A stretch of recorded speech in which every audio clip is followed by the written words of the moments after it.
Camera change, and we go, ladies and gentlemen. We are back here at the desk of the Ruthless Invitational Showdown Season 10. Name is CelcomDigi together with my pretty, wonderful, absolutely amazing Red Queen. Hey, we're already at day 5. So amazing. Second to the last day before we wrap things up for the playoffs. And I did watch a couple of matches that happened yesterday. I know for a fact that DRS kind of showed up, and we got a peek on their monster side, and they were able to catch 3 chicken dinners. Are you kidding me? Wow. Yeah, 3 out of 4.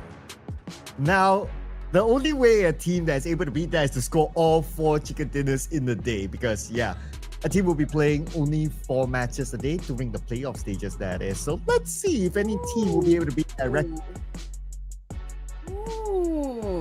Okay, alright, okay. I'm actually looking forward to what teams are gonna step up for today's set of matches, Circle, because I feel like those teams that are already at the top, I feel like they're gonna slow down a bit, because we're looking at the top 16 who will secure a spot in the grand finals, right? So I feel like those teams at the bottom right now, still fighting for a spot here, they now have a chance to kind of really set up the points, that they need to secure a slot in the grand finals as well. And speaking of securing slots in the grand finals, we're looking at the point system, and again, you guys already know that by heart. Any team that gets the chicken dinner will absolutely get a total of 10 points right there. Schedule, well, again, today is already May 16th, so that means we are already at day number 5 of the playoffs. Oh yeah, day number 5. That means today and tomorrow, a total of 8 more games for teams to fight for their top 16 spot in the grand finals, starting on 18th onwards for 4 days. And in case you have not caught out to the format for whatever reason, this is it. Match 1 will be A versus B. Same goes for match 4, match 2, and match 5, A and C. Match 3 and match 6 will be B and C. Only the best 16 teams from the playoffs will be playing the grand finals, whereby they'll be playing for 4 days and 6 matches every day. Every team will play every match. Yes, and I'm hoping that you guys already blocked your schedules, because we know teams are definitely going to show up on day number 1 of the grand finals, so you guys better prepped up. Now, looking at the group division, we've already played and gone through 4 days of this tournament, so you already know where your favorite team is exactly. Which group they belong to. But anyway, I think it's gonna be the same format as well in terms of the map sequence. So we're gonna look at that in just a while. But looking at the squad roster, Group A, again, we got HORAA Esports, Alter Ego Eras, we've got CelcomDigi Alliance, and of course eArena. But can you tell me, Straight Cloud, aside from DRS, which teams also secured the chicken dinner? Aside from DRS, okay. Because I've been here for the past few days, right? So I need to recall again. That would take me a minute. So I need to come back on that later on. But for Team Secret, GLU Squad, I'm calling the GLU Blog sounds kind of different or unusual. Let's call it GLU Squad for now. And then we have Champions Esports and for Thrives. Now that reminds me, Champions Esports, one of the teams that did score the chicken dinner within the party. Okay. If I'm not mistaken, I think ASI8 was able to secure a chicken dinner as well. I will have to check our records later on. But let's make way for REINCE Esports coming from Mongolia. We got Claw Slayers, Boom Esports as well, D-Saver, ASI8, VOIN Donkey, and of course FaZe Clan. And of course, amongst these teams, some of them are on page number 3, including D-Saver. Could you believe that they're on page number 3? Oh man, no, of course not. But, this is actually what's very interesting for me, Sir Cloud. Can you see a change on Bigetron's logo? Ooh, yeah, that's a new collaboration. BTR or Bigetron by Vitality. They have already announced it on their social media, so expect that to be further down the road after this. So, of course, all that is in collaboration or in conjunction with the Esports World Cup coming up soon. And on screen here, we have Vampire Esports, Sem9 Talon Esports, and also Todak. So, fun fact, I got to meet someone who works at Todak earlier today when I was at a separate event, and I was asking him like, "What's up with Todak, man?" And then it was like, "New roster." Still trying to get the rhythm down, perhaps, still working on the synergy, trying to set up the chemistry and whatnot. This is not always easy, right? Even if like individually they're mechanically talented and they really have like big game IQ, they know how to play the games, but in terms of like really syncing together, I think that's also where they really need to put in a lot of work. Oh yeah, but the guy who has been putting in a lot of work here is our overall MVP, Sky from HORAA Esports. 35 eliminations, and look at the damage number, 6,776. What are the odds for you to score this kind of mirror number? Exactly. I feel like Sky is on a mission of like really making a statement here that HORAA, they're playing with a new roster here. He is absolutely feeling it, going also for like a global domination. I feel like all Nepali teams are doing just that, to be honest. I mean, DRS is also kind of gearing up for the PMSL, and eventually perhaps, they could even do a better job in the PMGC. If I remember it correctly, 2022 was when they actually scored second place in the PMGC. So perhaps they would want to go for first. Why not, right? Like, go on for it. Go on for it. Yeah, but of course, the road is still long. The competition is going to be tight. So I'm pretty sure that this chart will continue to change along the way as well. And from time to time, we do see like teams performing here and there, including DRS that performed yesterday. So Killer YT, he was not in any of this MVP or even like the overall fragger charts, but because they did perform 3 chicken dinners yesterday, we now welcome Killer YT and Delta to the overall fraggers chart. Yep, I mean, there was really a need for DRS to kind of step it up a bit, in terms of their aggressions, in terms of like really getting some early engagements into in the battlefield, and they did exactly just that. Day 1 and day number 2, maybe day 1 to day 3. So okay, that's the timeline. They always go for like a passive gameplay during the first few zones, and we always see them really engage in a fight, engage in a battle towards the the latter stages of the game. But speaking of the overall rankings here, ladies and gents, VOIN Donkey still pretty strong at 148 and 3 chicken dinners.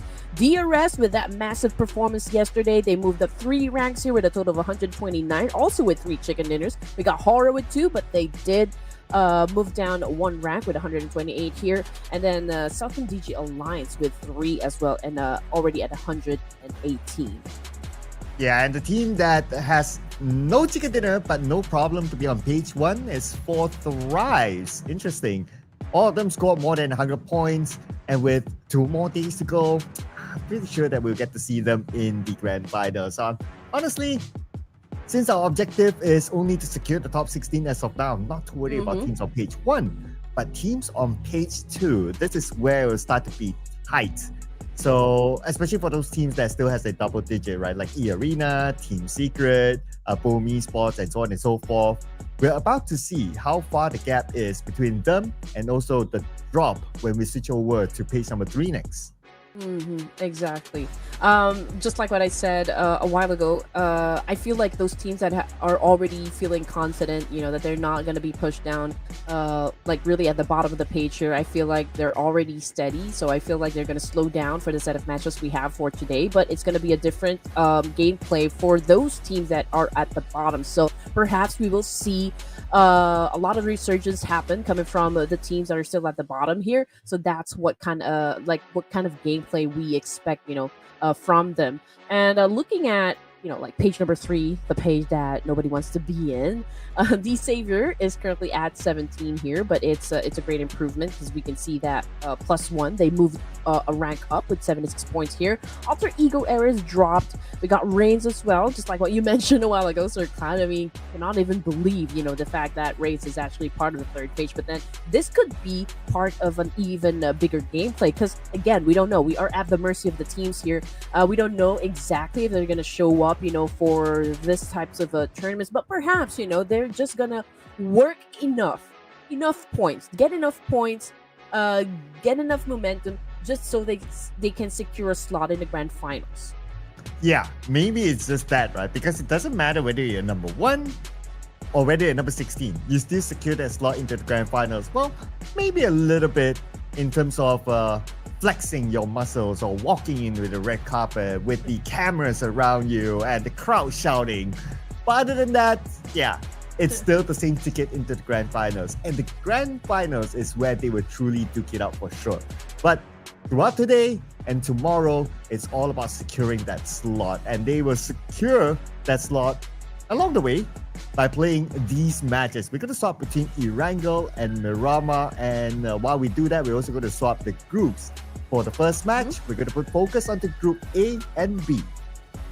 Yes, and again, being comfortable is not an option for today's set of matches since it's going to be an alteration between Erangel and Miramar. So let's see. Again, we don't exactly know just yet. I mean, like which of the teams are going to definitely step up. So I feel like I'm going to have a different set of teams that I would choose as my prediction. How about you, Sir Cloud? Ooh, okay. I can't wait to see. I have my own prediction as well. So let's see here. Oh, the one that I'm thinking of. Okay, they are playing. All right, I'll reveal that soon. But have a good look, ladies and gentlemen, who's playing in Group A and B. And your favorite team might be in Group C. So they'll be playing in the following round. So... Am I doubting my pick in my head right now? No. I'm going to stay true. Oh, wait a minute. How many points were you able to secure yesterday? I want to... you scored some points. Let's let the official score reveal itself. 3? What? And production is already on 2? Oh my goodness. Okay, alright. He flexing. How do people do this? Is it like this? Not sure. But hey, ladies and gents, before we even make our predictions, we'd love for you to join this mini game that we always play before we start our matches. So we'd love to know about your team predictions as well. But as for me, since production is so quick to press on DRS, I'm gonna go with... You know what? I'm gonna go with REINCE. All right. They are currently at 17th, right? Makes sense that they're gonna double down for the first Erangel match. So it does. Yeah, I mean, like probably they could go for the chicken dinner. Maybe they could just go and lean towards like a heavy, aggressive elimination style game. And I don't know, I'm just taking my chances here.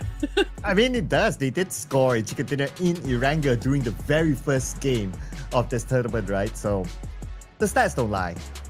I personally want to see that number 1 page to be filled with chicken dinners. So let's bring in 4 Thrives. Let's go. Well, no doubt.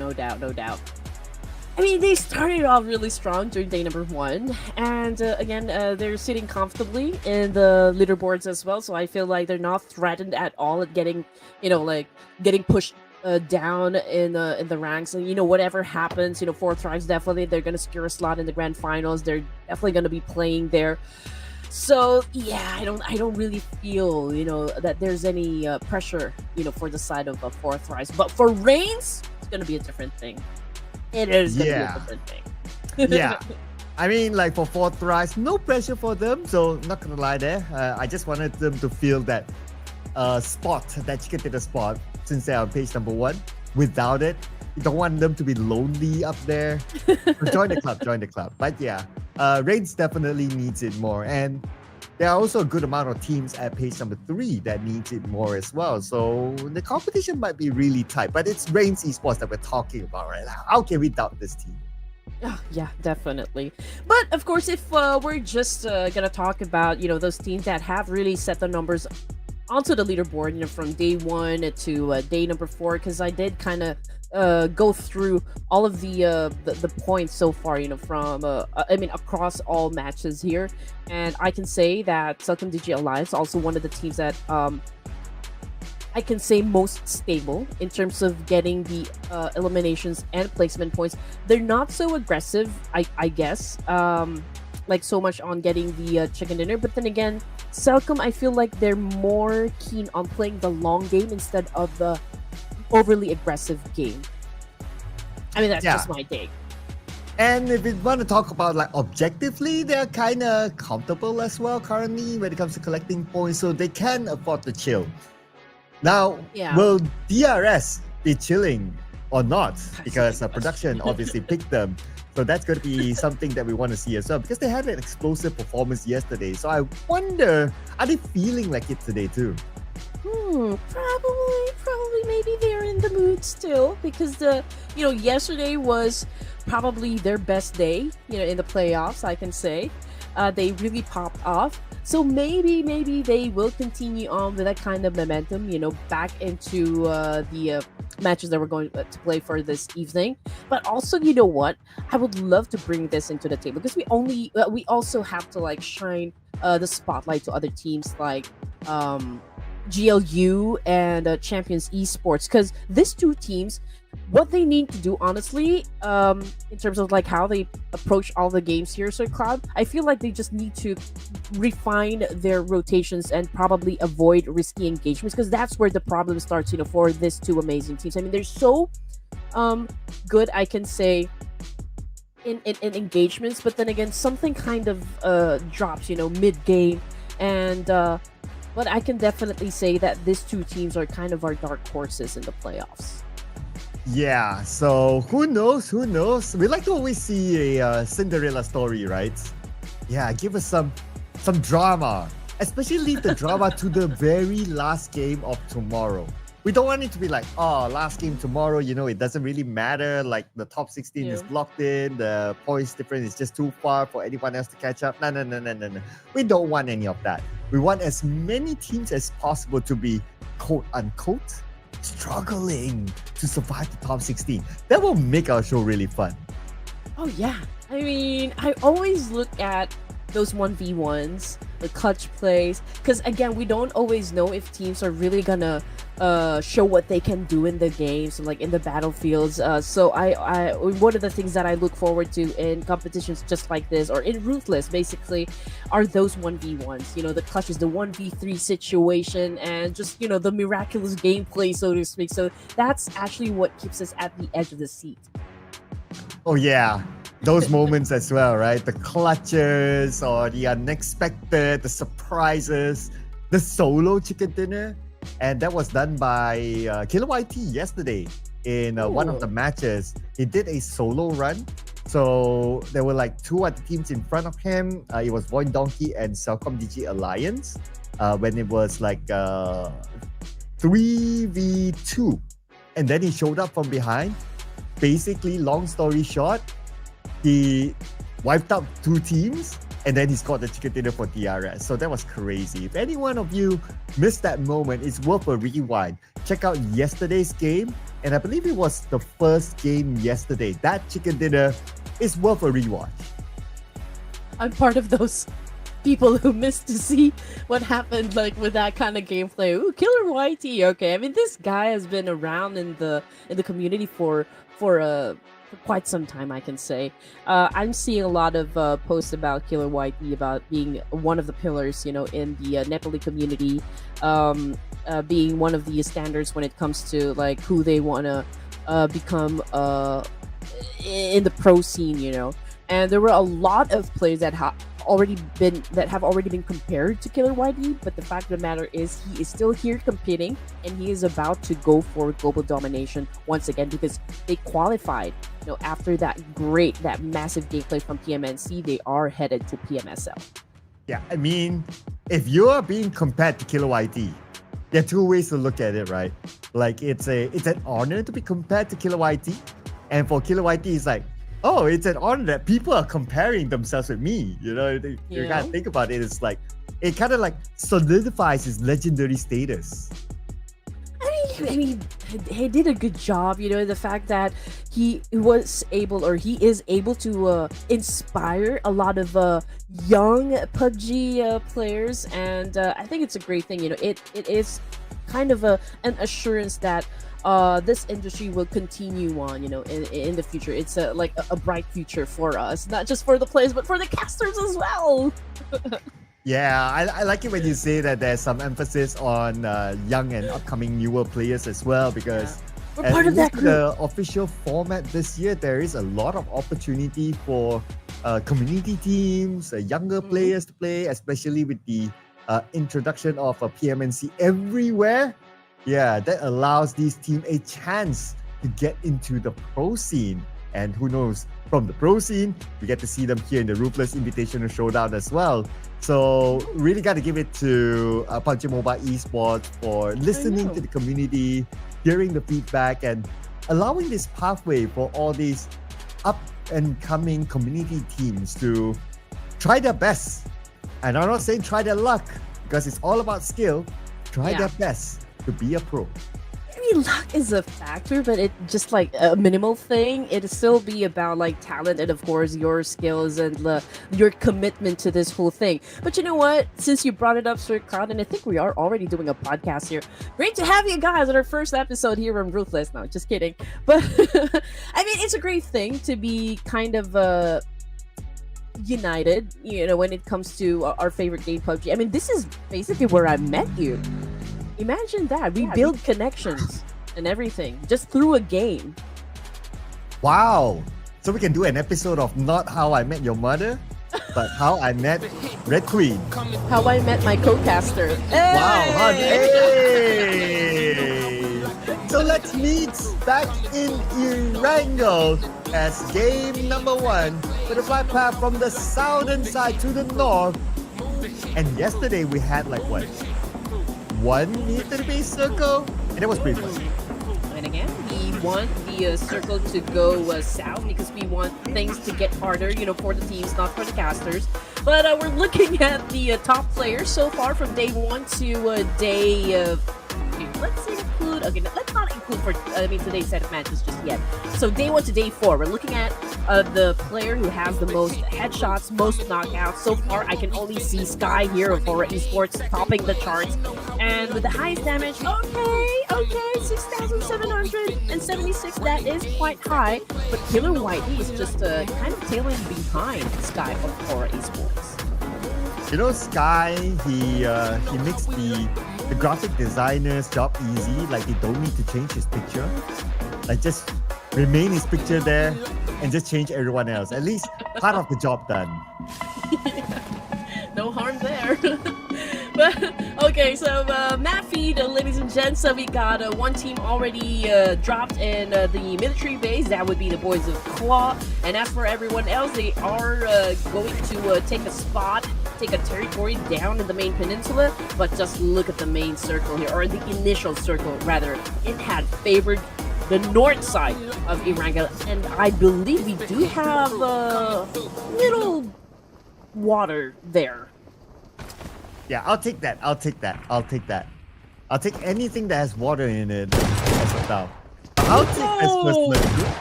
Vexy gonna get the first drop onto DRS, and it's gonna be example eliminated. That leaves DRS with 3 players, and they happen to drop in the same area of Primos with VOIN Donkey. Okay, I mean, VOIN Donkey and DRS over here, top performing teams for the playoffs, so it's going to be an interesting fight. And as for Champions Esports, man, we were talking about them just a while ago, them being one of the dark horses, you know, for the playoffs here. But speaking of course, a fight, here comes DRS now, would try to avenge their fallen comrade. That would be XMPL. It's a 3v4 situation. Delta, as we saw on the screen moments ago, he is already cooking up a nade here up against VOIN Donkey, but Vexy definitely will try to respond back with the nade, and Delta through that nade was able to get a little pain there, or like inflict pain up against VOIN Donkey Vexy, but it still wasn't enough, to put Vexy down just yet. Okay, there was a fairly big need there. Didn't manage to get the knock, but a lot of damage dealt. Both teams now locked in with each other. VOIN Donkey in a straight line, DRS, they're spreading out. So there are multiple angles now against VOIN Donkey. And VOIN Donkey, they send out Gachor on the other side, while Delta is still left in this warehouse. If only they have a nade, then they can throw it like into that warehouse to get Delta. But maybe they don't have enough nades, or perhaps they don't know that Delta is there. Okay, it's going to be interesting to see how DRS will handle this situation, just because of the fact that, okay, they are already at a disadvantage, but great shot coming through from Delta here, was able to put down a Vexy on the floor. Let's see what Killer White is going to do with this situation next. Oh man, Delta with a 2-piece kill here. Amazing maneuver coming from DRS. Okay, Delta fighting back. One on the left side, should be able to do it. S12K, 6 bullets left. He sees his opponent. Straightforward elimination. And DRS, they make a comeback against VOIN Donkey. Oh man, okay. They're banging on their chest right now just because of the fact that they were able to flip the script there. But checking out Alter Ego Eras going up against the Arena. We got Badger with a massive spray. Ooh, on point Joker about to exit the game. Now, actually, he already exited the game. Back in the lobby for him, but the fight is not over just yet because we got Badger over here on the rooftop, still doing a massive spray up against eArena. Well, let's see. Now he danced it off with another play here. Okay, wasn't able to put him down, but another shot coming through from Badru. Amazing fit here coming from Alter Ego Eras. Wow, and he's doing it all alone. Okay. One more to go. No, don't dance yet. Don't dance yet, my friend. Okay, you never know what happens. It's not over till Red Queen sings. Oh my, that is right. But it's so amazing to see this kind of performance from Badger. We all know this guy is a top-notch player from Alter Ego Eras. So let's see what's going to happen with this dance-off. I mean, Badger was able to put down 3 of the members of eArena, and now he's hunting the last one, the 4, 5, 6 right now, getting attacked by not just 1, but 3 Alter Ego Eras, and that is it. End of the line for eArena with only 1 point in the bag. Oh, I was kind of half hoping that Badru to do a solo, right? But oh, it's okay. It's still a win for them anyway. Right now, Team Secret against GLU Squad. And looks like Team Secret not having a good day. They lost Zerus in this fight. Maybe a slow start. Yeah. Not a way any team would like to open up their matches. But GLU, okay, this is also like one of the teams that we talked about moments ago, Sir Cloud being like a dark horse here. Now they're not in a very good spot, but let's see if they can turn the tables as well. We've got KF down on the ground here trying to take care of business, but GK on the move, pretty low in HP at the moment. KF doing his thing. And now goes for the jump shot. Oh, gets tagged as well, but a follow-through will definitely come from the side of GLU, but Team Secret also down to their last player, so this could be a pretty interesting 1v1 dance-up. But you know what? Oh man, that was an amazing shot coming from Xbox. I mean, the way that he put that nail in the coffin. But I do wonder if FaZe is gonna come into play here. Oh man. Oh, and they are sending 2 players as a start. Not allowing them to lick their wounds. KF will be eliminated. 1 more to go, and it's going to be a straightforward elimination by Red Bull. GLU Squad falls to the hands of FaZe Clan. Man, they're definitely not happy with that. I do love the fact that teams, despite this being the day number 5 for the playoffs here, they're still kind of upping up, their ante in terms of their elimination points, in terms of aggression, which is of course what we love to see coming from our favorite teams, because we are just at stage 1 here, ladies and gents, and we're down to just 11 teams remaining. So that is of course the kind of back and forth that we want to see from the teams. And now looking at the situation, VOIN Esports traveling from inside of the zone here, and just like we mentioned a while ago, we do have a part water here, at least 30% water there.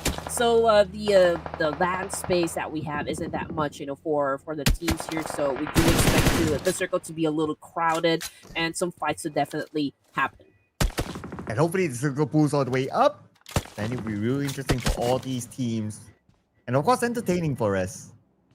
Now, the team Definitely. guarding the bridge is going to be FaZe Clan. But Dewey decided to take a dip.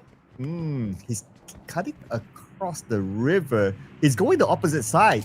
So I guess he wants to finish off Alter Ego. Wants to try to surprise them by showing up as a SEAL agent. That's not gonna be the Maybe case. SEAL. Yeah, that's the right one.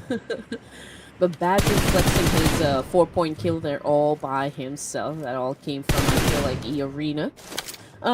Claw, Pepenk already got shut down here by, cannot really confirm which team they had an altercation with, but perhaps we'll see them later on because the circle already shifted here, still onto the northern side. We've got Cedo, we got HORAA Esports, we got Claw. They're still outside of the zone here, and they might have an exchange before they even step into the zone. And a lot of teams now migrating into the circle. Everyone wants to get the best spot possible since there's limited amount of space with still a decent percentage of water in this kind of circle. Now, what will happen to latecomers? That's where we'll observe. One of them is going to be HORAA Esports, passing by the bridge, moving up north, around shooting range. Xavier is here. Potentially, HORAA Esports might pass by them. This is the beauty for like VOIN Donkey, right? Since they already managed to acquire a total of 148 points, even if they had like a bad start, for today's set of matches, they will be A-okay. But Ali is not gonna be A-okay because they're already down on the ground, courtesy of HORAA Esports, and that's a point, bag from the side of HORAA.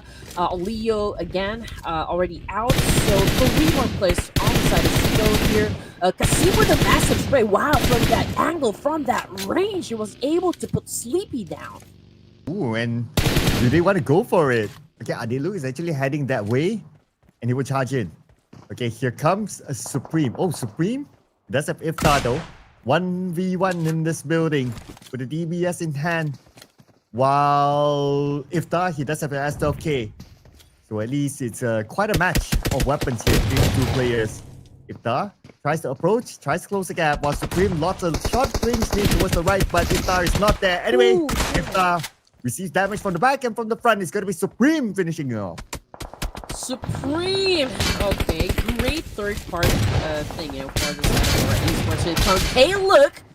Getting some job done, and HORAA Esports is a little bit of a pickle here, I can say. Supreme got knocked down, same thing goes for another player. I think that's Sky, is that Sky? Oh, it's Haidami! And K-Look is actually pretty close to him, so I feel like, yeah, he's gonna seal the deal here, Sir Cloud. Most likely he will. I don't see the other members of HORAA Esports heading that way. I guess one of the reasons, of course, is because of the blue. They might as well focus on to playing in the circle. Maybe they'll play the gatekeeping role against CelcomDigi Alliance to try to find payback. But with the fact that HORAA Esports only has that one player left, I'm not sure how he's going to gatekeep alone. He might or might not try. Something for us to observe later. So if we are really going to check out like which teams really need to step on the gas here, that'll be Claw. They only have like 40 points, so they do need to put in that extra effort and extra work here just to make sure that they mark their spot in the grand finals as well. So let's see if they can make it even to the the latter stages of the game here. But anyway, map situation here, ladies and gents. We got ASI8 on the northern side, right at the edge of the circle, pretty close with 4 Thrives as well.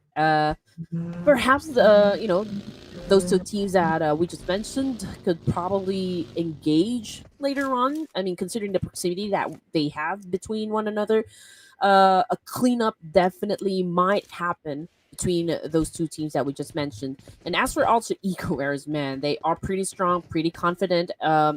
Stage 3 here for match number 1. I mean, they were able to secure 5 points.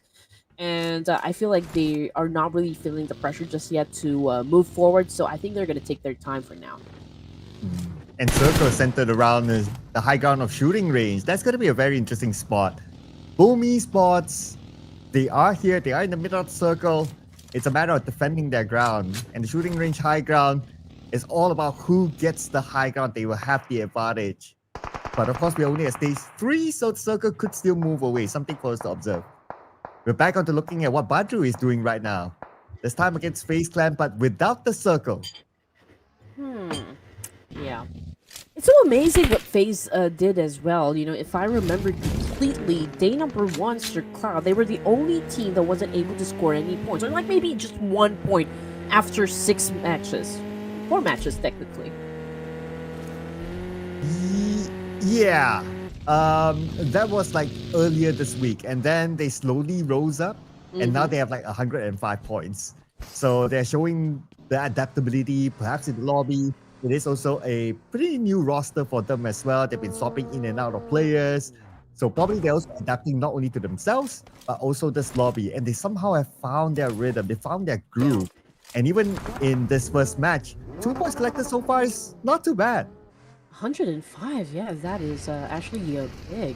Maybe they were like, okay, you guys, we're gonna let you go first. Just don't forget to look at your 6 because we'll be coming from right behind and take you down. And that's exactly, I think, what happened. I mean, scoring a total of 105 is not easy, like thing to do in tournaments. But then again, in terms of like their versatility and adaptability in each situation here, they were able to pick up the pace and they were able to land in a very comfortable spot, within the top 16. And now jumping back into DRS example again, had an early elimination. Killer YT did an amazing job just moments ago, and I think he is also one of the impressive standout player from yesterday's set of matches. So let's see if he also was able to bring that momentum with him in this games. I want to take a moment to be a boomer. When you mentioned about like picking out the pace, it reminds me of the story of the rabbit and the turtle. Oh, okay. I get you, but I don't think the wonder audience gets it. I wonder if the kids nowadays know that story though. Do you guys know about that story? Please tell us down there in the comment section. So while we wait for your response, ladies and gentlemen, now we're checking out FaZe Clan versus Alter Ego. FaZe Clan arriving on this high ground, but this area is on the outside of the circle. FaZe Clan can still choose to move away. And looks like they might do so, or they're repeating themselves. But by doing this again, team approach, moves front, gets one. Canary, Fury, gets away. So far, so good. Alba is not able to knock one player down. But the chase is still happening though. Nylon, long range spray, and let's get Canary down on his knees. Whoa, what a turn of events. HORAA just got eliminated with only 3 points in the bag here. Not their most impressive gameplay just yet, but then again, we just opened up the matches here, ladies and gents, and I think, they're already one of the teams that are pretty much safe already to proceed to the grand finals, to be honest. But for FaZe, let's look at the situation here. We've got Canary down on the ground here, already out, so they're down to their last player. Boom Esports, they haven't secured any elimination points just yet. And so there's a need for them to really get a very good spot here, prioritize a great position to accumulate a lot of elimination points, because you don't want to get eliminated or like exit the game at this point in the match without having set any points onto the board. Yeah, you don't want to be that team, right? So that's why at least you try to gain a few points. Because so far, if we were to look at the teams that have been eliminated, they at least got something on the board. So we are still at 10 teams. That means whoever who goes out without a single elimination will go out 0. And for Thrives, you are going out. One of the players went out to the hands of ASI8. And now they're in the fight on the northern side of the circle. Here comes. Man, we did call this out. Okay, 4 Thrives now going up against ASI8. And again, this is of course, Collapse, a former team, and now Crypto's been taking in some damage coming from T24, but since it's inside a vehicle, then I guess he will probably be safe. But you know what? ASI8 currently right now pinched by 2 teams here. Champions Esports also within proximity, and for Thrives, I don't think they're gonna let go of this clash. We can see that they're already cooking up a nade here, getting ready to throw up against ASI8, but Atomic is expressing his intentions to actually come into play as well. Oh, they might say hello anytime soon. Okay, anyway, 4 Thrives right now, still in this fight. T24 evaded that vehicle. As Casanova still finding his angle, smokes around him, blinding his vision. Gonna be Casanova and UZM against 4 Thrives. 4 Thrives, well spread out so far. With T24 and Noki playing together. Looking for the next target, they're cooking up their needs. At the same time, Claw arriving from behind. And looks like ASI8 not in a good position, sandwiched by 2 teams. Yeah, they're gonna take a lot of hits here, a lot of damage. There are a lot of guns really pointed at their direction, so let's see what kind of tricky maneuver they're willing to pull off in this kind of situation. But as for FaZe Clan, okay, their heads just got chopped onto the board here and already back in the lobby as well. 4 Thrives now down to just T24, responding back to the remaining teams as well in the game. And Champions Esports getting picked up 1 by 1 here. Not also a good situation for them, to be honest. Looking at 2 players remaining here, Red FaZe and Unstoppable? Did I say that right? Yeah, unstoppable. Okay. He is unstoppable. If he can beat the MVP this round, let's see if he can actually do that. He's still in the game, so anything can happen. But right now, focusing on to BX666 against Urkas on the other side. Both teams on the other side of the circle. The charge is happening right now. One nade to just stun him down. While Red FaZe on the other side playing the support role. They managed to arrive right in front of him. And with a 2v1, it's going to be a rampage elimination for Alter Ego. Oh man, Alter Ego Air is now on a double-digit elimination point. So far, they are the only team that was able to manage to score this high, you know, for this round. So it's a strong statement coming from Alter Ego Ares. I mean, understandably so. Currently, they're still at number 15 here, so there's a need for them to still kind of make sure, right, to commit to it that they will advance to like getting some more ranks in the leaderboard. ASI8 again down to UZM now. I mean, this player will probably go up against Alter Ego Ares, but unfortunately, just because of the situation here, yeah, I don't think he's gonna make it with that massive spray coming from Alva. And now we are looking at 11 points in the bag here for the side of Alter Ego. Oh, and the fight up north is not over yet. Claw, Alter Ego. Now they want to duke it up to be the king of the north. As Alter Ego stops by, okay, they want to take this fight as well. Let's see who will be the victor here, because Claw only has 2 players, while Alter Ego, they have the momentum. They're at least 10 elimination points right now, and they're looking for more. They want to be the tortoise to sprint from behind.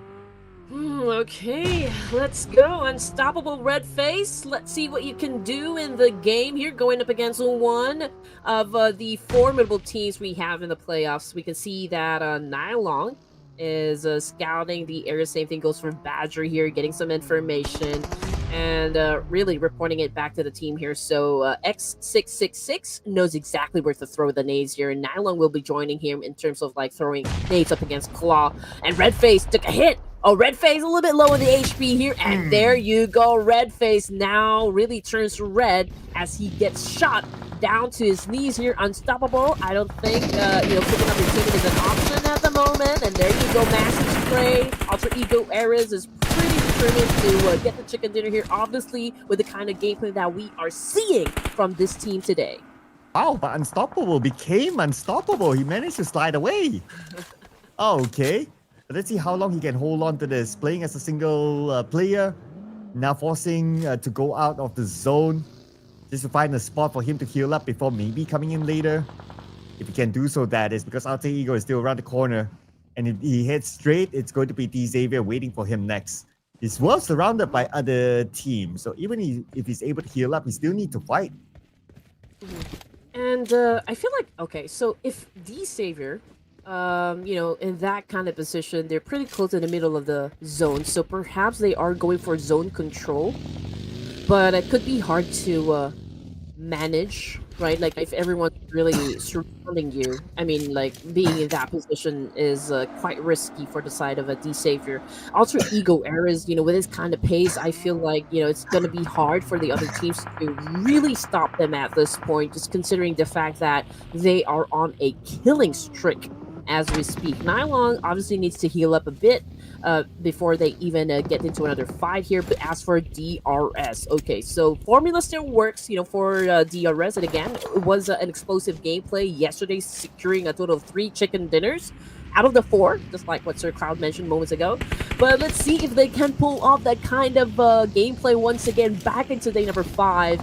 As we are already looking at Cedal again, trying to get into a better position here to, of course, go up against the likes of DRS. But here you go, Katsim with the attack up against Boom. But oh man, no chance to even fight back up against the Wolf Pack.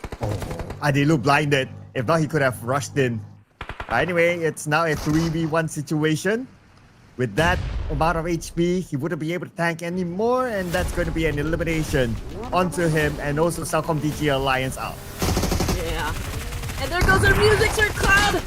Alright, here we go. That means we're down to our 5 teams remaining here. And oh my goodness, DRS definitely not having a good time, as we just saw 2 of them currently down on the ground. We can see Pondbit cooking up another nade here up against Killer YT. Is popping up those smokes to try to conceal their exact location, of course, to prevent DRS on coming in for a charge. Obviously, Boom is kind of resetting for now, but Killer YT, man, this is the opportunity for you to kind of bomb VOIN Esports all together. It would be such a higher risk for the side of Delta and Gyate, but you know what? Pondbit is already getting ready for a kill. Killer YT trying to defend himself all to his glory, but unfortunately he is getting tagged a lot, and it was Levi's who scored at the point. Well, guess what? Alter Ego now at the top 4 with 4 players intact. Standing a good chance to score this chicken dinner. Let's see if they can actually do it, seal the deal. Get up Pondbit in the process. Joanne rushing in onto D-Xavier. 2 players on D-Xavier still like that. 1 on the left, 1 on the right. Joanne takes out the left, takes out the right.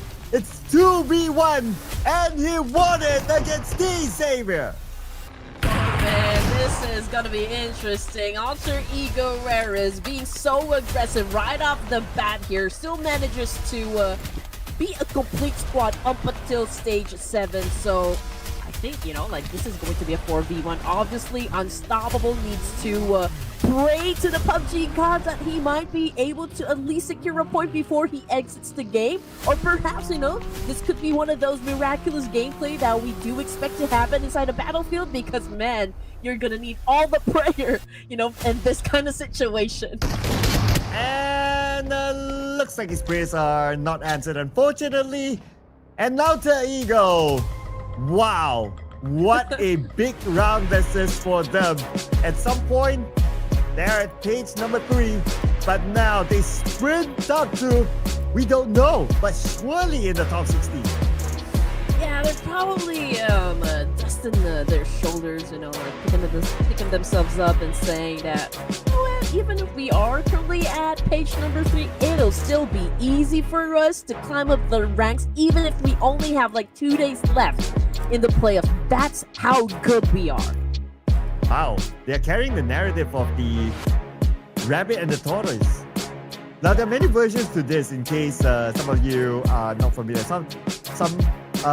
In some countries or some cultures, they call it the hare and the turtle, the hare and the tortoise, the rabbit and the hare, and the rabbit and the tortoise. Whichever, it's the same, right? So we're looking forward to your answers in the comments, ladies and gentlemen. But anyway, look at the amount of eliminations they have collected. 13 eliminations by Alter Ego. Exactly, and we did see what kind of maneuver Bad Drew did just a while ago when he was actually on the top of the house going up against eArena. I mean, this guy managed to shut down not 1, not 2, but 3 players coming from eArena. I mean, how incredible was that? Yeah, that very beginning move, right? It would have been a very different story if he lost that fight. So it was insane here by Drew Mary, Rose, Badru, Rose Ru, Bad Mary. I mean, the community's been talking about this, but we can neither confirm nor deny. Exactly. Those are just like rumors, so to speak. But let me know if you guys know anything about the switch up or like the switcheroo happening in Alter Ego Eras. But teams to watch, ladies and gents, and again with that massive performance, no doubt Alter Ego Eras is actually part of the list here. But it's mostly Indonesian teams. We got Claw, we got Boom, and we got Dingus Savior, of course, also being in the top 4 for teams to watch. And they happen to have the same color scheme, if you think about it as well. I was like, double checking my eyes. It's like, okay, do we get the right logos? Yeah, they're correct, ladies and gentlemen.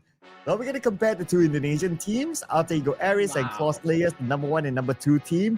And Claw Slayers, they got to number 2 because Unstoppable was unstoppable until the end. Until the end. Until Alter Ego Eras came. And he met Bad Drew. But what happened to REINCE? Man, I didn't even feel their presence. Oh, yeah. Oh, and you know what? If I'm not mistaken, I think they were also not able to like play the first game. Did it happen like day 3 or day 4? Yeah, it happened in one of the days. So maybe. We'll check that out later on as confirmation once we see the overalls, because right now we got to celebrate Mr. MVP, Badru, 8 eliminations, 1,367 damage all by himself. Of course, his most memorable moment is that Badru versus eArena win. Oh yeah, that could be like a great, clip for his social media accounts. Yeah. That's one of the things that we need to watch out for. But as for the other top performers, we also got Delta DRS, we got Alva, Alter Ego Eras, and then Red FaZe, of course, coming from Claw. And this is a much needed, performance, coming from Claw, since they still need to do a lot of work to get a spot in the grand finals. Looking at the match leaderboard here, ladies and gents, 23. Wow, that is a lot coming from Alter Ego Eras. Definitely, it's a huge improvement in their overall status. And then we're looking at Boom Esports, who came in at 2nd place with 12. We got Claw coming in at 3rd with 11. So we've got top 3 Indonesian teams here for this match number 1 in Erangel. Wow, dominating chart this round. The only team that did not score a single point is unfortunately Champions Esports. We did talk about you don't want to be that one team, but yeah, too bad that there is that one team in this round. And on the other stats here, 4 airdrops looted, I think that's kind of high if you ask me. 126 throwables used. Looking across is around an average of about 150, so it's almost about there. But this is where it all matters here, the overall rankings. So not many changes here except for FaZe Clan moving up 2 notches. Currently at number 7 with 107 points. RRQ, to be fair to them, they did not play. Naturally, they will go down slightly at number 8. You're right. Okay, so RQ also did amazing yesterday, right? I mean, RQ, we've said this time and time and again that they're one of the staple names here in Ruthless, and it's great to see that somehow they're also kind of stepping up into the gameplay here. I would love to see a lot more aggressive gameplays coming from RQ. Now, coming into 2nd page, we've got Vampires as well, securing a total of chicken dinners here at 105. It's just a 4-point lead up against the Champions Esports, currently now down at 10th spot. BTR, Alter Ego Eras, Boom, Talon, again, a massive performance, just like what we saw earlier from Alter Ego Eras. They moved up 6 ranks, and now they're currently at number 12, just like that. It's still a lot of make or break situation, especially for those teams that will be coming from the 3rd page. So just like what we mentioned a while ago, I feel like we will see a lot of resurgence, coming from the bottom teams in the leaderboard. Yeah, the points are that close, right? Like Team Secret, for example, is number 16 with 85 points. They actually share the same amount of points as D Xavier, also 85. And then you have eArena with 82, and then 72 for REINCE and also GLUBLUG Squad. So the points are close. But to answer your earlier question, Red Queen, on whether REINCE Esports is playing, looks like it's confirmation that they missed out on game 1. What? So I feel like, okay, they're just making things harder for them. But you know, they do love the challenge, and we're talking about a stack up lineup here, right? So I feel like whatever happens, you know, REINCE Esports will definitely will be able to catch up to whatever number of points they need to be able to secure a spot in the grand finals. What do you think, Sir Cloud? Well, they are still close in terms of the points, so we can see later on because next match will be coming up soon. But before that, we're going to take a short break, so we're going to see you guys after this.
Indo Pride, baby, for match number 1 in Erangel. Welcome back to the Ruthless Invitational Showdown Season 10! Would you believe that? Again, your casters, Red Queen and Sir Cloud, here to bring you all of the winner chicken dinner stories for today's set of matches. Oh yeah, and today is the day of sprinting for teams on page number 3, and Alter Ego just shown it. Like they sprinted with that chicken dinner, now they're on page number 2. Now it's about just maintaining their spot. But surely there will be more teams on page number 3 looking at them as an inspiration, like, if they can do it, we can do it too. I'd like to see more of that. Exactly, and you saw how easy it was for Alter Ego Ares to like really rack up a lot of points to make sure that they move up ranks, in the leaderboards. And just imagine, like, if they play that kind of pace, starting from day number 1, they are going to be absolute monsters in the competition. Yeah, absolutely, right? And I can imagine that this momentum will be brought into the grand finals. Ooh, I know we're still days away, but then again, who knows, right? In the grand finals, you see a different beast from all these teams, especially those that have been like, having a slow start, and then all of a sudden, towards the end, they kind of sprint up, and then they just bring the momentum forward. Who knows? Alter Ego could be one of them. But there are many more, of course, chasing the top 16 spot, as we will rotate the teams. We're going to focus on the Group A and C, and we're going to play in Miramar next. Group B is taking a break. And of course, this will be the first fight, for Bigetron Vitality. Okay, again, that's one of the interesting stories, to be honest, in the competitive scene. So yeah, everyone's, I feel like, really gearing up, for the EWC, because there's a lot of partnerships going on. If I'm not mistaken, A1 Esports already also secured like a great partnership, for the EWC. So let's see if that will work out, for A1 Esports as well. But in the meantime, of course, we're going to talk about the teams that are going to play for match number 26 here in Miramar. And again, it's going to be Group A versus Group C. Yeah, so A and C is where we will need to pick our team. Now I wonder. I wonder why. Okay, man, I'm telling you, it's getting harder and harder because, again, I feel like the vibe today, especially for those teams that are already at the top, since they are now sure that they have already secured a slot in the grand finals, even like with whatever happens, for today's set of matches, I feel like they're going to take it slow. So I would want to focus my attention on those teams that are still at the bottom. We got REINCE, we've got GLU, if I'm not mistaken. So I feel like, okay, for this round, I feel like Vikings is doing an amazing job as well. So I feel like, yeah, I'm gonna give Vikings a shot here for match number 2 in Miramar. Ooh. Okay, Vikings. All right. I want to see if their new branding actually gives them a new surge of power. Let's put on the boys of Bigetron by Vitality. I mean, how often you get to say that kind of name, right? Normally it's like Bigetron Vitality or Bigetron X Vitality. Now it's Bigetron by Vitality. You know what? It feels like a premium brand. It is. It does sound like that. Okay, for production, okay, they went for HORAA Esports. Okay, what can we say about HORAA Esports? The Purple Hearts. Okay. One thing I've noticed about HORAA, again, they doubled down on like an aggressive playstyle. Big matches during the first few zones. But I feel like the problem for HORAA Esports right now would be, at least for the playoffs, only for the playoffs. Maybe they're trying out a new thing, so we're gonna stick to just, like the playoffs today. They are having a hard time, I guess, like really sustaining the aggressive gameplay, the dominance for the first few zones here. So I feel like one thing that they can do in terms of their playstyle would be really ensuring a more calculated, engagements rather than those reckless fights. Yes. Maybe they might be thinking that way. Or maybe they would just go all in and just do whatever. Well, That's something for us to observe and for them to show us, because we're heading on to Miramar here in match number 2 for today, ladies and gentlemen. It's Dusty Dudes of map of Miramar. Now, normally, ETR can drop around the area of power grid. Sometimes they're challenged by the team, sometimes they're not. So let's see what sort of Miramar we're going to get this time. I'm actually expecting a change of pace, honestly, from the teams down at the bottom. That they need to do something special here, just because of the fact that those teams that are already within the top 16, I mean, they're racking a staggering amount of points, to, again, make sure that they wouldn't falter behind, or like they wouldn't be left behind in terms of like securing a slot in the grand finals. So again, they need to tweak perhaps their gameplay a bit and make sure that to take some risks. I mean, PUBG, it's all about the survival game. It's all about the risk, and if you are willing to go for those calculated risks and just like maybe upping the ante a bit, so to speak. Let's see what can do for you. Oh, and BTR, they choose to drop up north this time, not inside a power grid, so a bit of a change for them. Well, they were swapping between power grid and also the area up north, so that's fine. They're adapting to the lobby, but the lobby is still not adapted by with the fact that we see eArena now taking an early fight against 4 Thrives. So a while ago in the Erangel, eArena went up against Alter Ego Eras, and now we're looking at 4 Thrives. And the first player to be taken down from eArena, that would be Joker. So, okay, so that is a great exchange with a micro Uzi nonetheless. We got 2014, man, okay. We got Who back on the screen. Right now, they are playing a bit, ring around the rosy over here. But T24, last remaining guy, coming from 4 Thrives. Boom! Oh. Down goes 2014, and that is it, for T24. Man, aggressive clutch from this guy. But unfortunately, though, at what cost? I mean, 2 of their players have been gunned down. We're looking at only 2, Nogki and T24 here. So, they might face a lot of challenges going through all the stages here in Miramar, but let's see if they can still survive up until the end. I have to catch my breath there. T24 just pull a 1v2 clutch with a pistol. Mm-hmm. This is crazy. This is crazy. This is crazy. T24, the Wonder Kid. Man, still able to perform at that top tier performance. Wow, it's amazing to see that sort of performance by T24. Oh man, if he can do that with a pistol, imagine if he had an AR. Probably do like a wipeout, right? Now maybe he couldn't do it with an AR, He needs a pistol. He needs a pistol, okay. Making things harder. Maybe if he only had a knife, he will get all of them.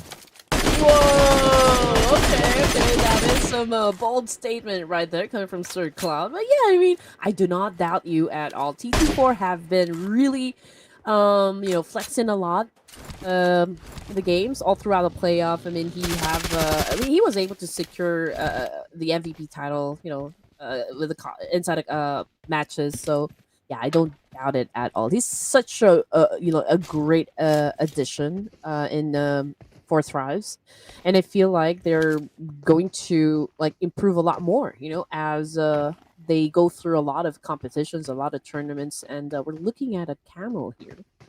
Okay, so we're done with the horses. We're now looking at camels. Oh, this is interesting. So would you prefer horses or camel in the desert? In terms of survivability, I would prefer a camel, yes.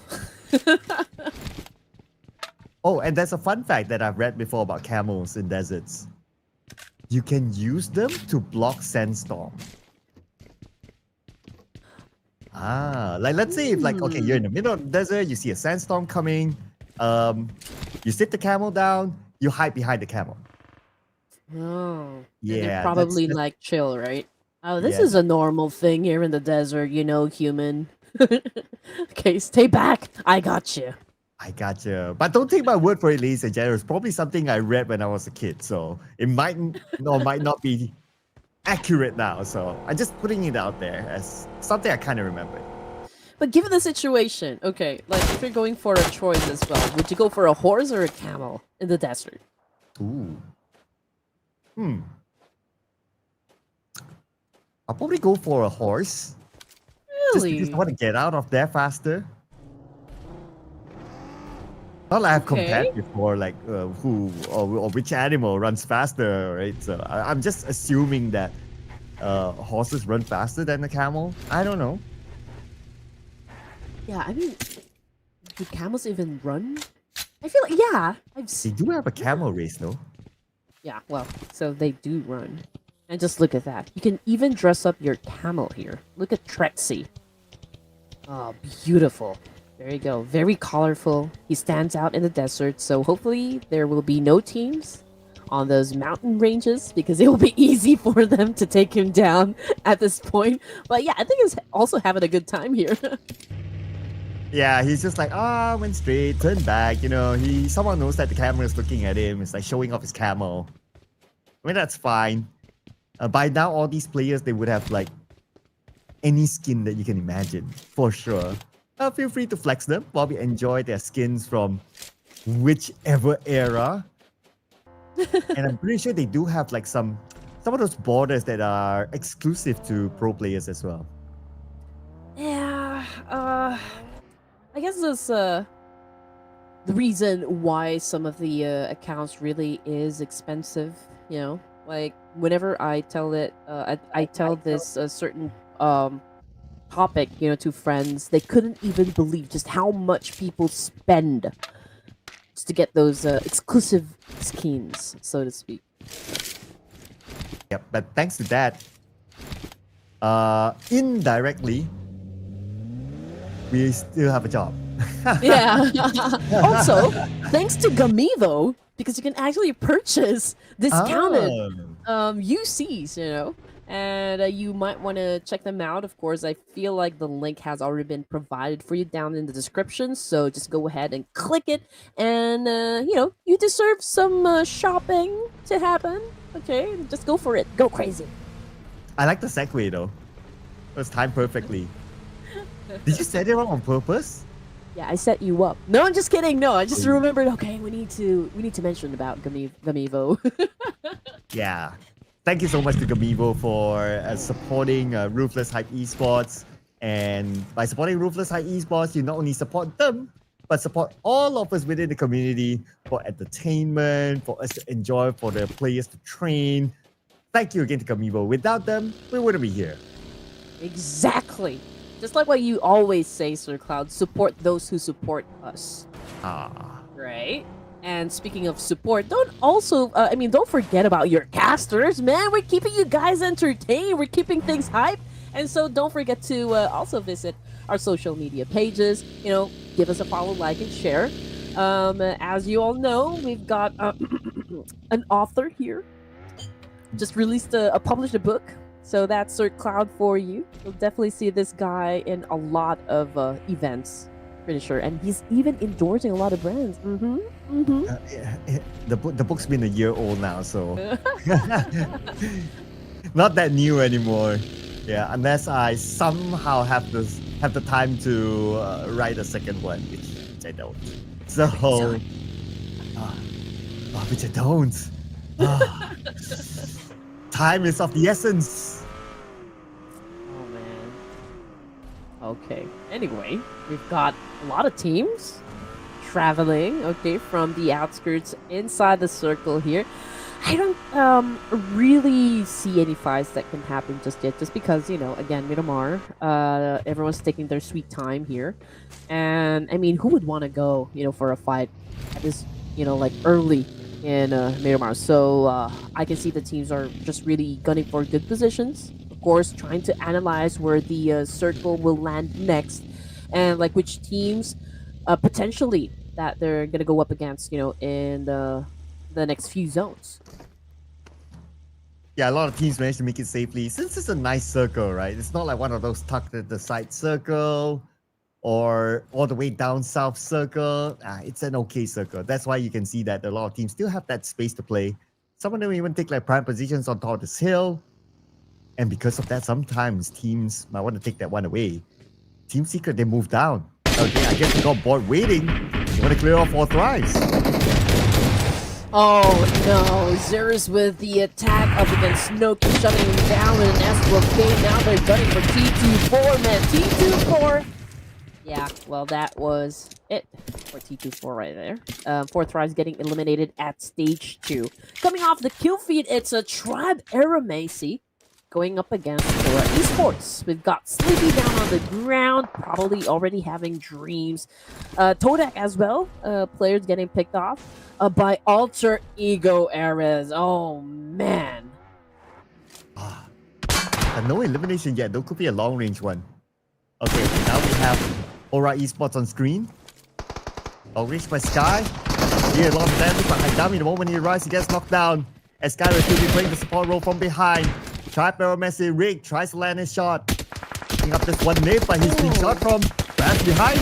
Maybe another team. Force himself forward. Just gets knocked down by Sky. No, that wasn't another team. That would be Sky, man. Okay. Now we're talking. Okay, Sky is just really amazing here. I mean, again, he is still currently at the top spot in terms of like the MVP, overall MVP. And Sleepy right now back on the screen here, dancing up with Venom, man, and an effective spray. Unfortunately, okay, he gets tagged by who exactly? I think Tribe Aeromacy might be doing a little bit of the third party. So I think it is happening. We got Tricks on the screen going up against Supreme of HORAA Esports. As you can see that he's been throwing a lot of molly, a lot of nades here to try to apply a lot of pressure onto the side of Sleepy. But oh man, massive spray. Okay, not Sleepy, but Supreme. Very low in HP. Tricks might be able to seal this one, but that is, of course, an accurate nade throw. But yeah, given the situation, Supreme was able to dodge the attack coming from Tricks here. But just like what you said, time is of the essence because both of the teams are already attacking the blue. Yeah, and Tricks, he only has like what, bandages now? 5 bandages and counting. So I don't know if he'll be able to survive this one. But from his side, wait a second, who's that? Who is that? It's Oxygen from RRQ. Oxygen? Wait a second. That's GenForce. GenForce from RRQ. Man, it's amazing how you can keep track of all the names here, Sir Clouds. Just like, whoa. Okay, RQ, a great spot. Perhaps that could qualify as the longest elimination distance. We'll find out later on in the match stats. Back to HORAA. Sky could get a nade here. Throwing up again. Oh, man. Asa just really caught that one on the face. Good shot coming from Sky. That was a good nade. Still got one more player from RQ here. That's Hams. Okay, just trying to get into position. Sky taking some time to heal up. You can see that Hams threw in that molly. Sky now back to his health. Yeah. Sky, oh man, he took some damage from that spray. Now pretty low in HP, and he is in a world of trouble here. This could be the end of the line for HORAA as well. And Supreme, one last verse 8 left. His teammate Sky, pretty low, but he has time to heal up thanks to Supreme being the support player. Sky used his final first aid now rushing into the building. He wants to finish up the job as quickly as possible against RRQ. And circle around the building. Sky shows up from behind to get that one knock. Beautiful circle around. Now it's about finishing off the final remaining member of RRQ. It's going to be Hans for you on the outside, dancing together with the devil. Can he actually pull this one off? He's pretty low as well. And they know exactly where he is. It's a matter of rushing out. But Hans for you is prepared for it as well. He continues to dance with them. Oh! I mean, this is a pretty solid number, you know, for HORAA Esports. I mean, that was just like a lot of risk, not just for HORAA, but, you know, same thing goes in the opposite. Just because of the fact that, you know, they were risking it all from the outskirts here in Denmark. So there's a need for HORAA, of course, to step inside the circle here, but they will have to really get a lot of information done to check out like which entry point would be the best, you know, for HORAA. Alter Ego Whereas coming off from a great match from Erangel, racking up a total of 3 points. This is still like a solid, you know, start from the Indonesian team. Let's see what more they can do. But as for Federalis, I think he just got killed off by the blue zone or the blue river. Same thing goes for Supreme. Probably not for bad teams. So what he's trying to do right now against the Vikings. Superman might be his kryptonite now. In the name of Team Secret. And plus better AR. For Alter Ego, they're doing the same against BTR. BTR only one player left. Not able to score any points yet. But they're to continue to survive. No. Can't see it's team for HORAA Esports. But at least they scored 7 elimination points. Yeah, okay, here we go. Back into the action we go, ladies and gentlemen. And again, you know, for the side of HORAA Esports, let's see what is actually happening. Okay, so we got Team Secret on the screen going up against the Vikings. We got Tran, okay, with the attack up against Superman, but can he be Superman's kryptonite? And there's a matchup. Superman obviously a little bit low on the HP here. Here comes Tran, of course, with the attack, and there you go, ladies and just right in the jugular. Tran was able to secure that point. Yeah, past the smoke. That one shot was good enough for him to get that elimination. Now we shift forward to Sem9. Okay. They do have company around this area. Talon is above them. Alter Ego. They are also above a GLU squad. And looking at GLU squad passing by. GLU squad, they're rather spread out. I guess they're still trying to look for their spot in the circle. Exactly. Oh! Stage 4, and we're down to 10 teams remaining. Okay, I thought it was going to be a passive first few zones here, Circle, but I think we're wrong. I think we're going to see a lot of exchange happen, okay? No team is going to back down, even if we are already at day number 5 here of the playoffs. And now, looking at Sem9, currently they do have a total of 69 points, and man, they're so far away from even like at 82 points, and that's already eArena at 16. So that only goes to show that there's a need for Sem9 as well to kind of pick up the pace here and really show up. They need to again tweak whatever gameplay or like strategy they have to make sure that they rack up enough points to belong in the top 16, because they're definitely gonna need it. Vampire Esports, okay. I feel like even if Vampire Esports is like one of the top contenders here in the playoffs, they're going through the playoffs of Ruthless, Invitational, Showdown in a breeze. You know, like they are still on their chill side. Yeah, I would say they are one of them as well. That they can afford to like skip a round or two, or maybe even a day, and they still be in the top 16. Just having a bit of a gauge. Yeah, I guess they have that good enough of gap to perhaps like a day's worth of games that they can skip, and they'll still be in the top 16. Ooh, So like what you said, yeah, they can breeze through.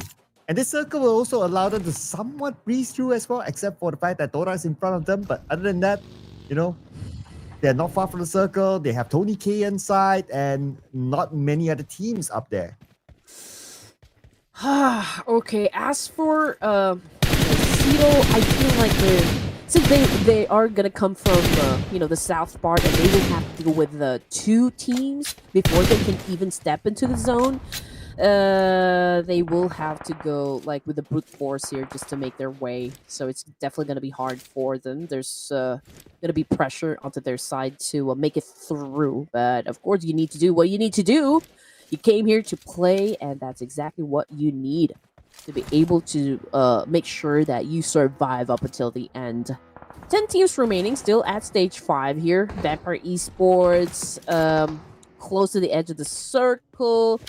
They're looking at another team across the field, but we'll just have to wait and see up until Alter Ego decides that, you know, it's time for them to actually get into an engagement. But as for Champions Esports, man, they are now unstoppable going up against Cedo. We've got Cast, okay, Sierra Cast. I hope I'm saying your name right. Trying to find an angle here to put down at least one play coming from Cedo, but he wasn't able to hit his target. But Iftar, oh man, caught some bullets come from Kino. And Champions Esports still navigating around the window, trying to find an advantage. But look at the top, so many other teams. But They loop with the nade onto Erangel and Atomic, knocking 2 down back to back. And O'Neill will make a jump shot on the outside to secure another elimination point. Just like that. It's almost like a breaking you miss it moment. Yeah. And CelcomDigi Alliance, they almost took out the entire, they took out the entire Champions Esports. Oh man, Atomic definitely went boom when he caught that nade. He turned into a nuclear thing. Let's see. 9 teams remaining. Still looking at Sem9 here. Trexie with only 1 point right in front of them. Boys of Cedo. Then again, there's no angle just yet, from the side of Cedo here to take down the opposition. But for Alter Ego Eras, they do have that high ground advantage. Could probably score points here from teams that are currently down below, but we'll just have to wait and see up until the next circle when some of the teams are actually being forced to reposition themselves just because of the zone. Of course, the circle will still dictate the tempo of the game here. Alter Ego Eras, it's an amazing fit, just because of the fact that we are already at stage 5 here at Sir Cloud, and they are still a complete squad. Same thing goes for like Sem9, Vampire Esports, and who else has okay, GLU Squad. Ooh, GLU Squad, they are by the side. But like I said, the circle might dictate their play, depending on where it goes. And we check out where the circle will be. It will be in the middle. Team Secret is there with that high ground, the best position possible with the circle. While REINCE, the final player of BTR, managed to survive, and now he is hiding in the middle of it. Yeah, I don't exactly know what happened with the BTR. Like, all I saw a while ago was like the Federalis actually getting knocked out by the Blue Reaper. Just like what you said, it's a blink and you miss moment. Sem9, Micah taking advantage of this high ground spot. Obviously it's easy for him to shut down players from CelcomDigi Alliance, but then he needs to be careful as well, not to overpeak, because his head can definitely be popped by any of the players coming from CelcomDigi Alliance if they find that opportunity, if they find that right opening. So Micah, of course, not getting reckless in this situation, but he does have, like a leverage up against Cedo. Oh, and with the high advantage of Sem9, he can easily block CelcomDigi Alliance. But Team Secret is doing the same for the other side. Oh no. Even though they create this smoke bridge, I don't know how are they going to climb up. Like, even if they climb up, they'll be exposed. Trexie gets on a look. It's only now down to Olio and Kasim, aka Jimmy OP. The Team Secret still scoping down. Okay, they're starting to make their run. They have no choice. It's either they run or they give themselves up to the blue. But this is probably going to be their last sprint here. Olio, 10% of health. Kasim, 20%. Oh, man. Trexie knocks one down. Even GLU Squad. Wait a second. Sem9, okay. Wait, before that, Sem9. We're trying to finish off CelcomDigi Alliance, but miraculously, O'Neill still survives. But it's not too soon. You know what? Obviously, Sem9 is winning the fight, but then again, they are dealing with players from Talon Esports up above, so they're not safe as well. I mean, Yulo, that's a confirmation coming through.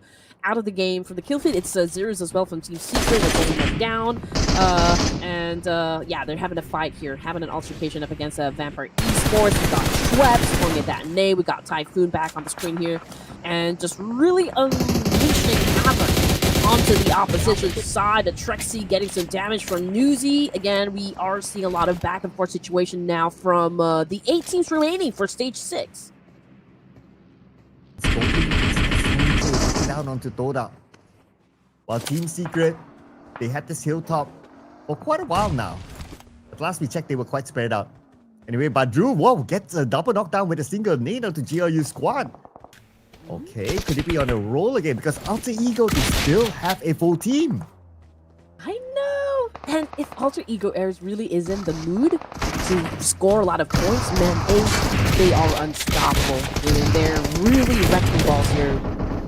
Anyway, there we go. I mean, just like what we were talking about a while ago.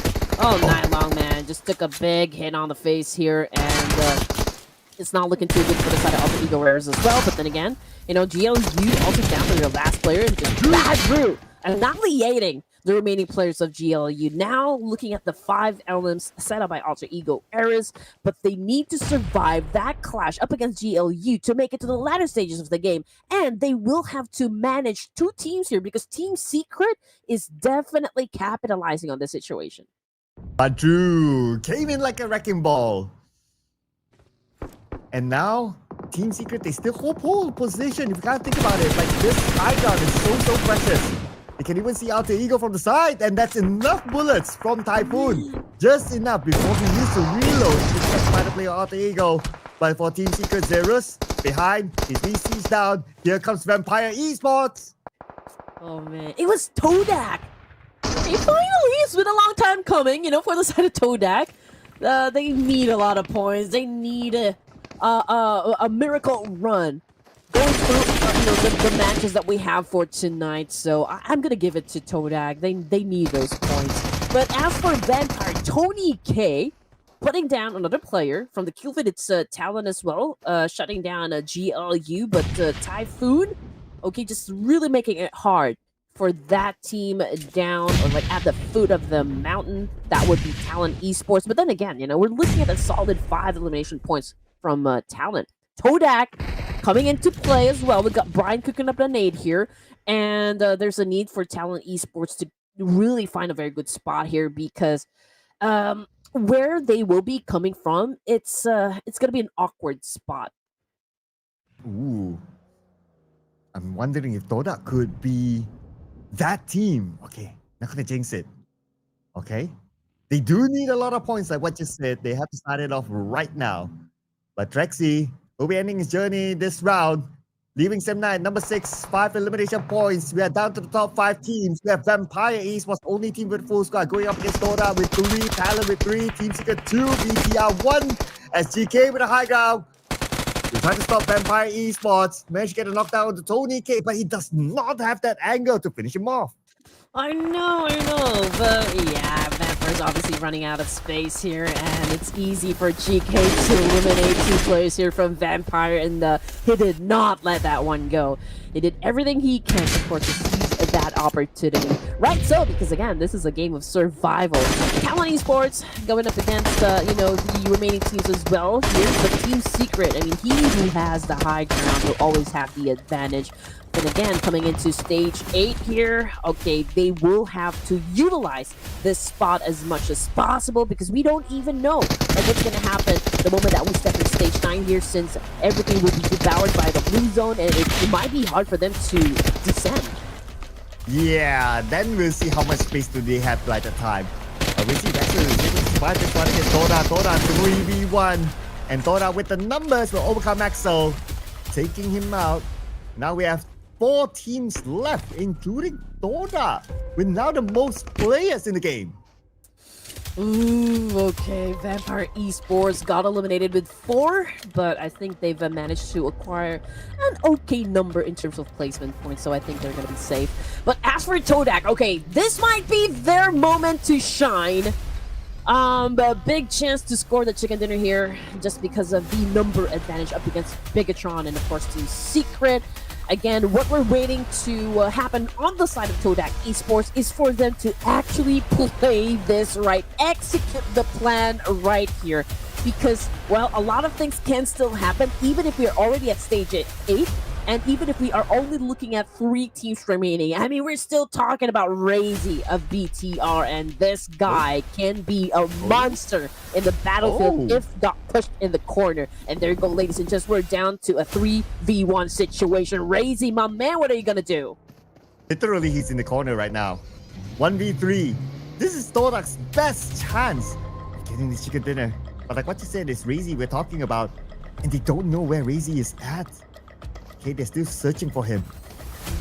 Alright, Fire shows himself. REINCE, the first one on the Todak, secures that elimination point. 2 more to go. Reels on the other side. One more to go. Could this be a solo run for REINCE? What did I tell you, Sir Cloud? Oh man, okay, here we go. You do not underestimate REINCE of Bigetron Esports. Man, we're down to a 1v1 just like that. And this is what we have been waiting for. This 1v1 trade-offs that's happening inside the battlefield. It's going to be 9 of Todak versus REINCE of Bigetron Vitality. Oh man. REINCE now in the standoff. 9 behind the smoke. REINCE behind the rock. This could be anyone's game now. REINCE just keeping an eye onto 9, who's going to make the first move. Looks like 9 will be forced to move because of the zone behind him. And now he's exposing himself. But the smoke is still blinding the side of REINCE. REINCE managed to clip 9. 9 to try from him. Spray happening right now by 9 from the lower ground. 9 boulder pretty low. Pretty similar right now. The chase is happening by 9. REINCE, one last to come out. 9. Can he actually do it with the DBS? REINCE! What a crazy clutch! It was definitely a REINCE against time there.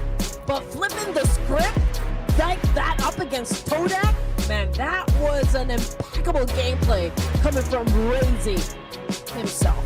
Wow, what an event, what a trade-off. Great effort though for the side of Todak. I mean, we're not gonna discount the fact that, you know, it was all in all a great fight between those two amazing players. It is Todak's best chance of securing the chicken dinner, but his second place finish is not bad, ladies and gentlemen. But the best moment this round surely is REINCE's chicken dinner. That was insane. A 1v3 towards the end with the blue zone behind him. He was alone.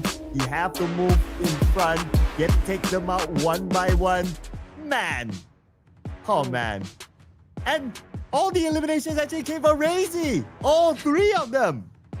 Yeah, because if you remember, you know, all 3 had an early exit just because of the play zone, I guess. So they might have encountered like a place wherein they got trapped with no vehicles whatsoever. Don't exactly know what happened with BTR, but yeah, amazing gameplay coming from REINCE here. Honestly, I felt like, you know, sweat is coming off my face here, even in my palms, you know, like it was again an amazing play. I'm pretty sure that the crowd is already going berserk down there in the comment section, just really making a lot of noise, especially for Bigetron Vitality. Yeah, especially the bigger troopers. They'll be going berserk right now. It's like, what a run. Is this new collaboration giving them a new vibe of being able to perform like this? Even though it's like, 3 players, it's okay. 1 against the world. We still bring back home the chicken dinner no matter what. What a crazy, crazy run by REINCE, who's also the IGL, leading by example. Okay, let me just get a chance to breathe here, catch my breath.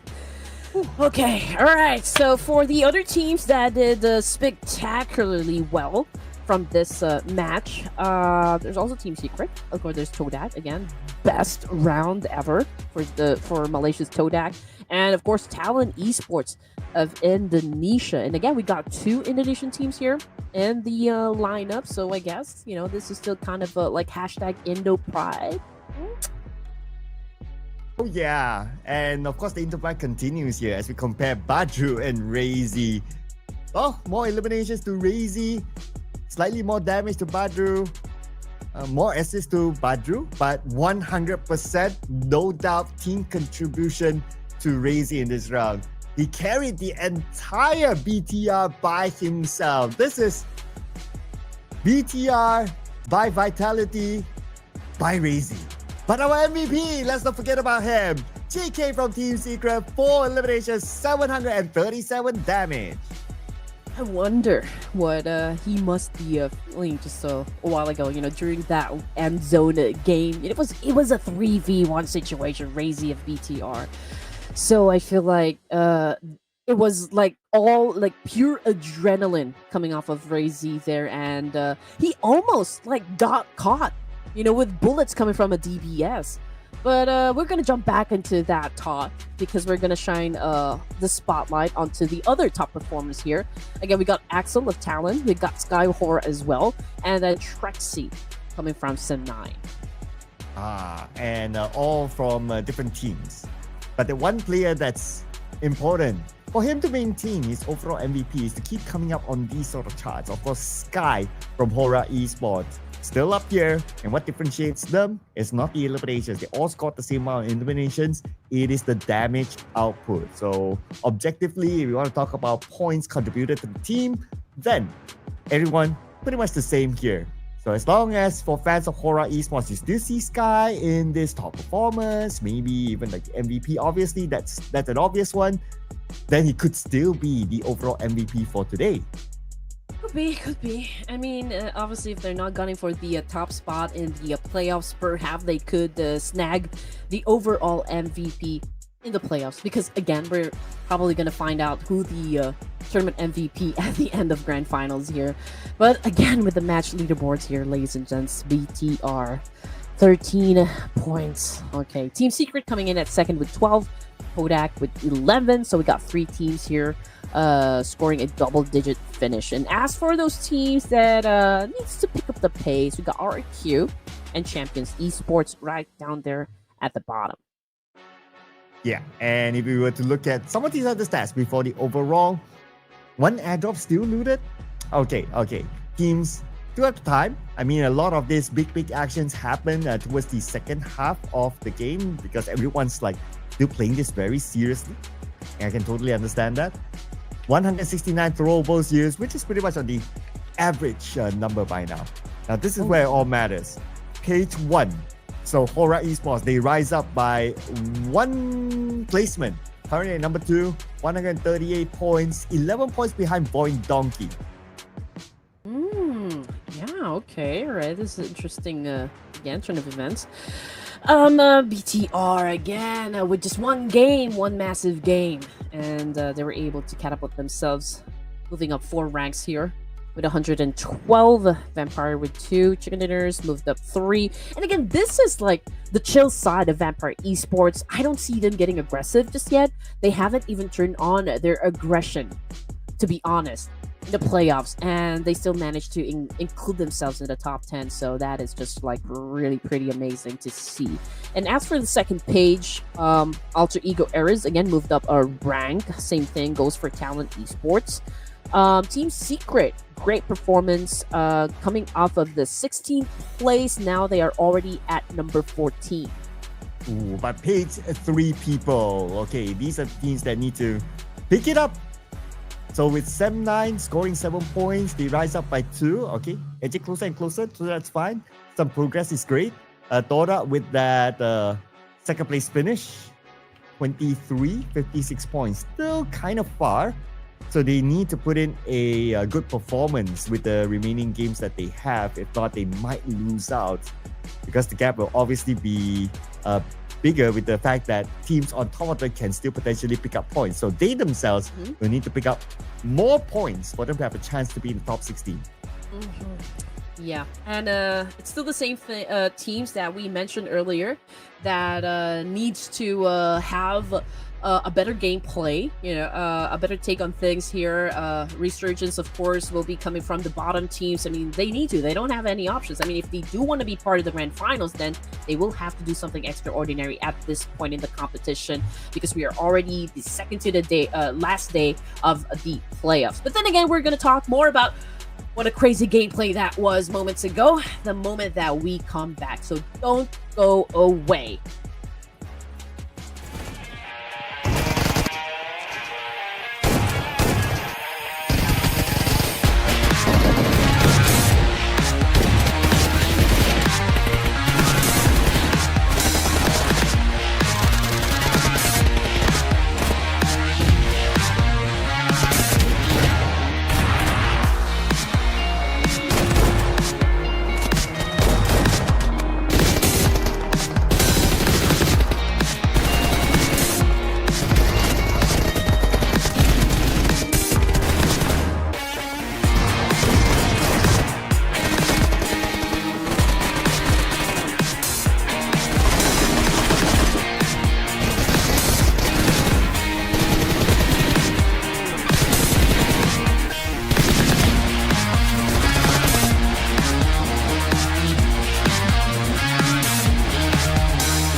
Wow, Indo Pride Day it seems, because BTR just got the chicken dinner. They denied away Todak from that chicken dinner when Todak had 3 players, and it's all because of Razy.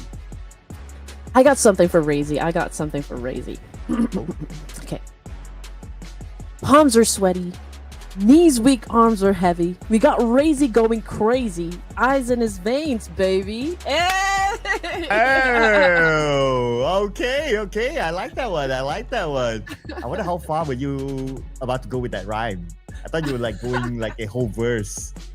No, I can't. That was just like, just because I really enjoyed that last fight, and I feel like the audience had a great time as well.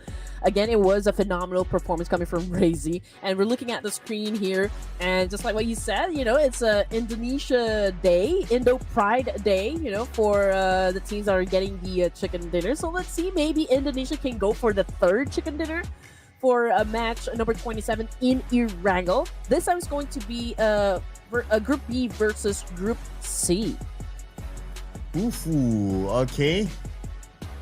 If you're thinking about picking an Indo team, there's a whole bunch of them. So still not an easy pick. It's not like, okay, in this grouping, there's only like one Indonesian team. No. They still throw you a bunch. So still a hard pick. Something that we still need to do after this. Ideally, I want to pick somebody who's on page number 3. I'm just thinking of who. Okay. Again, REINCE missed to play game number 1, so I guess my choice of prediction technically did not qualify because they did not play. So I'm gonna go and choose REINCE Esports, for this. Okay, keep the faith. Yes. All right. Okay. So difficult. I wanna put a bit of hope to Todak. I mean, come on. They should have scored that chicken dinner. The numbers did favor them, so it kinda on paper should have been Todak. So let's lock it in. So Red Queen is going for REINCE again. Alright. Let's lock that in. Make it official. And I'm going for Todak. Let's go. Yeah. Wait, hold on a second. When did you get the 4th point? Because I picked BTR. Oh, you did. Okay. Yeah. Okay. Remember I mentioned about like, with that new collaboration, give them a new vibe. Yeah. You got a new vibe. Oh man, okay, DRS for the production team. And again, you guys are welcome, to kind of join into our mini game. Again, we are all having fun in this tournament, so do lock it in. Your choice of team for this round in Erangel. Type it down there in the comment section and just really show your support, to your favorite teams, or like whichever team you guys are rooting for. You know what? That gives me an idea, right? Maybe in the future we'll have like a fans prediction.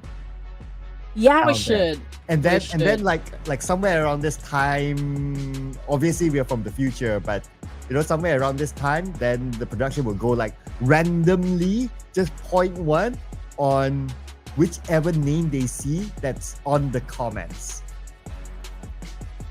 That would be pretty nice, right? Yeah. They should share this headache with us. Yes. Feel how we feel doing this every time. Exactly. And especially when it comes to off season, like what makes it even harder, for us to kind of pick a team that we think is gonna win the chicken dinner is the fact that we don't even know if they're really gonna show their true potential in the battlefield. So that's another angle there. Yeah, I know, right? We were scratching our head. Okay, I'll put an extra rule there. Okay, obviously the chat is just going to go wild, so sometimes it's a bit hard to pick, and I understand that. Let all 3 of us pick first.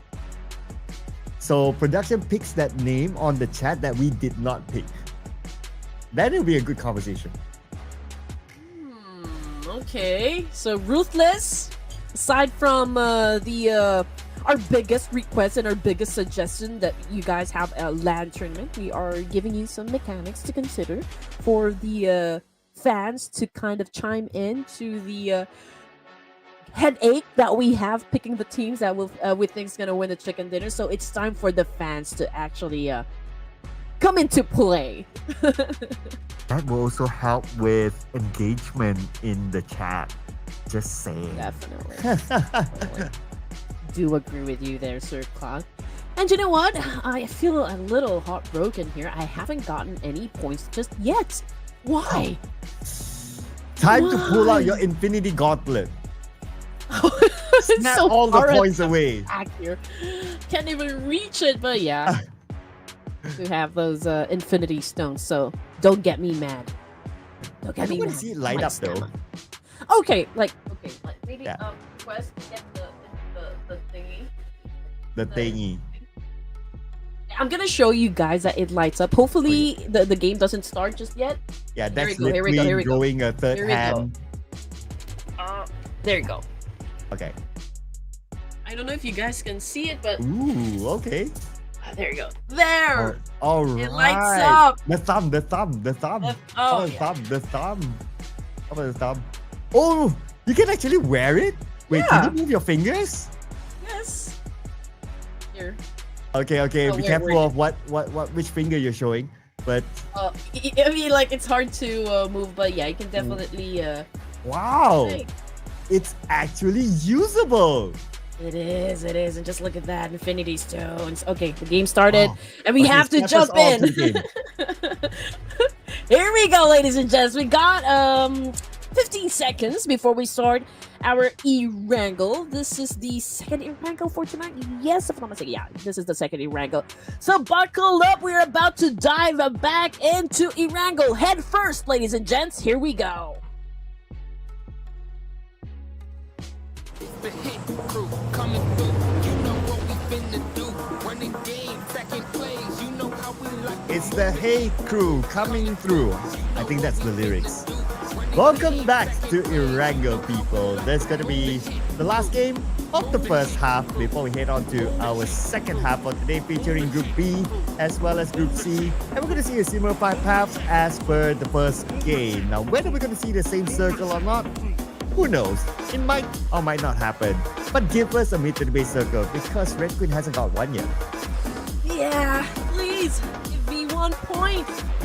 All right, here we go. I mean, talk about being at a top spot here. We got Sky of HORAA Esports still leading the pack when it comes to the most knockouts, highest damage, and of course, most elimination points all across the matches that we've had from day one up until today.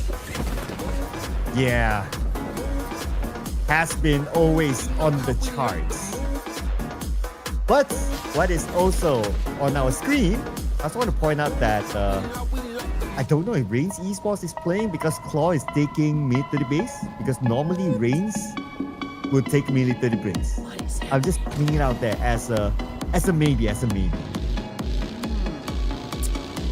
Yeah, okay, I'm just like really skimming the map here, looking for the logo of REINCE Esports if they even got inside the. Yeah, I don't think they're playing it yet. Okay, that is.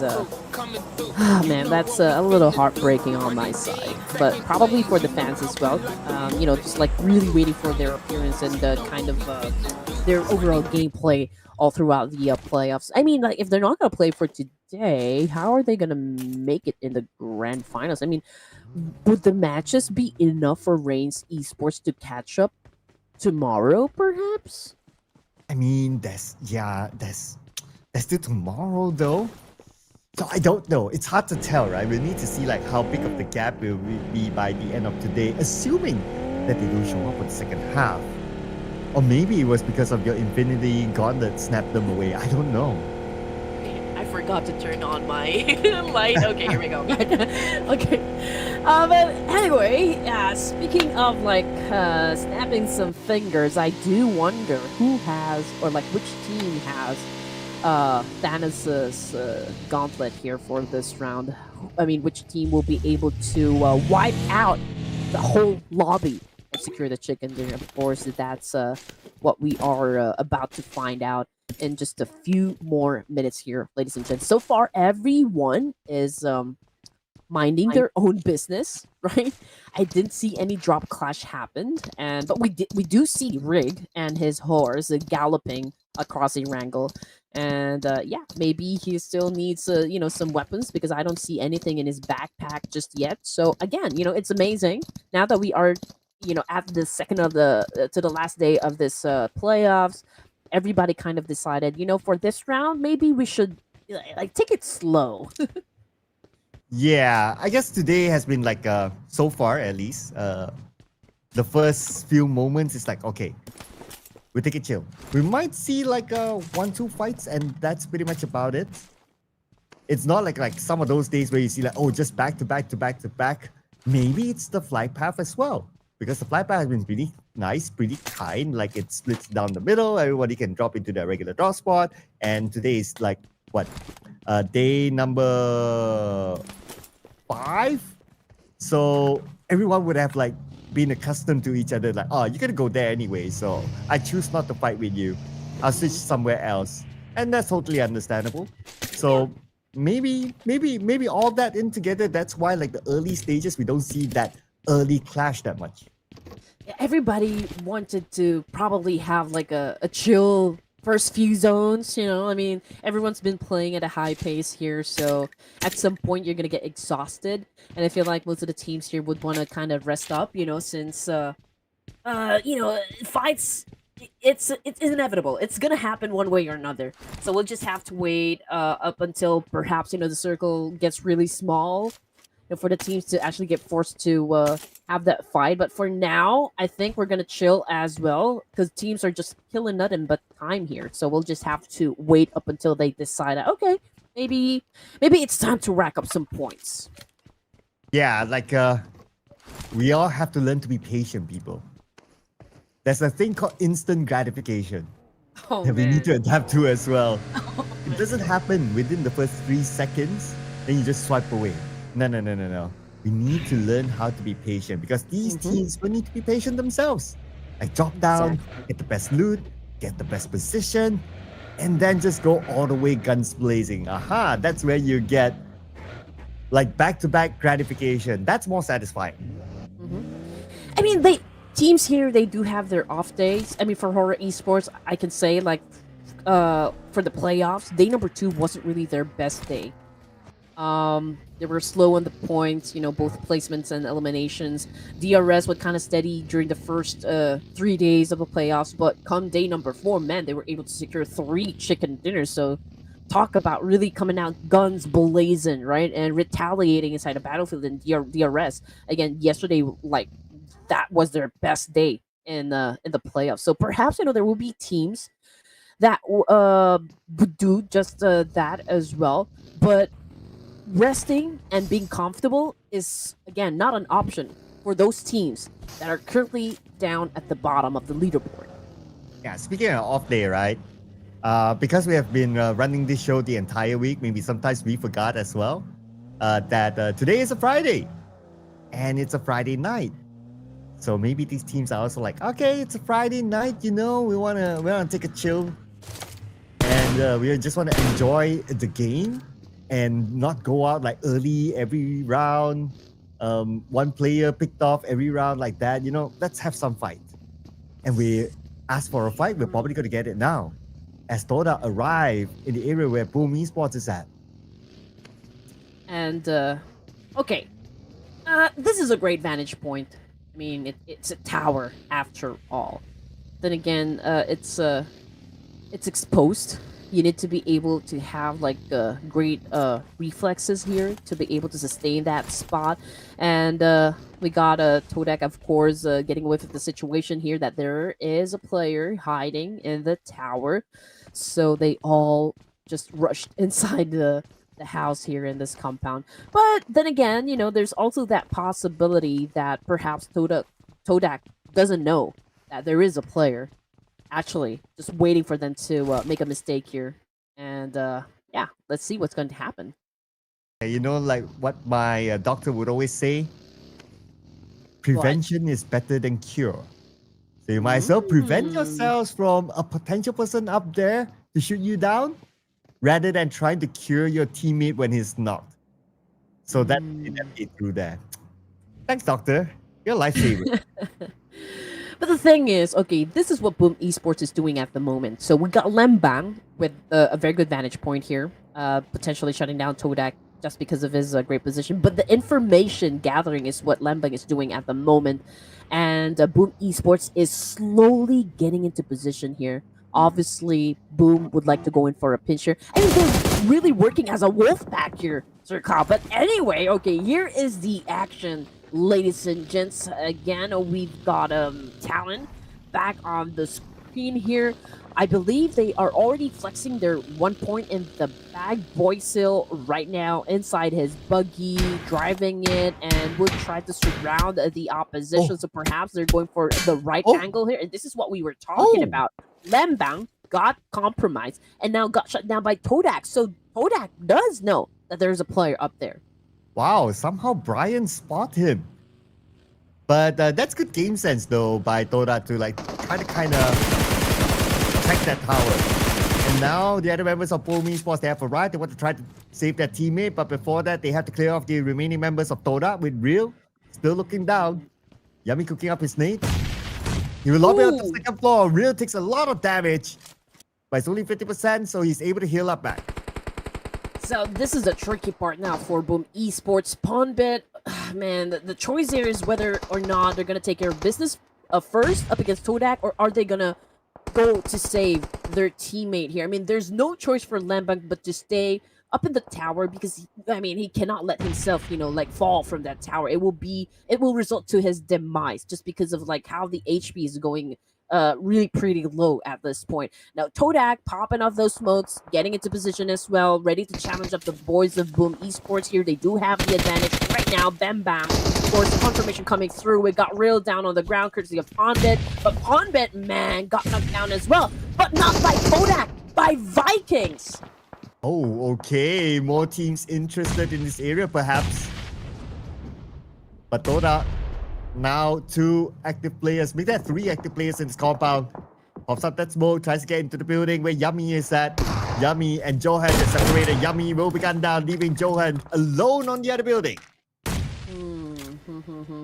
Okay, so this is the current situation here, ladies and gents. Real getting picked up by the teammate.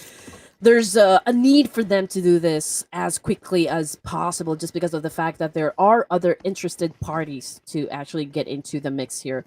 Boom, on the other hand, again, this is not the kind of outcome Boom Esports was hoping for. I mean, they did have the advantage up against Todak a moment ago, but unfortunately, they dropped the ball. That resulted to their early exit out of the game here. Vampire Esports going up against D-Savior of Vietnam. We got Traps back on the screen here. Newsy down on the floor, however. Traps trying to find an angle here to try to shut down a D-Savior. This is a back and forth trade coming from between these two. Traps not pretty low in HP, but there you go. A nail in the coffin sent by Levi's.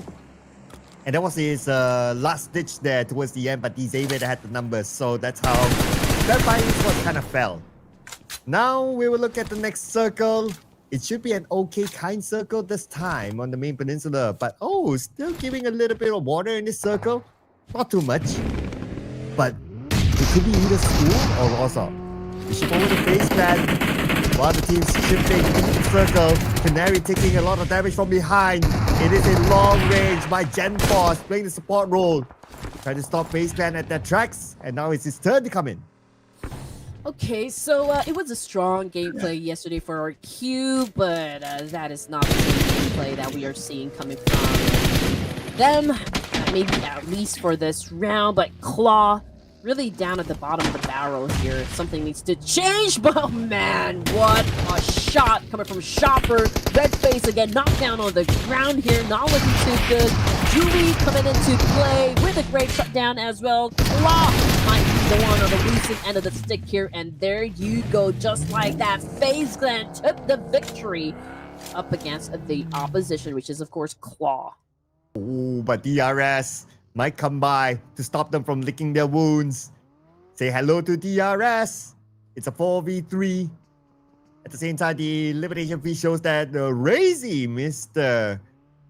MVP, Mr. Clutchman in the previous round, scored his own knockdown, not securing the elimination point yet. While for DRS, okay, they're trying to find an advantage, but what a big advantage! One nade by Delta to knock 2 down. Okay, here we go. DRS taking their aggression up a notch once again. They've got a couple plays down onto the side of FaZe here after winning the fight. You know, and DRS right now just giving FaZe a taste of their own medicine here, hence getting the victory up against that clash, or like within that clash. Which brings us down to 11 teams at stage 3. Wow. What the hell? That's what happens, like, if in the beginning, like, oh, nobody goes down. And when the fight happens, like, it just happens back to back to back to back to back. And all of a sudden, it's like 11 teams. Okay, and then you have a little bit of a chill time. And then the cycle will happen again, maybe to the end that time. Yeah. Oh, wow. And again, you know, our esports already out of the game here. Okay. They are at number 14. Okay, so we'll probably check that in the leaderboard later on. But they're not safe at all. But then again, you know, plenty of chances more to go for the side of Vampire Esports, and I'm not even like feeling the pressure for Vampire, because again, we're talking about like 16 slots, you know, for the grand finals, and Vampire Esports will definitely one of the teams that we're going to see play in the grand finals. Now, looking at the map feed here, ladies and gents, we got, of course, a lot of teams that will be coming from the southeast side, but ETR, man, they are guarding that entry point right there. Lots of potential to assume points coming off of the enemies, and let's see like how long can they set up a very good defense from all of the teams that are headed towards that direction, because that compound right there now is a prime spot at stage 4. And so is Rosshawk as well in the middle of the circle. We might expect more teams to head towards there now. 7-9, for example, on their vehicle, taking the left side rotation. The team shooting at Viren. Okay, that's a clue that somebody's there. Now he drives straight. So far, vehicle still okay. Heading straight, passing by School. Now, School also has another team, so oh, they are forced to stop right now. DRS 7-9, here we go. Man, but from the kill feed, it's Vikings versus Talon, and that's the confirmation. Axel already out of the game here, and okay, how many more players does Talon have? Okay, down to their 3 players, so it's still doable. I think they still have a fair chance here to score that chicken dinner. 7-9, okay, flushing out VOIN Donkey from that building, but I mean, it's kind of hard to connect just because of the fact that, you know, it's I mean, they're surrounded by concrete walls here, so it's not really ideal for any of the teams that, you know, like to go for a massive spray. Again, you also need to consider that you need to manage resources, and if you cannot really find an accurate angle to work with, then might as well just, like, you know, like be patient and just really wait for that right opportune moment. But speaking of moment, we've got ASI8 having a moment with Tribe Aeromacy. Trix is looking at a different direction here. I mean, there are teams that will be coming from the outskirts, so perhaps, you know, he wants to keep them at bay while they deal with business here inside the compound. But Boykill, NIBL, okay, both a player down, and that's it, I guess, you know, for Talon. I think, are they out of the game? Yes, they are. Number 11 with only 1 elimination. Not the best of round for Talon, but at least they so far have managed to score like 100 points, so they're still pretty okay in the top 16. That's fine. Yeah, starting from today, ladies and gentlemen, we're gonna put a little bit more focus on who's going to snatch those 16 spots from Phase number 3. The BTR trying to stop 7-9. They have arrived around the School area. They will probably think about going to Rosal, but there were just so many teams in front of them. And speaking about a team that wants to get into Rosal, it's ASI8. Now, Tribe Aeromacy will play the gatekeeping role, not only to them, but also to VOIN Donkey. You know, yeah, Tribe Aeromacy, hopefully they get the rhythm down. They're not safe still. in the leaderboard, so there's still a lot of work to be done. But great shot coming from Rig. Nade, very good. Zeta low in HP here. Gakor remains to be knocked down on the ground. Here comes Rig with an attack, and yeah, down goes Zeta. Gakor as well, both players already out, and that was the end of the line for the rest of VOIN Donkey, which brings us down to 19 remaining, and we are just at stage 4 here. And Seb9, so far, they are breaching through D Xavier. Gun down one player of D Xavier at the southern side without the circle right now. But we're also looking at whatever happening inside of Warsaw. But we switch back over to Seb9. They continue to fight against D Xavier. D Xavier still with one man down. Nate is the one to be sacrificed to the hands of Seb9. And one Nate. Oh, but Mika got Chua. Okay, 2 more left for D Xavier. Seb9 has to go now. Alright, here we go. Trexie with a peekaboo! Trexie continues to remain confident with his kills, but Levi's, man, down to this player alone coming from the side of D Xavier. He does have a DBS, which is, of course, a lethal weapon, but then again, going up against a lot of members of Seb9, that could be hard to pull off. But then again, Firen caught a molly, and Seb9 is not safe at all because BTR coming into play as well, which puts them in a pinch here. And Levi's from the side still punishing them. The members of Seb9 fall one by one thanks to Levi's blocking them. And now it's going to be only Firen against Levi's. Levi's pretty low with the blue approaching. Levi's has to back off. He does not have the help to tag the blue. Firen is cooking the snake, but Levi's is pretty deep inside the warehouse, so I doubt that the nade can land. And that's why Firen switches his angle to another position. Waiting for Levi's to come out now.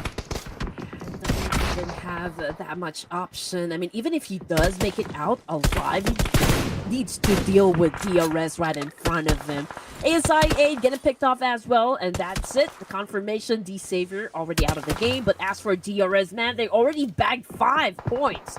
And, stage number 5 here. 16th remaining. We're looking at ASI8 with 3 points, but UZM already out of the game. 5 all goes to Delta. Oh my goodness, that is pretty hot. And more fights continue to happen though.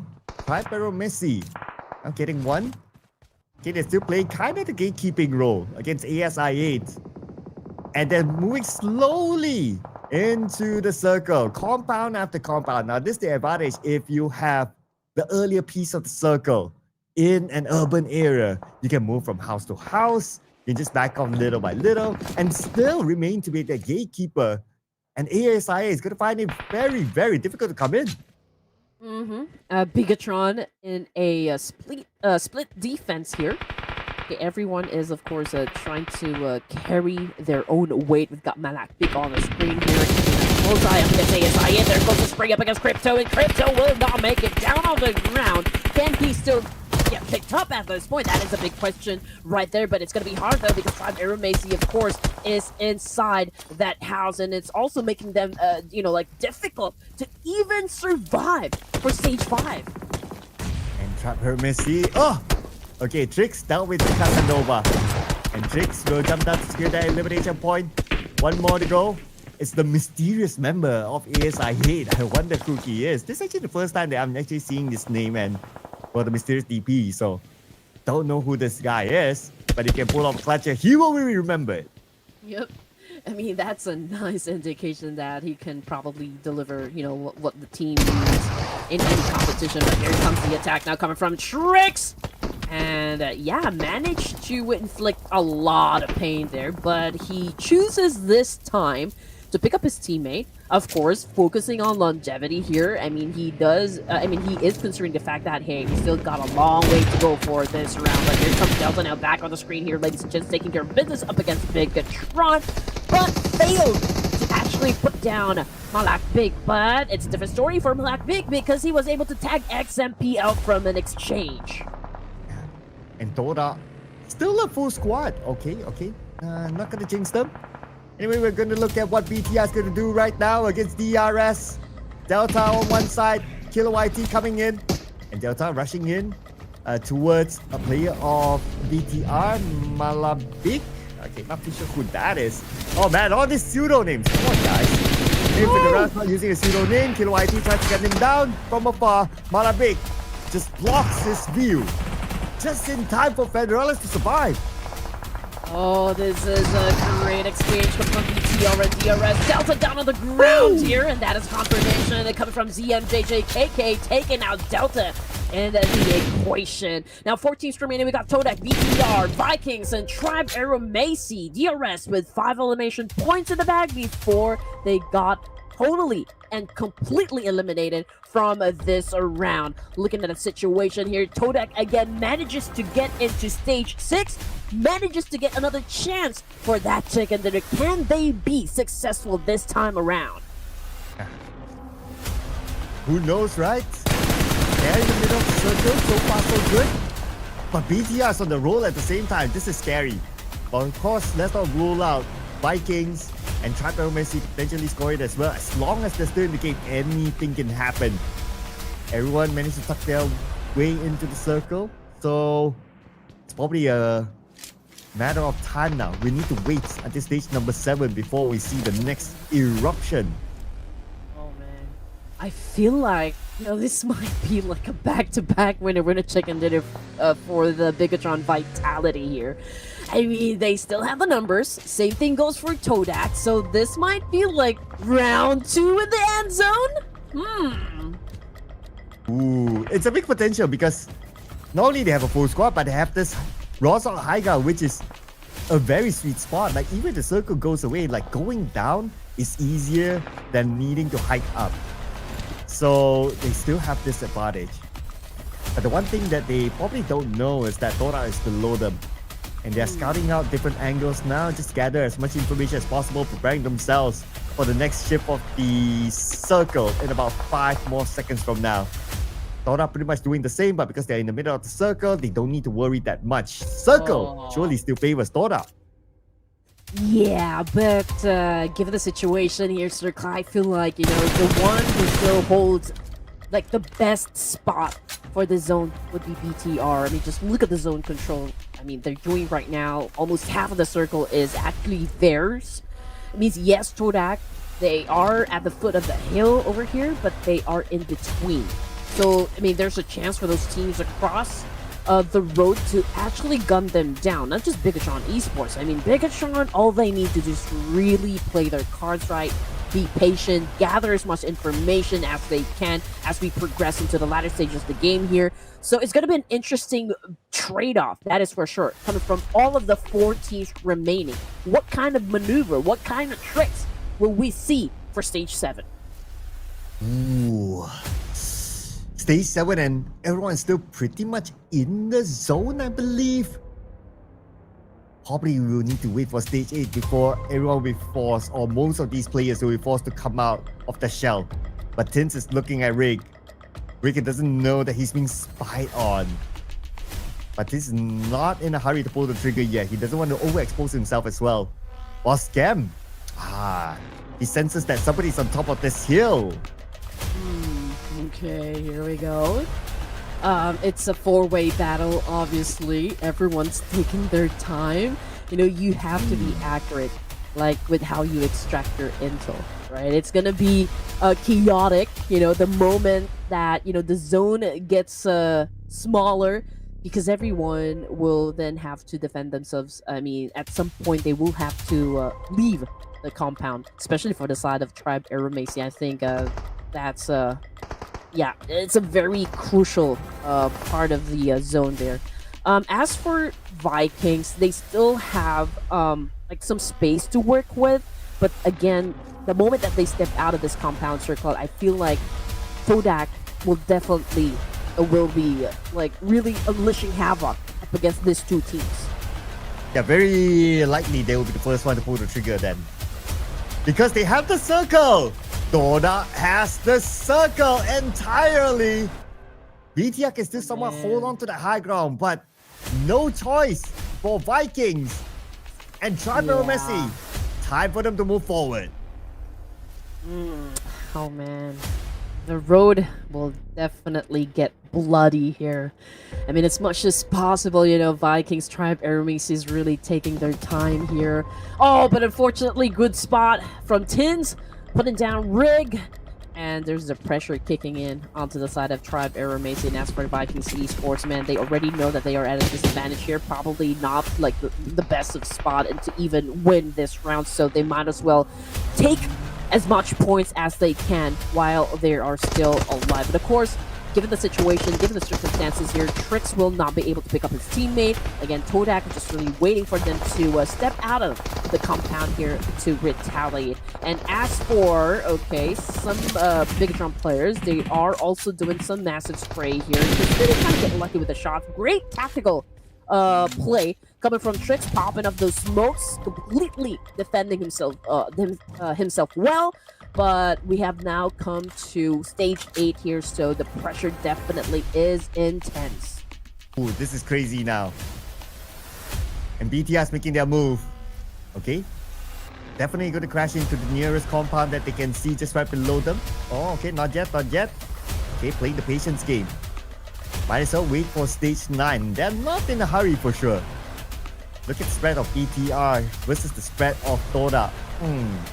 If they rush down together, it's really a 50-50. So hard to tell. Yeah. The smoke's been deployed. And BTR, are they going to go? All right. Oh, They man. created it.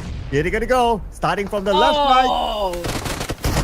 I mean, okay, they were able to dodge that nade coming from Real. And this is a 2v1 situation. Real? Now Real trying to defend himself and was able to do just that. But here comes another attack coming from BTR. And there goes Real on the ground, bleeding. And might be already taken out of the game here. But Razy also took a shot here, took a hit, took some damage. Also down on the ground, but BTR remains to be strong. Todak as well, but Real is already out of the equation, which brings us down to round number 2 in Erangel. BTR versus Todak.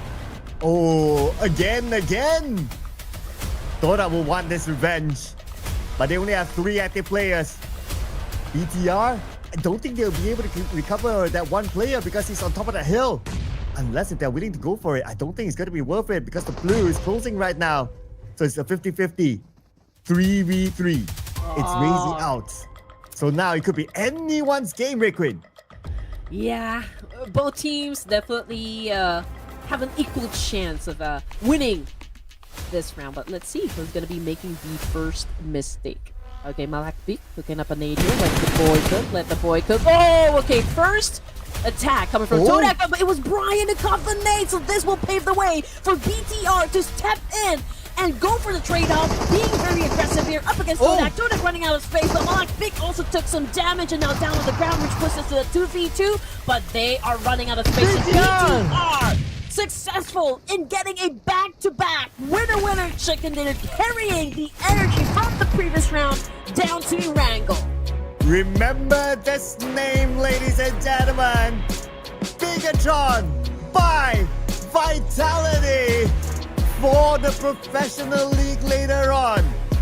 This team, this brand new name, they are bringing the figure right now. 2 chicken dinners back to back. Whew! What a play, ladies and gents, coming from Vitality. Or Bigetron Esports by Vitality. And ZMJJKK. Okay, man, this guy is just really on another level here. Satar? I know you, man. Okay, so, I mean, he bagged most of the elimination points here, so that only means that, you know, he did most of the work. But, of course, it's always a team effort here. I mean, Razy, Federalis, Malakbik, it was a great stout performance coming from Razy from the previous round, and Federalis also was able to contribute a lot into like how BTR was able to pull off a win here, and same thing goes for Malakbik. I mean, everyone did their part. It was an awesome spread in Erangel. They maintained their pace, they had the zone control, and it was an amazing sequence of events, you know, for the side of BTR. It's great execution by them as a team. Even though, yeah, one player got knocked down at the top, Razy got knocked, yeah, that's fine. Trade-offs happen. At the end of the day, you still secure the chicken dinner. So it's necessary sacrifices at times. And if you score the chicken dinner, well, nobody will remember that. You still got the chicken dinner. So great work by Bigetron by Vitality. Next, Todak. still consistent. 2 second places back to back, just to be blocked by BTR, followed by Vikings and Tribe Aeromacy. So for Todak, we're starting to see something for them. Maybe a surprise slide into the top 16. Mm-hmm. And I mean, with Ashley did expect a change of pace, and Todak is showing up right now, stepping up into their gameplay, and I can say, out of all the days so far in the playoffs, this is by far their best day working out for them. Yes, they haven't bagged the chicken dinner just yet, but the fact that they are consistent, getting into the latter stages of the game here, getting some elimination points done as well.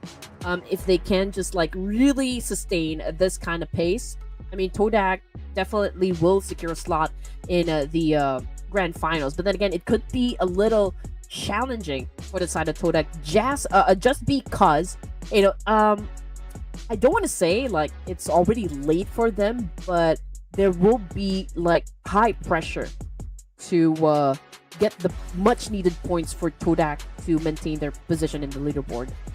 Well, not too late to celebrate our MVP. 4 eliminations, 747 damage. Brian, aka Cleon. Assuming that this is the guy, pseudo names and pictures sometimes, the actual guy, you guys know what I mean. And he came up as the MVP this round because he is up there with a good balance of eliminations and damage. But other top performers here, we do have Sata as our top eliminator. 5 elimination points, sharing the same amount of points with Delta. And overall BTR, 23 points collected. Man, this team. Yeah. Oh, goodness. Oh, man. 23. Okay, Todak with 12. We got Vikings, Tribe, Aeromacy tied at number 10. And as for RQ, VOIN Donkey, Vampire Esports, Boom, they all got 0 points for this round. But honestly, for VOIN Donkey, there's really not much pressure for them to perform again. The beauty of really racking up points at an early onset, so you can really afford to have a couple of bad matches. And given in this situation, I feel like they're not really gonna be super aggressive at this point, just because of the fact that whatever happens, they do already have that slot in the grand finals. Not unless, of course, if they want to smoke the other teams here playing in this tournament, in this playoffs, and just really prove a point that we can finish this up until the end of the playoffs at the top spot. I want to point out this, right? BTR started the day with 99 points, not a triple digit yet. They are now at number 4, and they are only 14 points away from that number 1 spot. They are chasing like mad now, BTR. Insane. But they're going to have a break after this, so everyone in the lobby can chill. Chill, people. Chill in the lobby, okay? They are taking a break after this. On base number 2, of course, it's the base that we're going to put a little bit more focus on, especially those at number 16, number 15, and so on and so forth. VOIN Esports, 96 points. Team Secret, 97 points. They slide down 1 placement.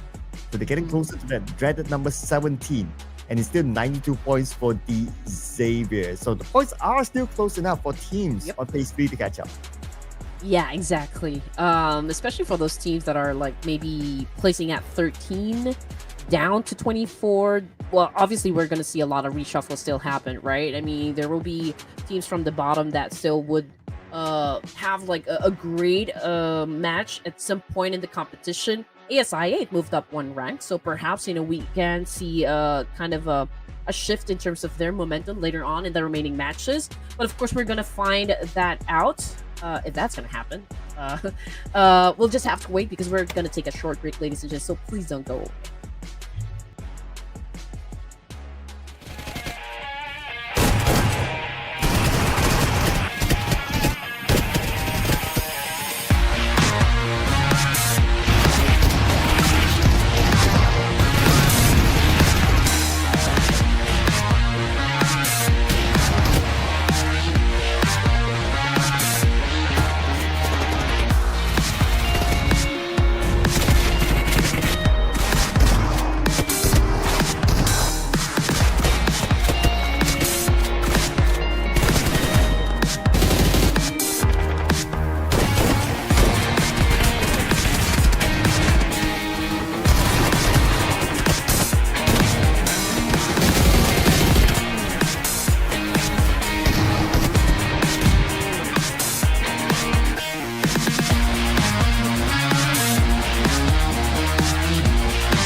final 3 matches here, ladies and gents, for day number 5 of the playoffs. Again, welcome back to Ruthless Invitational Showdown Season 10. My name is Red Queen, together with Sir Cloud, and we are about to see just like which of these amazing teams is going to be crowned winners for this round.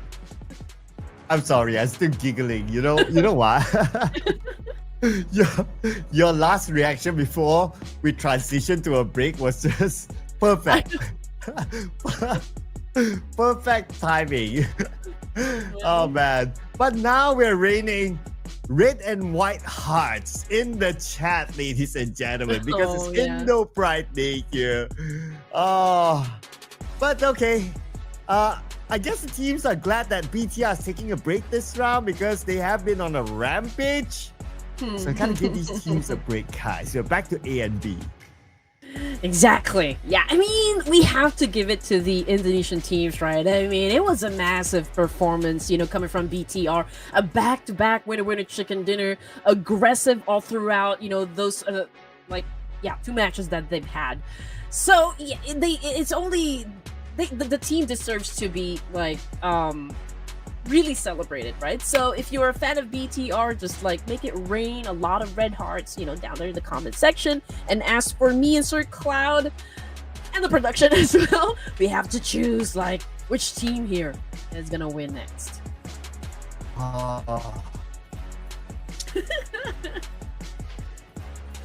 Who will be in the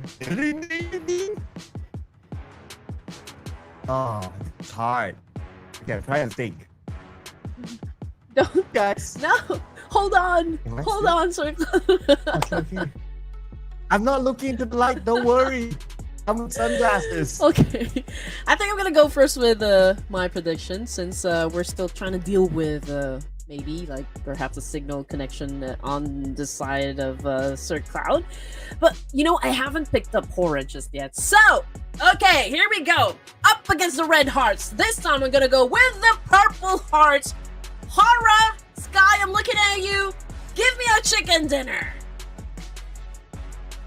Okay. HORAA Esports. Okay, I should be pretty back here. Okay. Let's see. Let's try this one out, okay? Let's see if it happens. Let's go for Indo Pride. And I am going for GLU Squad. Looking at you. Ooh. GLU Squad. Okay, interesting. GLU. Okay. Let's see. Okay, we're gonna pick this time, production. I want to see your choice of team here. So it's oh, there you go. Okay. We got 2v1 situation in terms of like prediction. Okay, here we go. I'm feeling pretty confident, you know, for this round since it's gonna be Miramar, ladies and gents, back to the desert and we go. And I do wonder if we're gonna see some camels again pop out from the map. So that's gonna be interesting for at least for me. You know, I do love to see if there will be teams that will be using camels as their mode of mobility here up until the end of this round. That could be interesting. Okay, let's see what will things be a bit more spicier today, right?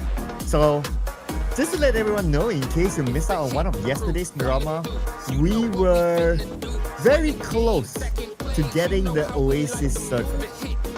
We got the Oasis, but just next to it, like that. Like if you see that hill, that curve beside Oasis, yeah, we got that one. There was like that's like the closest Oasis circle that I've ever gotten in my entire career, ever since my actual Oasis circle way back in 2020. Yeah, that close. Okay, all right. You know, I'm hoping for like maybe an island finish over to the east side, or perhaps like a Los Higos circle to happen back in Miramar, because we know how intense it can actually be when it drops there. But okay, sorry Red Queen, not this time. Okay, we do have Impala in the circle here, so perhaps we will see some of the teams head towards that direction. I mean, it's a favorite spot, for most, if not all. As for those teams that are close to one another, there are some that are kind of building up along the sides of Los Leones as well. So we'll have to wait and see if eArena will take a shot up against fourth Thrives and be able to take a score. Unfortunately, that was a missed opportunity. But then again, the fight continues on. We've got FaZe Clan up against DRS. Ooh. Can Red Bull actually do this angle? Okay. He kind of did, but the members of DRS actually moved away. And they're playing without Delta. So 3v4 now. Kiante with the Winchester. Not the best of weapon in this kind of situation. I don't know which is better, like a Winchester or a pistol. In this situation, it's like both of them are equally bad. Okay. Okay. I don't know. Like, maybe when it comes to CQC, a Winchester might be a better choice of weapon compared to a pistol, because pistol might need like a couple of shots before you even take down your opponent. But with a Winchester, I feel like it's only going to take like one shot. Like if you actually are accurate with your aim. But of course, that's all hypothetical, ladies and gents. We don't exactly know what's going to happen. I mean, unless Giante can maybe give us a demonstration, while they go up against FaZe. You know what my psychologist would say? What? The fact that you picked a Winchester means you're feeling secure. You're feeling insecure, you pick a pistol because you can spam. Winchester, you can calmly shoot. Oh, yeah. I thought I thought that if you got a Winchester, you're definitely going to be winning because it's got that win, in the Winchester. But, oh man, speaking of like winning the fight, eArena obviously is not posting that win up against four Thrives. But then again, it's a fair fight. Oh, it's a 2v2. Okay, so now we're talking. But perhaps, eArena can win a fight up against four Thrives. But of course, there's a need for four Thrives to also improve their status in the leaderboard. So let's see what Nook is going to do in this situation. But as for Pubg Esports, Ponbit, and got knocked down by Trang of Team Secret. My psychologist told me that I'll be questioning whether I paid for stand-up comedy or actual consultation.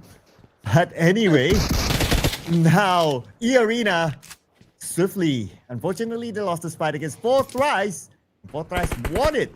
They retained 3 players. Now Team Secret's in the fight as well. Well, Red Queen, you wanted early fights. You're getting it now. Yes, of course. Well, teams are not disappointing us. We want action? Okay, they're giving us action. Now, on the screen, ladies and gents, we've got Team Secret going up against the Wolfpack here. And obviously, the Wolfpack have been, they're playing with one less player. Okay, so that would be Ponbit, ladies and gents. Confirmation coming through just moments ago.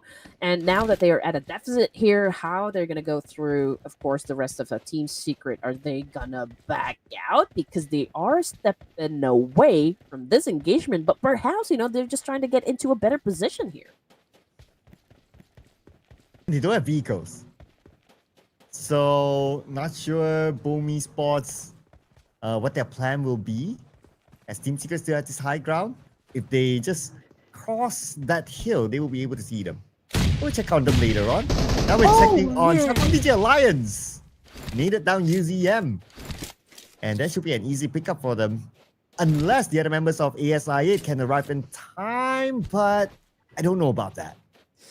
See, guys, this is the importance of, getting your information right. Oleo obviously know where to throw that nade, and it was an easy win from Oleo. But of course, the fight is not over just yet.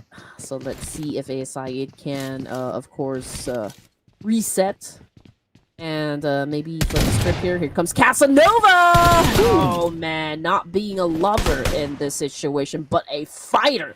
Now, getting back into VOIN Esports here, we've got Johan, getting tagged from behind. So, right in front of him is Pepank, of course, but it could be hard from Johan. Where is the rest of the team?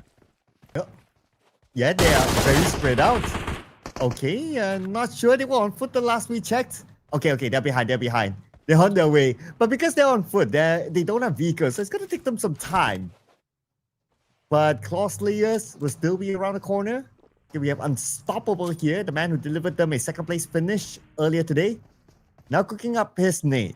His one and only trusty nade. Sends it across, will not connect. Now they have to go in for the chase as Lembang. He found a vehicle, but they want to fight. Yeah, I think, the cavalry actually came into the party late and they weren't able to save Jahan, from Claw Slayers. So let's see if they can still win this fight now that they are already at a disadvantage here in terms of numbers. And Claw applying a lot of pressure onto, of course, Johan and Lembang over here. But Lembang, oh no, Red FaZe was able to get the job done. Yami tried to respond with a massive spray, but a little bit open to the left side. And, oh man, okay, so Boom already out. But Claw right now about to face their demise as REINCE Esports step into the play. Wait, they are playing. Okay. I know, right? Just when Red Queen didn't pick you guys. You gotta make it known to them that you picked them twice and they didn't play. Yeah, I picked you guys and you guys did not pick me. Ouch. Ooh.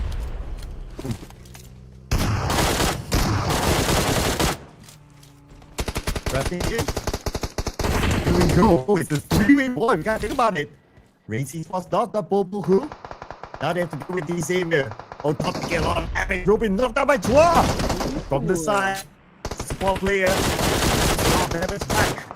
And here comes Levi's as well. Trying to pick out Doc. Baron will be down on his knees as well. Took out by Red FaZe. Red FaZe will finish off Baron. REINCE Esports. Maybe not the start of the day that they would have wanted. It's, well, okay, it's not really the best of spots, for REINCE. I mean, it's pretty exposed, to be honest, so it'll be hard for Doc to save top at this point. Chua, as well as Nadati here, Nade, they're coming after Doc in the situation. Doc pretty low in HP here, and there you go. Chua able to put him down on his knees, hence gaining the momentum up against REINCE. But of course, let's go. Red FaZe sealing the deal for REINCE, and there you go, just like that. I mean, the moment they step into the fight, REINCE got eliminated. So, what to expect coming from REINCE? Are we gonna see them in the grand finals? That is a huge question mark right there. Well, maybe we'll see a clutch here from Red FaZe first. Let's see if he decides to fight. Okay, he's repositioning himself. S12K, one bullet. Okay, reload time. Pretty low on overall ammunition though. And these Xavier 3 players, I'm not sure if he has enough utilities.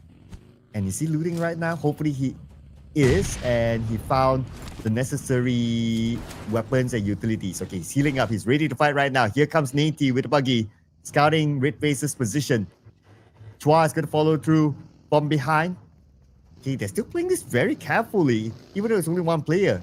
That means they really respect Red FaZe. Okay, let's see. We need a clutch from Red FaZe here. Okay, try to dance it up. 2v1. Red FaZe taking in a lot of damage. Okay, so he was able to at least put down one player from D-Saver. But then again, overwhelmed. Like you're dealing with 2 players here from D-Saver with accurate aim and accurate, of course, getting that information as well. So, yeah, it was an unfortunate situation for Red FaZe to handle it alone, all by himself. Map feed, ladies and gents. Again, we've got Champion Esports about to step inside the zone from the south side, coming fresh from Los Leones. But then again, they will have to deal with Alter Ego errors first before they can safely, of course, get through the safe zone. So, I mean, going up with the likes of Alter Ego errors, you might want to consider just, like, really giving it your all. Some, like, brute force. We're talking about brute force coming from Champions Esports. Yeah, because Alter Ego, they are on the roll today, especially with their first chicken dinner. So, they probably are bringing that momentum. Okay, and Alter Ego, they are using Balja as a hostage. But not for long now that Zone has arrived. Time for Badru to move. He might take down Balja. Just to make sure that point doesn't get denied away by the blue. Nylon will help him out. Point number 2 goes to Alter Ego. Now it's getting into the circle time for Alter Ego. Okay, Urkus on the way as well.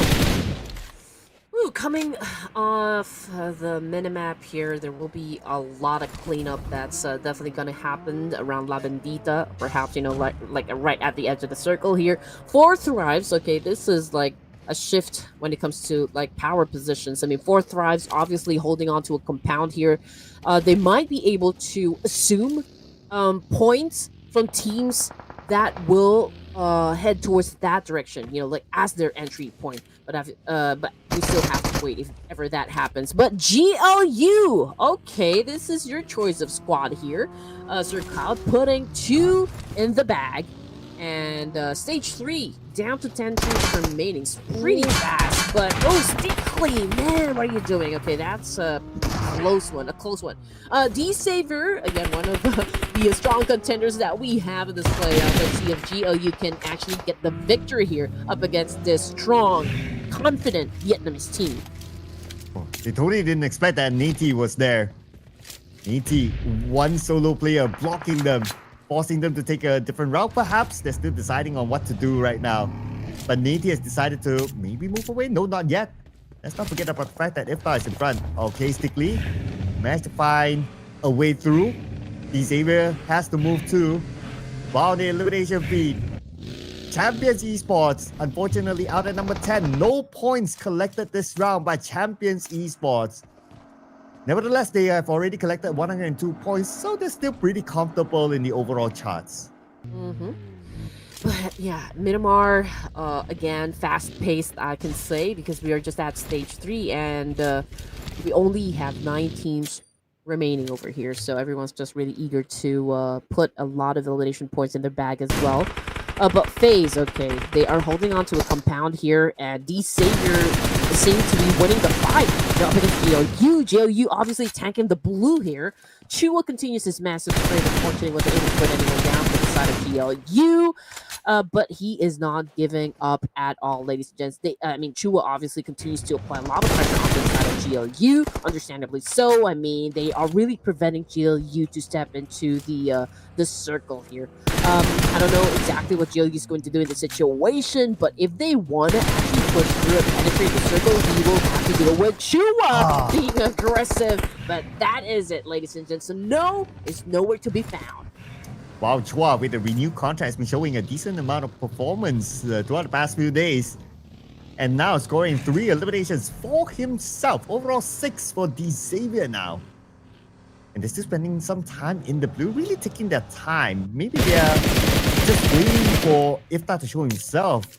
Yeah, moving towards the direction where Iftar is at. They were bumping into each other for sure from the south. But on screen right now, we're going to look at what's going to happen between Alter Ego and GLU squad. With Alpha having Xbox in front of him. Who's going to pull the first trigger?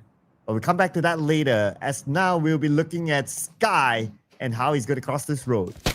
Okay, that's Sky. Oh, back to Alter Ego Eris first, because they just eliminated GLU squad with only 2 points in the bag here. Ooh, a little brutal, so to speak. Iftar, last remaining player from CelcomDigi Alliance, and Levi's just collected that point. Man, 7 teams remaining. Looking at HORAA, we got Sleepy.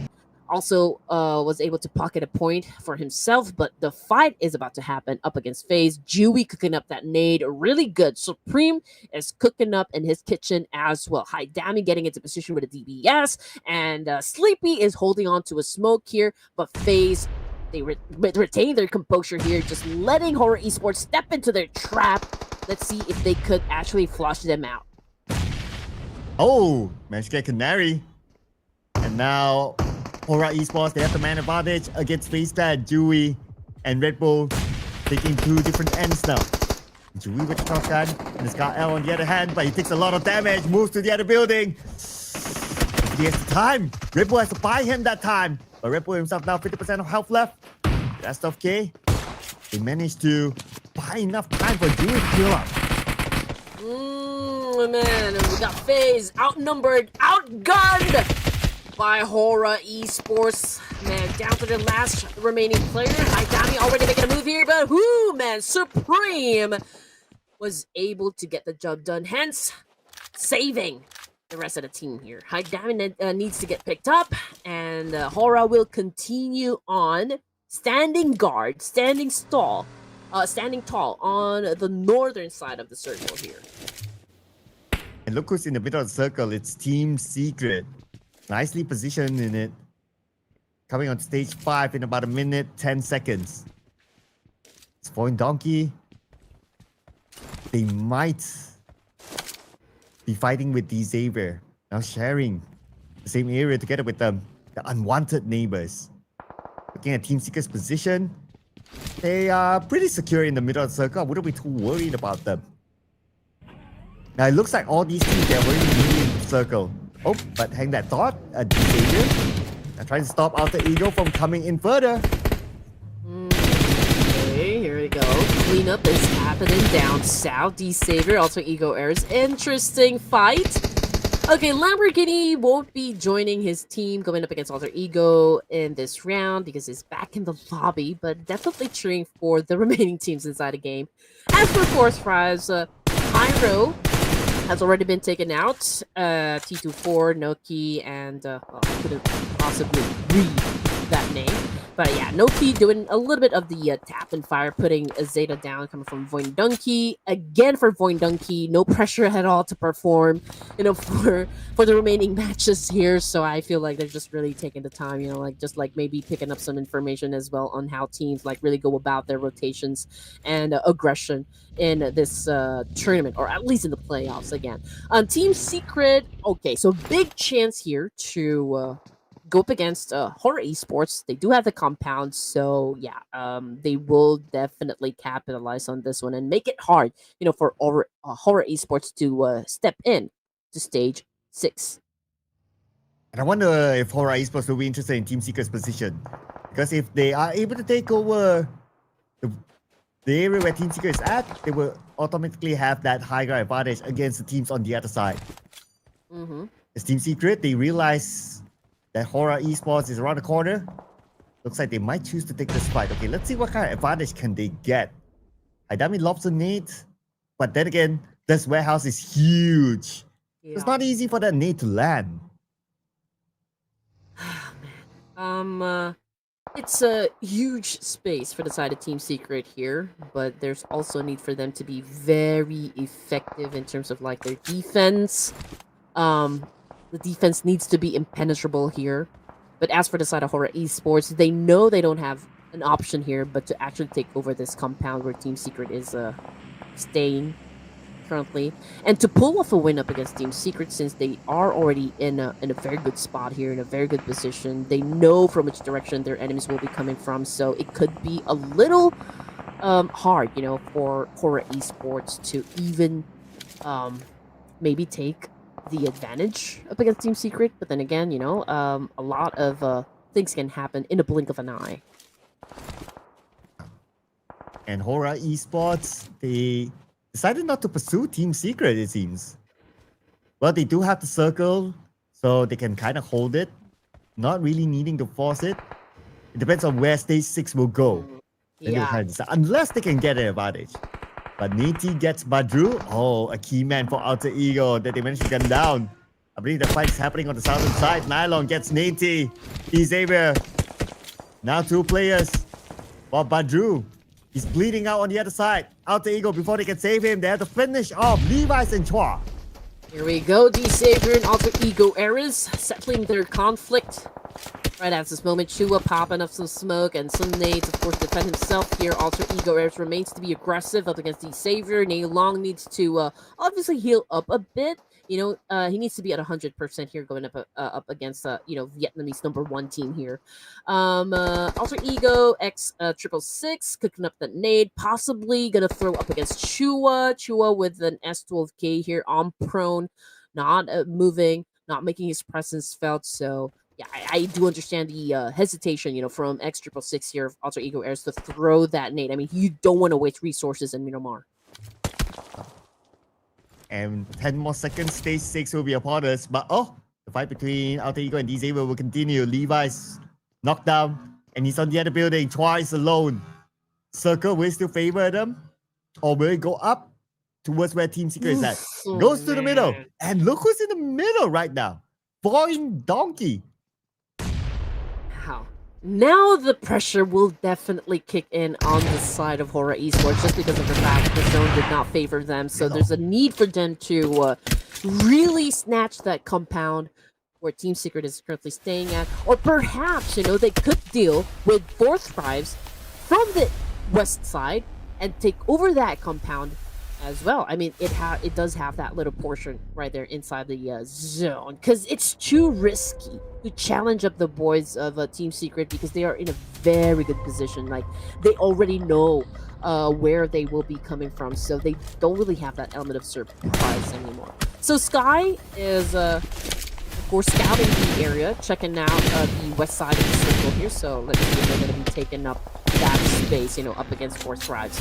Obviously Sleepy is applying a little bit of pressure onto the side of 4 Thrives, but then again, you know, HORAA Esports not even aware of the fact that 4 Thrives is down to their 2 members. So I don't think at this point of the competition, HORAA Esports will make any rush decisions. I mean, they are trying to, I guess, really make a statement here. Even in the playoffs, I feel like they're in the mood to really be at the top spot as well, to like really finish this tournament with like flying colors. Yeah, I don't see any reason for Team Secret to really shift their position yet still. For HORAA Esports, okay, looking at how they are gathering together on the opposite side of Team Secret, so I guess they won't be really interested to try to pursue Team Secret. So both teams having a bit of truce for now. Maybe they say to each other like, hey, let's redefine the 2 teams, okay? We'll meet you there later.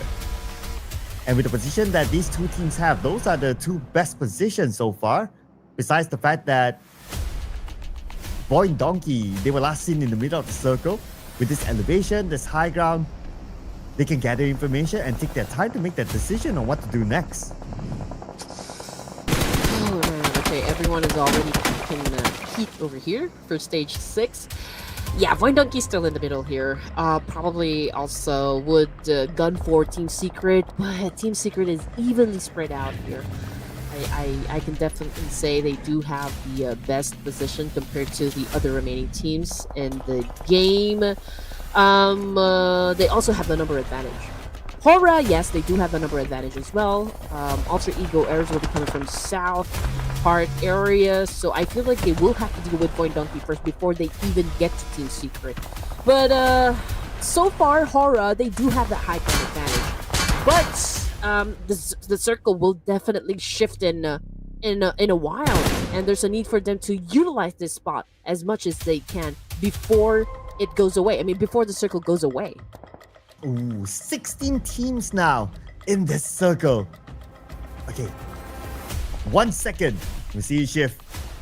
And it looks like it goes towards where VOIN Donkey is at. Still in the middle of the circle. Everyone at that high ground. Whether it's HORAA Esports, whether it's Team Secret, everyone has to abandon it. Okay, so again, VOIN Donkey continues to be favored by the circle here, and that is it. You know, for Team Secret and HORAA Esports, the fight will definitely happen. 4 Thrives kind of like just making their, you know, presence felt when it comes to dealing with HORAA Esports.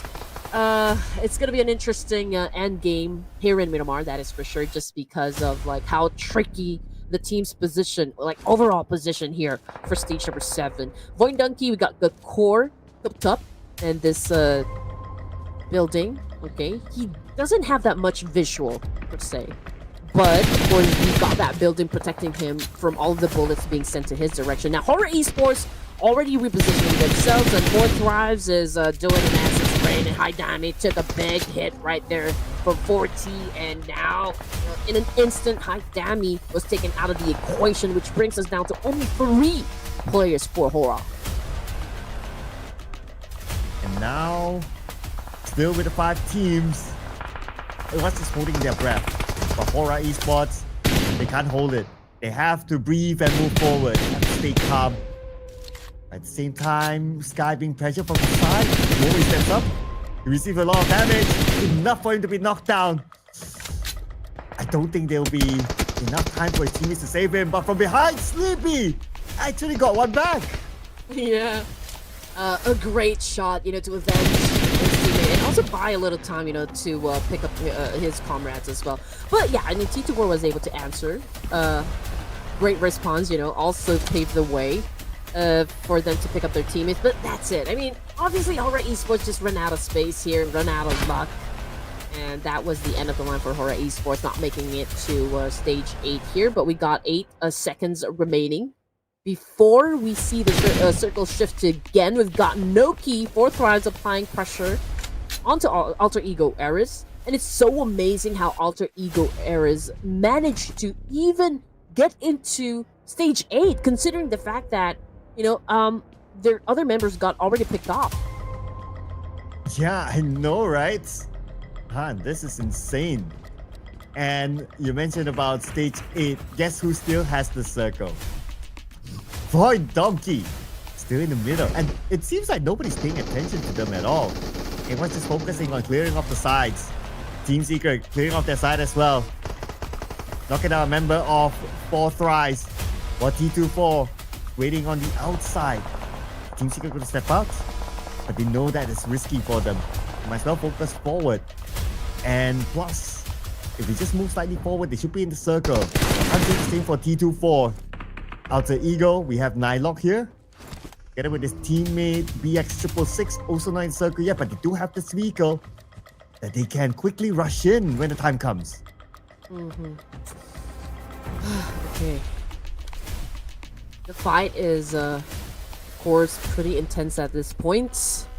Alter Ego Eris again still manages to stay competitive. VOIN Donkey, man, I feel like they really didn't play, for the entirety, almost the entirety of this round. I mean, all they needed to do was just stay in the compound here and collect all those placement points. 10 elimination points now for the side of 4 Thrives. Okay, finally! Alright, here we go. T24 needs to get inside, but he was able to take in a lot of that damage, and now he needed to step back against Team Secret, but trying already in the move here. Also, the rest of the team hunting down T24. Oh man, can be overwhelming, but let's see if it can still pull up the clutch, against 4 Thrives. Ooh, that kind of sealed the deal. And here comes top 3 teams. VOIN Donkey, Team Secret, Alter Ego. I didn't say that maybe another Indonesian team. Well, other chances is 2 out of 3, ladies and gentlemen. Unless Team Secret can deny that from happening. And here comes Team Secret. VOIN Donkey looking at them. Alter Ego. Wow. They're still somewhere on the southern side. Oh, VOIN Donkey, they just finished off the final play on Alter Ego. Now, it's between VOIN Donkey and Team Secret 3v3. Exactly. Zeta, pretty accurate with his aim, bagging 3 points for himself here for VOIN Donkey. And I mean, like, again, this is the chillest game possible, for the side of VOIN Donkey, but they're still currently at the top spot here. And the fact that they were able to get stage 9 here and do the business with Team Secret, they have the biggest chance to score the chicken dinner. Oh man, how will this impact, of course, their gameplay? Where they're going? Well, they're going to be still at the top here without even exerting a lot of effort. So let's see if Team Secret can pull up a clutch up against VOIN Donkey. So perhaps that could, of course, pave the way for them to move up some ranks in the leaderboard.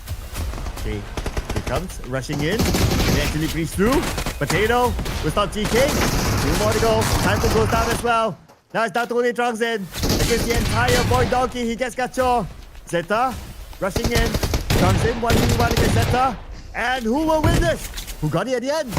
And it's VOIN Donkey with Zeta scoring the final blow to retain the Indo Pride. Shotgun kills. Yes, with this weapon in hand, you'll definitely make your enemies fall down on their knees and worship you. Yeah, that's the name of the game here. I mean, AR versus a DBS, or like maybe an S10, not exactly sure, but still a shotgun.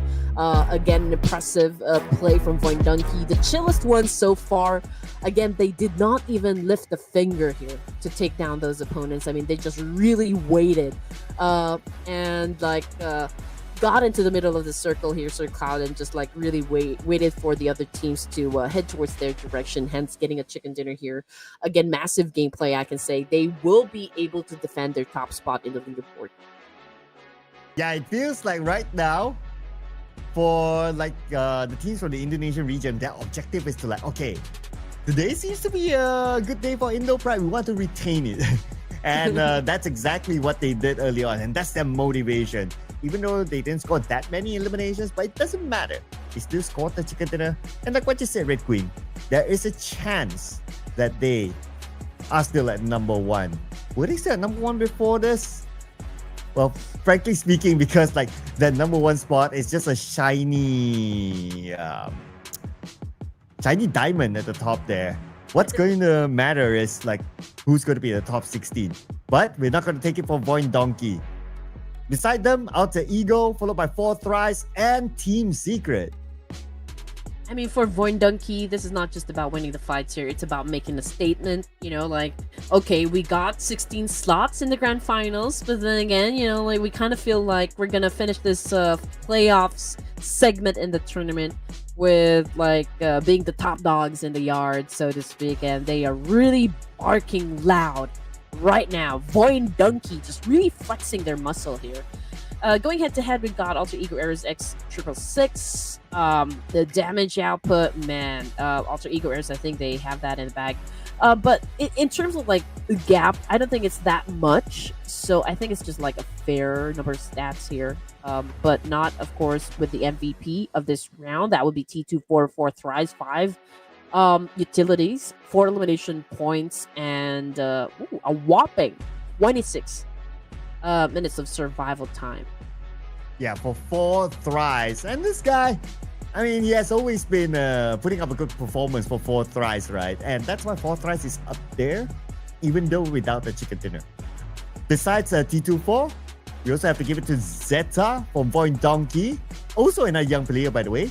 And then we have BX666 from Alter Ego, and Noki also from 4 Thrives. Wow, we have 2 representatives from 4 Thrives here as part of the top performers. As we check out how many eliminations did they get, they actually got the most eliminations this round, a total of 10. And as for champions, Boom Esports, DRS, man, they exited the game empty-handed here.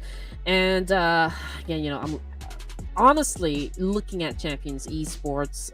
They have been consistent, you know, from day 1 to day 3 perhaps, but we are witnessing some sort of slowdown from Champions, and I do hope they are going to come back stronger for the remaining matches, and most especially when it comes to the Doomsday stage for the playoffs.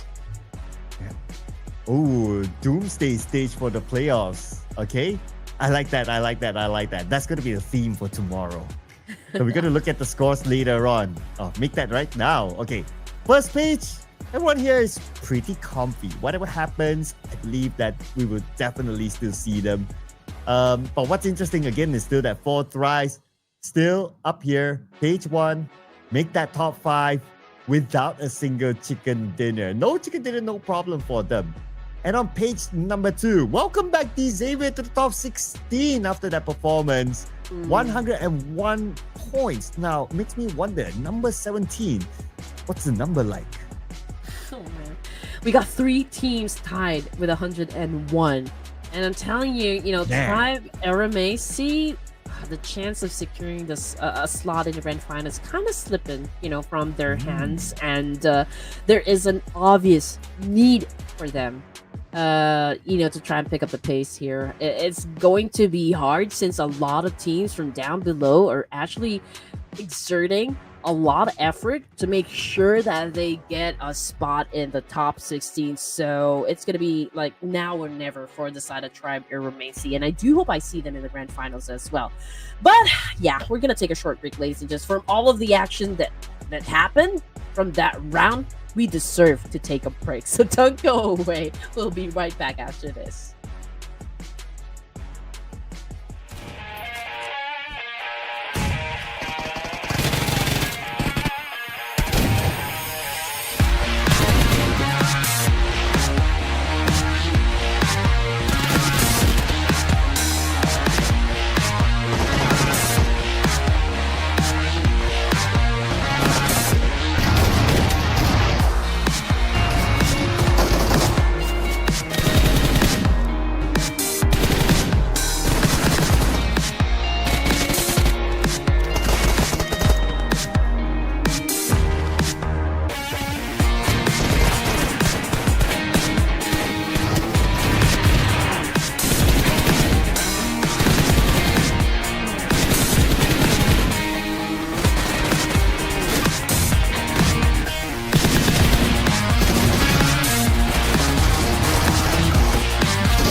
Well, and the Indo Pride streak continues, ladies and gentlemen. Welcome back to the Ruthless Invitational Showdown Season 10. And we're still here with you. My name is CelcomDigi, together with the wonderful Red Queen. And, well, in case for whatever reason you just joined us, this is the Indo streak. Indo streak, yeah. Chicken Dinner's color right now is just red and white. That is for sure. But for match number 29 in Erangel, this would be the last Erangel tonight. Group A versus Group C this time. So we're welcoming back, of course, the teams that took a break just moments ago. So I think you should go first with the predictions, Sir Cloud, as I go through the teams that we have here. All right, I will pick RRQ. Let's go. Okay, then I'm gonna go and play with pick four Thrives. I'm gonna go four Thrives. Okay, filling up the chicken dinner in the first page, and production is going for a triple BTR chicken dinner. Okay, it did not fail them before this, so why not go for it, right? So let's go. Let's go. I mean, if DRS was able to pull off that kind of gameplay, scoring 3 chicken dinners in a day, why not BTR, right? Why not BTR?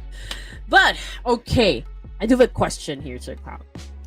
Do you think that maybe because those teams that are currently at the top spot now going a little bit onto the slow pace in terms of like how they approach each situation, do you think it is one of the reasons why perhaps some of the teams here are kind of picking up the rhythm, for day 5? I think so as well. I mean, objectively is making it to the top 16, and then you think about being the champions in the grand final. That's going to happen in the next few days. So yeah, if you're really comfy on page 1, yeah, that would sort of happen. I remember there was that one I don't remember whether it's either round 1 or round 2 that at some point I noticed that all the teams above, they were all eliminated. We were left with the second half onwards at some point. So yeah, I guess that kind of tells the story. Man, okay, so here we go. We already setting up the stage, for the final Erangel here. Final showdown in this OG map. We got 10 seconds before our flight is called. But, okay, so we've had quite a stressful set of events that just happened because there's a lot of clutches that were able to successfully pulled off. So man, it's gonna be even stressful just because of the fact that I feel like there will be a lot of teams that will definitely go berserk for the final Erangel. Again, this is the OG map. This is the bread and butter for most of the teams here, if not all. So I do expect a lot of explosive fights to happen. Right at the moment teams land their feet on the ground, but we might see a military base finish this time, since we're looking at this kind of fly path. I mean, it had favored a little the bottom part of the Erangel here. Oh, you're sensing it, okay? I wouldn't mind that. Military base circle, even if you give me let's say we have 10 matches in a day, and all 10 of them are in military base circle, I wouldn't mind it. I'll take that any day. Give me military base circle. What makes it even more interesting is that there could be only one team in military base, and that's Team Secret, dropping into Novo. Nobody's occupying the military base itself. So if it goes there, obviously the happiest team will be Team Secret. Oh, that could be the case. That's a possibility right there. Okay, here we go. RQ is over to the coast side. The Vapor Esports as well. Down there at Primors. We got Fourth Fries and Ferris here. Superman and the rest of the Vikings here. Okay. the circle obviously favored the west side. So yeah, most of the fights will definitely happen over to the east side of the circle here. It's gonna be interesting, of course. And now I do believe fights will about to ensue here. We hear some gunshots happen come from eArena, going up against Todak here. We've got players knocked down on the ground. What will happen next? Oh, well, what's happening right now is Scam running with a knife.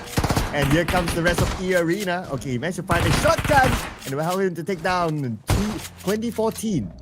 He comes 9 as well with his own shotgun. Okay, shotguns galore. eArena, how many are left? Todak.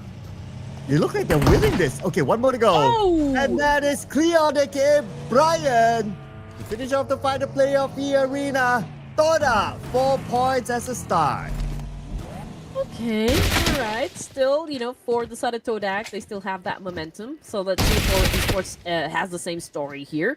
Very accurate shots coming from Haidami, and now he's coming after Boysil. Boysil stepping away from the engagement, probably because he doesn't have any weapons just yet, or perhaps he is already outnumbered by HORAA Esports, but Haidami is not letting go of the situation. Of course, he is smelling blood here. Supreme pretty close now with a shotgun, but oh man, that was a close call, but that actually does give away the location, for the side of Talon. Yeah, but Boytil now is the only one left for Talon though. HORAA Esports will pick up Axel as their first trophy, first point. But this won't get more because Ayuk is still bleeding out. And it's only Boytil left. Okay, with his trusty shotgun. He's using shotgun on an AK. He uses a shotgun in the close range matter. Then again, he's overwhelmed. And HORAA is... Oh, wait a second. He managed to jump down? Wait. It looks like they don't know? Do they not know? I am not sure at all. Okay, but I mean, probably they can hear the footsteps here. But Sky... Okay. Haidami was able to pick up Supreme, so again, we're back to a 3v1 situation. Supreme pretty low in HP here, but that will not stop HORAA Esports, of course, coming after Boysil, and there you go, Supreme, with a machete, or maybe a knife, okay, a hatchet, to get the point, of course, bagged, in the clash. So 14 teams, okay. That was savage, that was savage. They could have shoot him down, but they choose to okay, everybody, let's switch to our... nice machete axe. I guess it depends on which skin they are using. And they just finish him off. Wow. Okay, that's brutal. We might see another brutal one here. Now it's 7-9. This GLU squad. And Yuhai comes in. It's actually shot down by Xbox on the other side. Yuhai managed to trade it back and will secure that elimination point. The other members of GLU squad in the building. We are Stickly here. Tries to finish off Trexie, but Trexie is behind that vehicle. Here, we have KF. 1v1 against Mika. Catching himself with the DDS. That's a enough bullet still, but Mika's taking damage from the other side. Okay, I've not advantage. He does have the health advantage. And he will knock down Mika. Okay, great momentum so far. Comes from GLU, but can they manage to survive this overall gameplay up against them? Not by firing, being aggressive as ever. Was able to get that done. And now GLU down for their last surviving member. Wow, again. At that kind of rate, GLU is not really having a great time, for this day. So, I mean, KF, 2 options here. He could go hide, or maybe, just go out guns blazing with a 10-9 here, taking a chance. Might be able to flip the script, but, okay, let's see. Let's just wait for things to commence. Why hide when you can fight? Oh! But Semla, what an accurate nade. Oh, calm down, Firen. Calm down. Just lost 2 players. But anyway, it's still considered a win for Sem9. Alright. Wow, okay, what a banger of a start. Okay, things should calm down a little bit more now, unless... Look at the right side of that circle. RQ passing by CelcomDigi Alliance. Unless they're feeling like taking a fight. Oh man, okay. And also Team Secret going up against Thrives, but okay, let's see if that also will happen. BTR versus Sem9, that's also a possibility right there. They're about to face each other off. Okay, YOLO already on prone here. Okay, picking up the vibe, picking up the situation, talking to the rest of the team here. BTR, there's a little bit of hesitation, trying to gauge if it's safe for them to stay in that spot. But CelcomDigi Alliance open fired up in his RQ, so the fight will definitely commence at this point. Only with a massive spray, just getting to the point. And of course, Cedo bagging one, and here comes the exchange from RQ. And, whew, man, RQ also kind of a little bit onto the catastrophic side of things, not really being victorious in any of the clash that they handled. Oh, okay, passing by. CelcomDigi Alliance eliminated RQ just like that. Okay, there goes my prediction out the window. Very early stage 1. Oh well, I guess for you, a prediction's still in. Who do you pick again? Yeah, 4 Thrives. 4 Thrives. Okay, they're still in. They're still in. Okay, so now I root for 4 Thrives because Red Queen needs a point. Yes, 4 Thrives will drive the situation onto their side. Okay, really all the advantages working out for 4 Thrives. But from the kill feed, a little boo-boo that just happened. But, you know, since the circle is still big, you know, there will be time for them to pick up their teammate. But here we go, Champions Esports right now. Oh, man, taking in the bait. And the CelcomDigi Alliance capitalizing that one. Hence, of course, they're bagging another point for themselves. Alter Ego Errors getting shot at. Where is the rest of Alter Ego? That is the question right there. And Alter Ego floating down CelcomDigi Alliance. Look at the amount of fights happening on the right side of the circle. As Champions Esports, they're also around there. They are not being fired back by Alter Ego, knocking down CelcomDigi Alliance. One player down the circle continues to move towards the left side. But the fight on the right continues to go on. Okay, so the player is still locked out. Ade, look, okay, he's tanking a bit of that blue. He's trying to fight. Okay, he sees Badru. Oh, this is a good clear shot. Good clear shot! Oh man, Kay, look! Just said to Badru, hey, look! You're going down, brother. But yeah, 12 teams, ladies and gents, and Alter Ego Errors might exit the game early at stage 2 because Badru's already down here. And let's go for the dance of Caleb, of course, and the SLK managing 2 players here, but unfortunately, great attack inside of Alter Ego Errors. But here comes the backup right now. Oh, in an instant, Alpha took a shot in the face here, courtesy of Kasim and Neymar. Oh, you guys, man, Kasim is still trying to defend himself at best here, but it could be hard, of course, to sustain the firepower being set up by Alter Ego Errors. Ooh. And the blue came in as well to provide, quote-unquote, a bit of support to Alter Ego. By the bridge, okay, even the bridge now, we're seeing a fight here. 4 Thrives trying to block Team Secret from getting into the main peninsula. We have Noki just right behind this pillar. Oh, behind the tree. Wait, Team Secret? They don't know? Tangsin doesn't know? And Noki will punish Zerus. Now he tries to get away. Tries to hide himself. Drops to the lower ground. And where are these other teammates? Where are the other members of 4 Thrives? Okay, we see one at least here. Looking over far. Sees GK. GK knocked as well. Oh man, 4 Thrives. They now have the advantage up against Team Secret here, and the fact of the matter is that they know exactly where to point their guns. Now, Pyro stepping into play here, getting close to the fire. Trang will definitely try his best, of course, to defend himself with that shotgun attack coming from 4 Thrives. Pyro just went in aggressively and was able to bag that point. Hence, of course, in the elimination of Team Secret. Now down to 9 teams remaining here for stage 2. And we did call it out, Sir Kyle, that, you know, there will be a lot of teams that will be upping up their ante in terms of their aggression for the final Erangel. And just as when you thought that the aggression is over, no, not yet.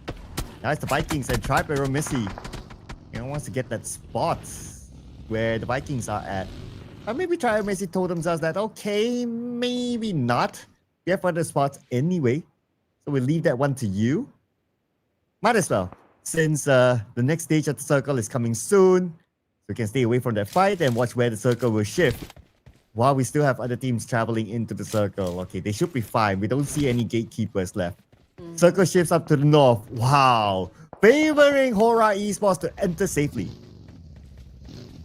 Yeah, I mean, they could stay around Gatka. No pressure just yet, for the side of HORAA to like get into any engagements, but most of the fights I feel like is definitely going to happen around in the middle part of the zone, and also probably down south. Vikings, oh man, this is probably not the best of spots, to be honest. They are surrounded, completely surrounded by 4 teams here. Tribe, we've got Todak, we've got BTR, and Vampire Esports, and even, of course, Sem9. Oh, okay. We might see them later on. Right now, we shift our focus onto the other side. Vampire Esports. Hang on, Quarry. Okay, don't worry, guys. Nobody's there because everyone's rotating from the right to the left. Okay. Alright, they finally see Sem9. Okay. But they try to tap away onto the members of Sem9. Not that easy unless Sem9 shows themselves at the window. But while that's happening, we shift over to Todak right now against Viking. And the fight will continue on. Wound team will be gunned down by Brian again. Cleon, Scam. Almost got on the target. Superman managed to dash away to safety. Okay, Scam. Okay, managed to dodge that nade attack, but was able to get some damage as well. But an effective trade-off that just happened, of course, favoring their side. But what an exchange! Just at the moment, Brian was able to effectively put down another player from outside of the fence there. He also caught a nade for himself, so he's currently knocked down on the ground here. But Todak, I feel like they're prepared to handle any situation. But of course, Zayo, you all know this guy right here is pretty aggressive in terms of getting those elimination points. But unfortunately, an accurate nade was able to hit them in the face, and now Todak might be holding on to their leverage here up against Aeromacy. But a fight like this can be hard to sustain as well. Which, of course, brings us down to this situation. 9 being the only player remaining here, holding onto a shotgun. And that is it for Todak. They might be able to get taken out of the equation here just because of their current situation. Ooh, and Todak, 9 on the other side. 50% of health. Okay, did not manage to heal up in time. Now Todak officially only has 1 player left. And is within that smoke. Tricks cooking up this nade. You could lob it in. If you can lob it in nicely, you could get it. That wall blocking his nade. But Scam show at the right timing to knock down Tricks. And now the rest of Aeromacy, they have to respond before they can save Zayo. Oh man, Tricks was a little slow on the trigger there, but good follow through coming from Rig, I can say. But coming off the kill feed, it's Tony K getting, of course, laid down in the coffin. But there's still time for him to get picked up, perhaps, We're looking at the situation here still with Aeromacy versus Todak. We've got Scam on the screen here. Final player dealing with it. Aeromacy. Scam was able to put down 1 player coming from Aeromacy, but the fight continues on. But Aeromacy, at the end of the clash, remains to be victorious, which brings us down to 6 teams remaining here, ladies and gents. Oh, calm down, people. We're only stage 4. And there are already 6 teams left. Okay, maybe more to come, or maybe teams are starting to chill, but alright. More to come here. Champions Esports against Vampire Esports. Atomic should be able to secure these elimination points. Now dominating with at least 5. Make that 6. Get the 2 players of Vampire Esports in the building across. And here comes the other members of Champions. Okay, here we go. It's nice to see that Champions, manages to be in the top 6 for this round. And also was able to bag 6 elimination points for themselves, so it is quite a good start, for Champions Esports here in Erangel. Now here comes Vampire Esports down to 2, Schweppes and Newsy here. It's a tandem. Can they be the dynamic duo for the side of Vampires here to save the day? Newsy on prone, picking up the vibe coming from BTR from that direction. So they probably was able to get away with the situation that, their enemies will be coming from that side of town. Champions Esports continues to gauge this compound right up in front of them, just checking out their enemy's position so far, and I feel like they're just really waiting for that right opportune moment as well to snatch that compound from the hands of Tribe Aeromacy. I mean, when it comes to Battle Royale, you also need to perfect or master when to peak at this point. Well, it looks like these teams, like, when they want to, their mastery level is top notch because they're making very quick decisions. Doing what's happening right now. Just call about Urkas. Corner by Venom. And he'll finish off Urkas just like that. Trap Aeromacy. Rick will be gunned down. And now Venom on the second floor. Okay, cooking the snake. Is anyone going to step into his booby trap? Looks like the answer is no, not yet. I mean, Venom continues to be poisonous, man. Zio turned his back, paving the way for Kino to shut him down. And now looking at Atomic here, Champions Esports. Oh wow, he's still trying his best, of course, to win this fight up against Thrives Aeromacy. And with an accurate nade coming from Kino, that was a confirmation coming through of Venom already out of the game, which is, of course, brings us down to the final 5 teams remaining. Here we got HORAA at the top of the chart here, a biggest chance to score the chicken dinner, followed by BTR. So BTR obviously going for the 3rd chicken dinner. Yeah, 3rd chicken dinner of the day here. But of course, they still have to deal with the other 4 teams remaining in this fight. Shrap's taking in some damage coming from Champions Esports. I mean, obviously, Champions being on the aggressive side here. They are on the offense up against Vampire. Just Vampire will be waiting for them to kind of like step into where they are exactly. And the circle will shift as well. Let's see if it goes to BTR or maybe somewhere else. Oh, it goes up north. Okay, BTR still in it. Get it with HORAA Esports. They got to share the circle for now. But this compound, it has to end since the circle is not on them. Vampire Esports and Champions Esports. Maybe either one will survive, or maybe even both. It's Vampire Esports, they do have that vehicle behind them that they can rotate away. Okay, so this is gonna be the sequence of fight, I feel. So there's a need for Vampire Esports to settle the business with Champions, obviously, because, well, whoever like wins the fight here will then, of course, get into the safe zone, right? I mean, we'll have a spot in the circle. And only one team will be able to do that, so the fight is inevitable for now. For Thrives, okay, they are going for the reposition now, close with like where BTR is currently at. Satar was left behind outside of the zone here, of course, keeping a close eye onto the points of Thrives. But now we got Cairo down on the ground by Federal as the BTR! Oh, and here's Satar as well. Now on the lower ground, he's managing the one player of 4 Thrives for the outside circle. We're back on the Vampire Esports against Champions. And looks like Nuzi gunned down, swept by the player for Vampire Esports. Just pull off a miracle here. And looks like Champions Esports will deny that away, as they are currently on the rampage. 10 elimination points, leaving us with a total of 4 teams. Okay, here we go. 4 Thrives need to do a reset here. Can Cairo still be picked up at this point? Donkey already on prone here, cooking up a nade. 4 Thrives is trying to extract all intel as much as they can from this round. Satar all alone in this position, dealing with 4 Thrives. Malak Beak trying to provide some support and was able to accurately shut down Noki from that range. Amazing!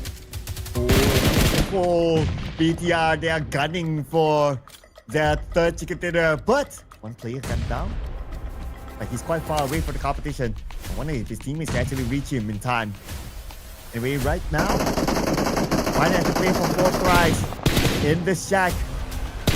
I'll be looking down on him. If the moment he smoke up, then definitely he will shoot him down. Federal is now calling out for help. Is anyone on their way? Can they actually reach him? That is the question. That is the question right there. Federal is not making just Indonesia proud, but the Philippines as well.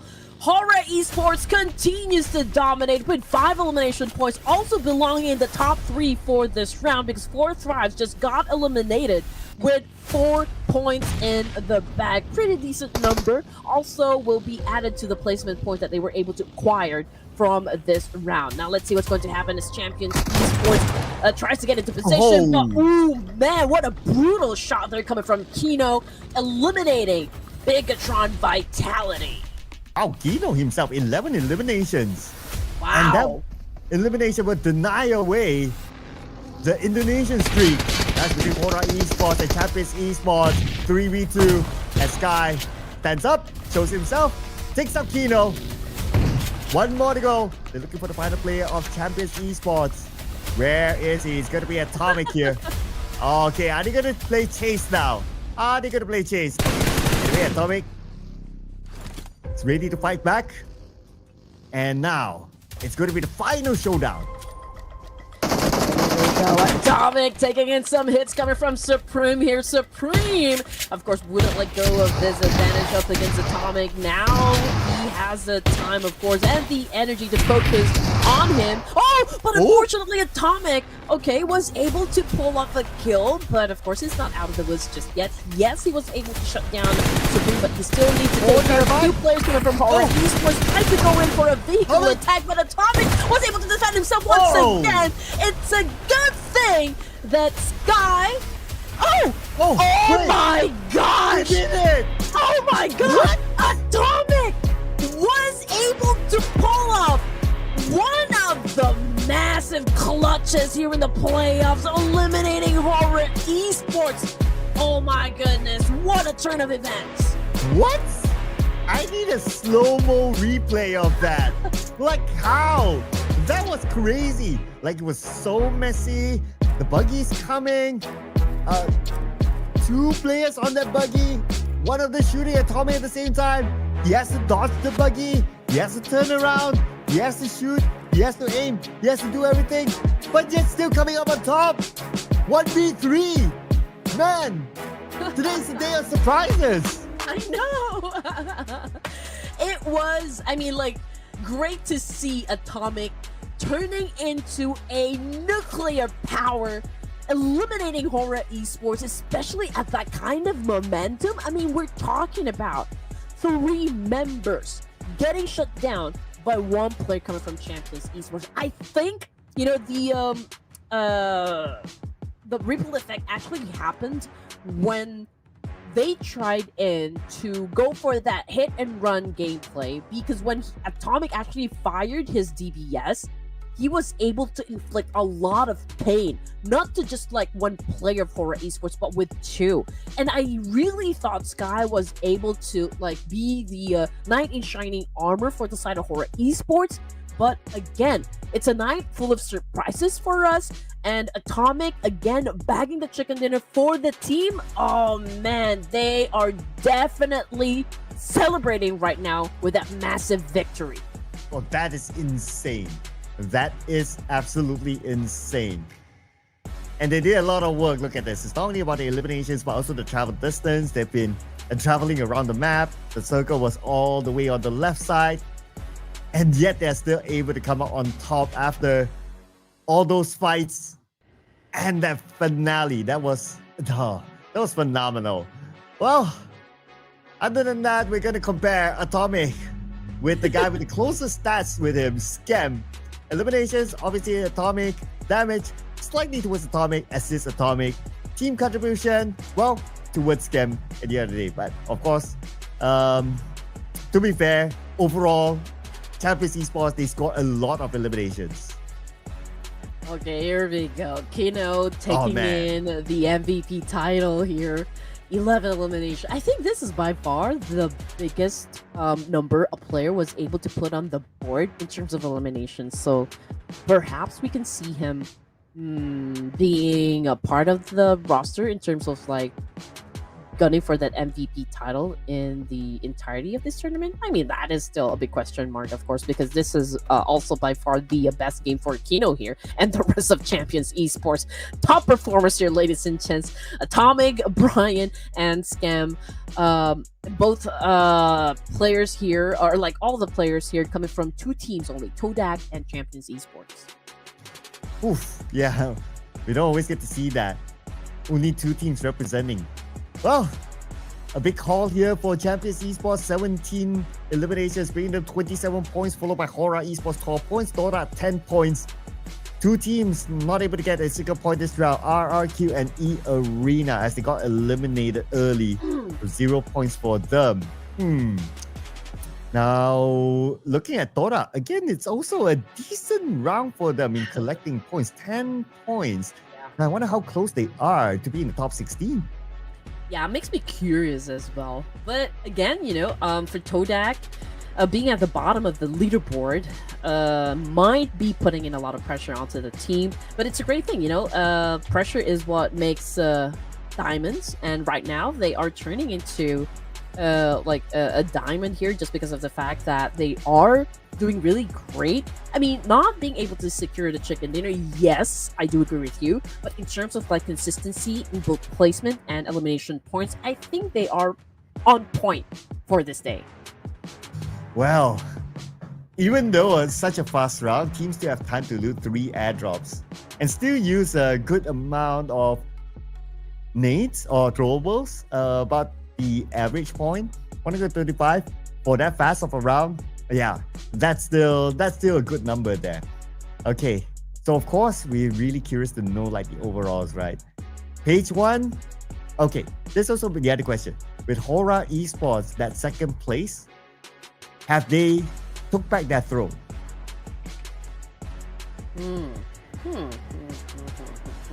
Okay, here we go. I was yet, just really waiting for Close, the numbers here.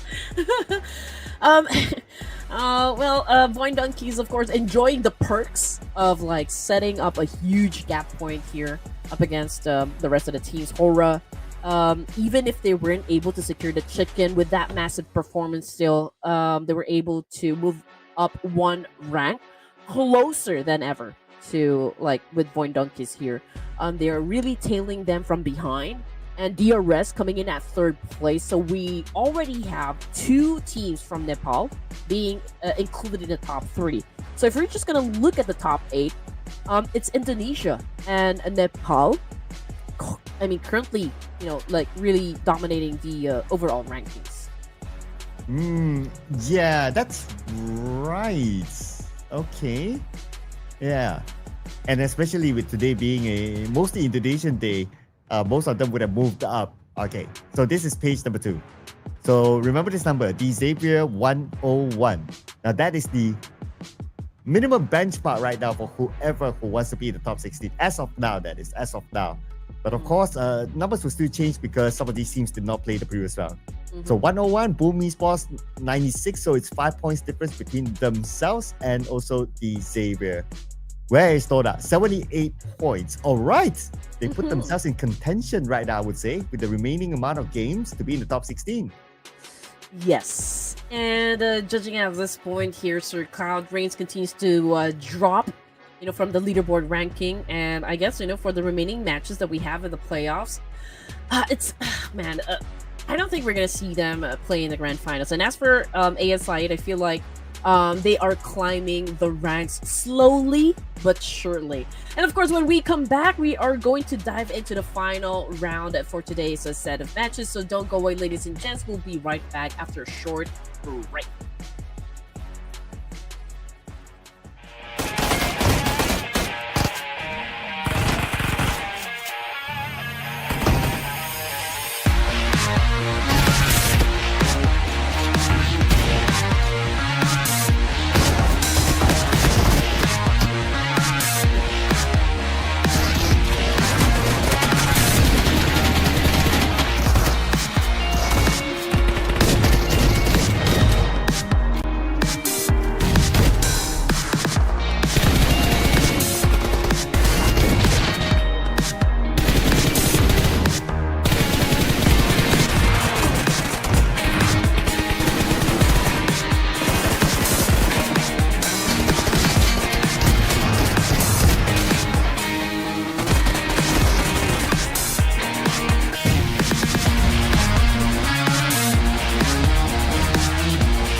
Well, Champions Esports, they broke the Indonesian streak, ladies and gentlemen. Welcome back to the Ruthless Invitational Showdown Season 10. And that was a really fast round.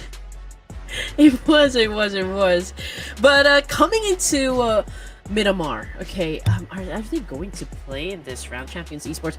I mean, we did, I think, mention about Champions Esports before we even began the matches for today, and I already said that they could probably one of the dark horses here in this tournament. And I think, the only lacking for the side of Champions Esports is being able to sustain their firepower up until the latter stages of the game here. One thing that I've noticed so far is that they just need better positioning and more on strategic gameplay the moment that they step into the latter stages of the game. And it was a great demonstration in the previous round, right? They were able to secure a chicken dinner, but I think we also gotta say that it was a spur of the moment thing. We also need to consider the fact that luck played a big factor from that situation. I mean, it was a 1v3 after all. Yeah, well, you know what's a 1v3? Well, we're not really versusing each other technically. But let's put in our predictions now. BTR, let's wrap it up. 3 chicken dinners. Let's go. Yeah, okay. I'm actually feeling it too. I feel like, yeah, BTR is gonna secure another chicken dinner for this round. So, okay. Let's go with BTR. Bigetron Vitality for Red Queen as well. Okay, all right. 2 votes for VTR and 3 votes for Indonesia, basically. So, and of course, VOIN Donkey is also a very performing Indonesian team as well. So, I mean, if the streak returns, well, technically can't be a streak, but yeah, you guys get what I mean. If it returns to the Indonesian region, then these are the top contenders. I mean, how are we going to deny any of these 2 teams? Yeah, but let me also put a highlight on Champions Esports because they were the first team to break Indonesia's streak at getting that winner chicken dinner. Okay, yes, definitely. I mean, not only that as well, but even one of the players, a single player scoring 11 eliminations. To the best of my memory, that is the most eliminations in a single round by an individual so far. Agree with you there. Absolutely right. And I'm expecting to see his name actually pop out on maybe overall top fraggers. Not yet, maybe on in the lineup of who's really gunning at the MVP title, just because this is that was their best game yet. So I mean, if he wants to get included in the roster in terms of who's gunning for the MVP title, I think he needs to still replicate that kind of momentum back to the final round here. Or are they gonna play, or maybe even tomorrow, for the set of matches that we're still going to have day number 6 of the playoffs. Yeah, and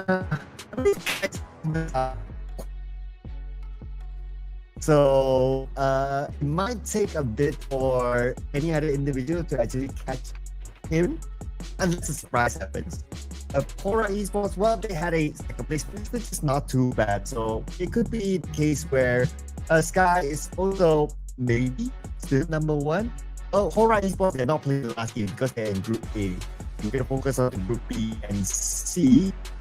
We'll see if there are any other contenders there because, yeah, I mean, there are so many names, so many amazing players. So, yeah, I thought you were going to leave me against your camera and went all blurry once again. But anyway, okay. Oh, man. I feel like we're already casting the grand finals, to be honest. I mean, just how aggressive teams are actually playing getting through the playoffs. I mean, if I'm gonna rate the most explosive day for the playoffs, I can say it's day number 1. Yeah, it feels like it, right? It feels like it. Everyone's playing to the max, showing a very, very good performance, clutch moments and all that. It definitely feels like that. Oh man, I wonder if we're gonna get the same treatment here inside of this map, which is Miramar. Okay. The stats on the left side will give us an idea. Will it still be Sky? Okay, most elimination Sky, most knockout Sky. I guess if they roll like all 4 of the stats and then it's still Sky, then maybe it's gonna be him. But okay, we see Delta with the highest hit shots. Okay. Delta looking to pop some heads, and probably they will try to get some more. Are they playing? Oh no, this is Group B and C. Okay, so that was the last game for Group A. So HORAA no longer playing. We'll see them tomorrow. In the overall rankings, they're currently placed at 2nd, if I'm not mistaken. But Flight Path smack there in the middle. So like this is a good one, you know, a fair flight path for all the teams here. Let's see who will be occupying. Of course, Los Leones, we got Picado, Montenuevo, El Pozo. These are the usual suspects. But when it comes to Hacienda del Patron, okay, so DRS Gaming, we already know that this is like their turf, right? And I don't think anyone would try to contest that for now. And the DRS, okay, they do have the time. They can loot in peace here. Nobody's even gonna try to get close to DRS in Hacienda del Patron. So I don't think we are going to witness any drop clashes happen, or at least this stage. Yeah, okay. So for the first minute or two, okay, it's very different from the Erangel round. For now, that is. For all you know, after we end our sentence, that, oh, okay, we spoke too soon, and then everything just erupts. But okay. So far, it seems to be the case. Okay, maybe it's because, like, okay, this is the largest map, so teams have space, and they don't need to be truly intrusive to other teams. They can still play their pace. And they decided to do that. Or maybe it's a Group A thing. Like, if you put Group A in, that all of a sudden, like, you know, it's like a domino effect. Like, one team from Group A just decides to wreak havoc, like, and then everyone just follows. Exactly. Oh, okay. So anyway, I think this is also like the best chance for us, Sir Cloud, to catch our breath, you know? We deserve a little rest, ladies and gents, you know, with all of the massive gameplays that the team are actually putting out in day number 5, the playoffs here. VOIN Donkey, however, okay, already at 165. Again, they can afford to have a lot of bad matches for the playoffs, because their future is already secured here. They are gonna go to the grand finals, even if they, like, you know, the remaining matches, even if they play it bad, they're gonna be safe. I'm counting like okay, how many Phase 3 teams do we have? We have at least 6 of them, starting from Boom onwards. And Xavier is number 16. So that's easy for us to see the benchmark, right? 5 points between Xavier and Boom. And then Sem9, it's 14 points. 14? Yeah, 14 points. Yeah, so one good round from Sem9 could probably propel them to still page 2. And then you have Todak, the team that is uprising. They probably need like 2 games. So today, one last game, and then tomorrow another 4 set of games. Yeah, now all of a sudden Todak is in contention. Yeah, now that we get a better look and a better analyzation of numbers. Okay. If we're really gonna focus on like which teams really does perform in terms of like Miramar, yeah, I can say FaZe is doing great. Boom, Xavier, DRS, ASI8. For FaZe Clan, they are doing great, you know, in terms of like kill points, but they do struggle with like the late game. So they have to like maybe put more attention on how they can improve final circle execution here. But I mean, like, overall, placing at number 10, I think they're safe, but not totally safe just yet. Just because of, come the final day of the playoffs, I feel like there will be a lot more teams that will have a resurgence. Yeah, the last day, right? Yeah. And that's what we hope for. We want to see like the last day to be super exciting. Like, the more teams are able to swap with Page 2, the better. Not only in the last day, the last game. Yeah, that's where all the excitement comes. I do hope that Claw does do well this round too, so that they close the gap, prepare themselves for tomorrow, and put themselves in also mathematically possible to be in the top 16. And then we will have like, what, at the start of tomorrow, at least all the Page 3 teams are able to still fight. Yeah, that will be a good start to the day. Exactly. Okay, so here comes the first fight. Oh, Claw versus Vampire Esports and BK, man. At this point, that was such a great shotgun onto the head there, pop in the head. And now they're dealing with Vikings as well. So they are managing two teams here. We got Claw and Vikings. Unstoppable! Oh, man! Missed opportunity to even put down tins. And now Supermoon was able to respond. Unstoppable already out of the game. Claw again. First team to get eliminated. Stage 1 here in Miramar. Now don't say I cursed them, people. I have nothing to do with how they perform. Exactly. Oh man, that's just kind of sad. Oh well, now it really depends on what the benchmark will be after this round to kind of have a rough gauge of whether tomorrow will be a possibility for them or not. For Claw, man, I don't think so at this point. I feel like they're gonna play for experience, I guess, or maybe just like like information gameplay. Like extract all intel they could possibly get, from this tournament and apply it to their tactical gameplay to adjust accordingly in the official tournaments to come. RQ manages to spot a Tribe Aeromacy passing through in the middle of the road here. Okay, here comes Lapar, of course, just waiting for that right opening. And there you go. He went for that spray tricks, trying his best to dodge the attack coming from Lapar, and manages to do so. So again, that's also quite a missed opportunity. But I feel like this fight will definitely commence. We also got Talon Esports over here. About ready to step into a fight. Okay, Talon. Did the scouting work? Okay, decided to not the best of position. Or assess the circle. Might as well. Okay, are they in the circle? Yes, they are. Okay, they're by the edge of it. Okay, like what you said, perhaps this fight will commence. Byron's moving, so maybe not. But the fight's happening elsewhere. DRS and VOIN Donkey Potato just got finished off. Oh man, here we go. VOIN Donkey. I feel like at this point, they're really chilling here. I mean, I don't think they feel any threats, any pressure at all for this final round here. Basically, they're just playing for fun, to be honest. 165 points. Whatever happens, I feel like they're gonna stay at the top spot here.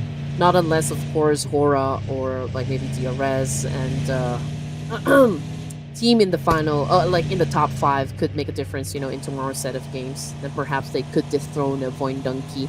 But I feel like they've already solidified their position in the top spot. But of course, everything is still hypothetical, ladies and gents. And DRS, okay, what can I say about this team? They are methodical in terms of like how they really approach each situation here. In any tournament that I've casted, with DRS being in the lobby, it's right now whatever formula they are in, it's really working out for them. So, would you say that every time you're around, DRS performs? Perhaps. But I mean, I can say, sure, sometimes, like, they really focus on getting placement points. I think they are more strategic in terms of, like, their placement points. But, like, the moment that they understand that, okay, maybe this is the time for us to really be aggressive in elimination points, they show up where it matters most. And yesterday, again, was, like, really a big day for DRS, putting up 3 chicken dinners. So, I mean, they are trying to, as much as possible, balance the aggression and the, of course, getting the placement points in a tournament, which is working wonders for the real soldiers. Okay, I was hoping that you say the straight up yes there. I was say, aha! So you are the brand ambassador for DRS. Ooh. Okay, we'll leave that one for later because right now we have BTR. Okay, starting off their campaign this round.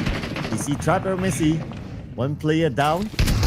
And now right in front of them is going to be the other members of Aeromacy. Aeromacy responds back. Now BTR has to do the same as well. They cannot get out of this fight without winning it. And Aeromacy from the side, Rick tapping away. Venom in the close will be shot down. And now it's going to be only Rick from afar decides to move away as the final player to survive. I think it's already safe to say that Aeromacy, despite being at the 14th place, I feel like they're really struggling to secure a spot in the grand finals. And now, going up against Bigetron Esports. Oh man, Federal is on screen here. And Aeromacy reached the end of the line here. Federal is popping up some smoke, trying to check, of course, whatever he can loot from that bag or like from that box. And BTR continues to dominate with 3 points in the bag here. We are about to end the stage 3. And as for Axel, we won't be seeing him step into stage 4 because that's a confirmation coming through that he's no longer part of the game. Oh, from afar, Red Bull was Delta. Knockdown. Be able to secure that elimination point, and yes, he will pocket that. And that's like a... Well... Isn't the representation of run and gun, but well, I'll take that. He gun and run, yeah, the other way around. Okay, it's a slow burn for most of the teams, but yeah, out of everything that happened, we already lost 2 teams for stage 3, and now DRS is gunning down members of FaZe.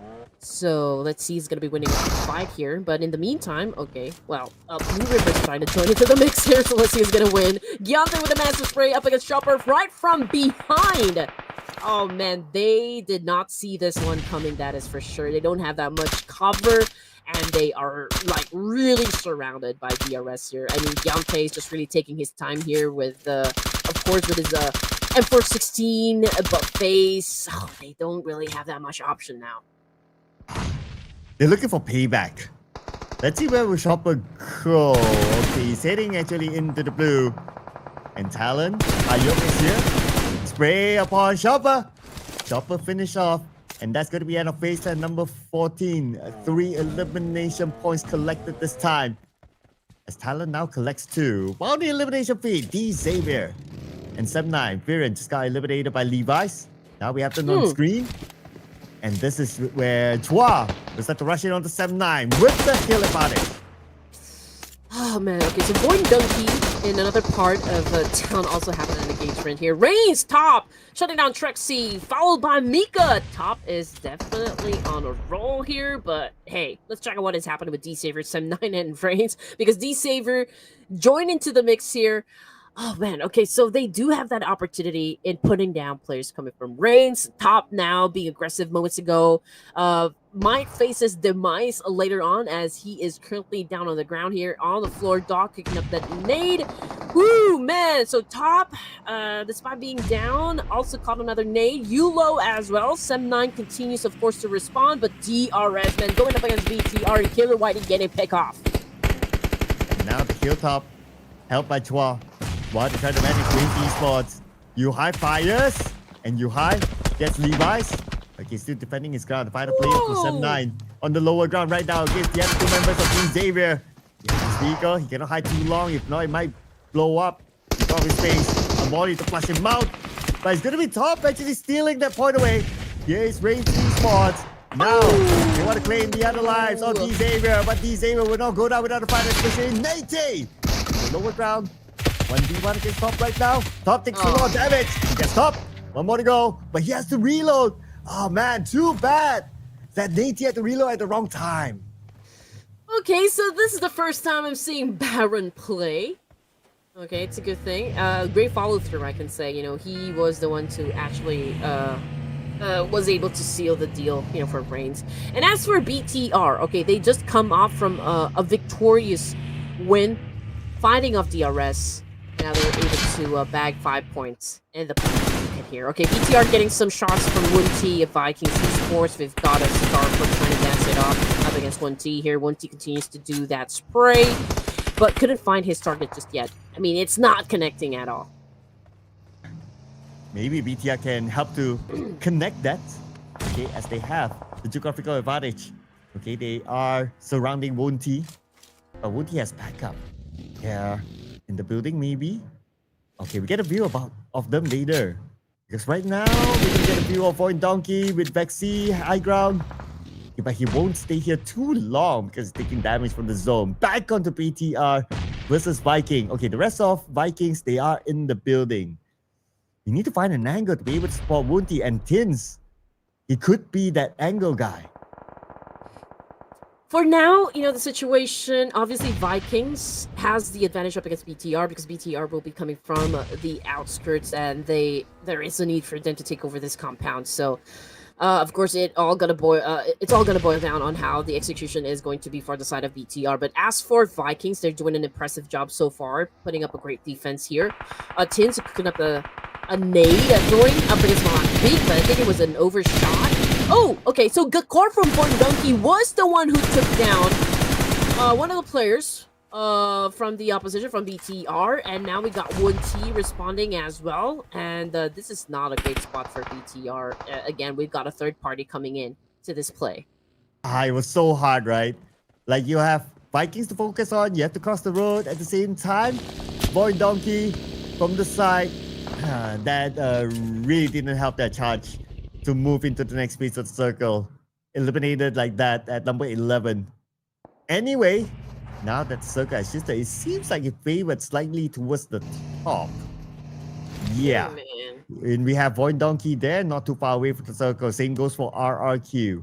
And with RRQ's position, they can play the slow approach to get into the circle while waiting for potential to block out other teams. VOIN Donkey maybe can do the same as well. Yeah, but the thing is, you know, the compound that Vikings was holding on to moments ago, already out of the safe zone. So, I mean, a fight definitely will happen between Vikings and VOIN Donkey. But then again, like, whichever team wins the fight will have to deal with Talon Esports. But I feel like VOIN Donkey's gonna let Vikings go up against Talon at this point, and perhaps they could do the third party thing later on when a team is already vulnerable. Now, we've got the Talon Esports on the screen here, ladies and gents, with 2 points in the bag here, trying to deal with business. Unfortunately, from behind, they got shut down by Superman of Vikings Esports. And Vikings, they continue to be on the roll. Look at this, they're already at 6 elimination points. I guess the next team that you need to be worried of is going to be VOIN Donkey. And it looked like VOIN Donkey was charging at them. Okay, we'll wait for the elimination feed perhaps, or maybe to be shown to us. Alright, okay, now RRQ. It's down to only Lapa against VOIN Esports. Lembang right in front of him. Okay, he sees Ponbit coming by. Ponbit made it through. Alright, here we go. Lembang back on the screen here by VOIN Esports. Okay, this fight with RQ is definitely gonna happen. VOIN Donkey is monitoring the situation. They're not dipping in the fight just yet. We got Lembang on the screen. Oh, turned his back! And Lamar definitely capitalized on that one. Now he's dancing it off to Ponbit in the situation. And Ponbit was able to take that score, and saving his teammate. Now down to 8 teams remaining here. VOIN Donkey continues to challenge up Vikings. Okay, for the northern side of the circle. And Boom Esports is actually within proximity as well, so they can hear the gunshots happening between these two teams here. So basically, we have 3 teams already staying on the northern side. Vampire Esports is taking their time, though. They are over at the west side. But right down there in the middle, if you guys will see coming from the map later on, they're already in the middle here. And oh man, Crypto man dealing with BTR at the moment. But I feel like ASI is going way. Well, there's no feelings here as they take this fight. VOIN Donkey and Vikings. Zeta. Back in the pool of the clutches. Got no moving off down. It's going to be Zeta now. 1v3. Can he bomb it on the clutch again? He managed to get one, but unfortunately not the other. Oh, wait a second. Here comes Boom Esports to follow up for them instead. Vikings. They're not able to lick their wounds. But did they win the fight against Boom? Did they? No, not yet. No, not yet. But Boom, they seem to stop. Oh man, and here comes Vampire Esports right now, trying to third party between Boom and Vikings, of course, and now Superman just got taken out. So Boom obviously getting a little help, from Vampire Esports, and now we're looking at 7 teams remaining here. We got Newsy, and amazingly, with this kind of range, he was able to shut down a play from Vikings, man. So also, it's Vampire Esports. The information is doing them good just because of the fact that they know that there will be 2 teams that will be coming from that direction. So all they need to just really wait for them to show themselves, right? BTR Satar caught a nade, and that is it. That's the end of the line for Bigetron Vitality, and we're looking at Vampire Esports. Todak again, ASI8 coming into play. Final latter stages of the game here. REINCE and Boom, ASI8. Okay, so yeah, one of the players got picked off, definitely. What a chase that was. He was trying to get away, but yeah, if he was able to jump over that wall, then he might be safe for a moment. But yeah, that just didn't happen. Anyway, right now the other 2 members of ASI8 we need to defend the ground against REINCE Esports. And I wonder if more teams will want to take charge of this compound because it's right smack in the middle of the circle. Okay, this is going to be interesting. If everybody goes there, it will be an interesting brawl. It will. And Vampire Esports, they do have the number advantage compared to the other teams here. Oh! Todak is still complete. Okay, now we're talking. So, for now, Todak is not really coming into any fights. They are, really getting some information, just monitoring everything that is happening so far for Stage 6 here. I feel like they're going to let Vampire Esports deal with business with ASI8 and REINCE. But as for Todak, yeah, they will try to get lucky with the shots here, challenging up, of course, the most vulnerable team here, I can say. That would be Boom. Vampire Esports, we didn't really get to see too much on our screen today, or not today, for this round. But now they are here with 4 players intact at the top 5. I'm just looking at, okay, how many teams are going to charge into that middle compound and just make it a brawl. Okay, just do it, guys. Just do it. Listen to the sounds in your head. You know you want it. You know I watch it. Mr. Worldwide. No, just kidding, guys. Okay, so REINCE, yeah, they do have a compound here, obviously, but could be hard to defend just because of the fact that we are only looking at 2 players, Joel and Baron. And Todak definitely has their eyes set on REINCE here. I mean, if they could possibly take over that compound, they do stand a chance. Of course, it's getting really bagging the chicken dinner this time. Vampire Esports, okay, going up against ASI8. Since okay, I'm looking if they do have vehicles to begin with. They could actually crash this compound, but they are also going to be exposed to REINCE if they do that. So there's a need for them to eliminate ASI8 before they crash the compound. But could be hard considering the distance. So you know what's the best way to close the distance? Just do it. Just go to that compound, everybody together. Then you don't need to worry about that. Just go for it. Hey, but you know what? Again, Todak top 5, you kind of think about it. With a full team this time. But Todak has been deprived of their chicken dinner for multiple times thanks to BER, at least 2 times today. So, it has to be a matter of time till Todak actually scores a chicken dinner for themselves. Okay. I think, okay, it's a great thing that ASI8 was able to put down Pubg, but at the same time, you know, they could probably maybe handle Vampire Esports first if they would want to survive this. But, okay, I mean, this will definitely pave the way for Vampires to kind of sneak in. Lambang taking some cross-country traps, and now we got Casanova picking up the nade as well. But, oh, Miala took a hit. And Traps right now trying to put down Scam coming from Todak here. It's a back and forth trade. And Pubg right now. Boom. Esports again with another player out of the game. I thought I should be able to recover back as a 4 looking at their position. And Vampire Esports, they would come in from the other side. They are still calculating their decision. Okay, here comes gunfire by Baron. Knocking down Brian, taking him out. And looks like 5 elimination points now for REINCE Esports on the other side of the circle. Coming on the stage 8 real soon. And Todak right now making their move. They're not really going to push it yet. Everyone's starting to play extra careful now. But stage 8 circle might force them to move. Let's see how far we go. Will it be a hard shift?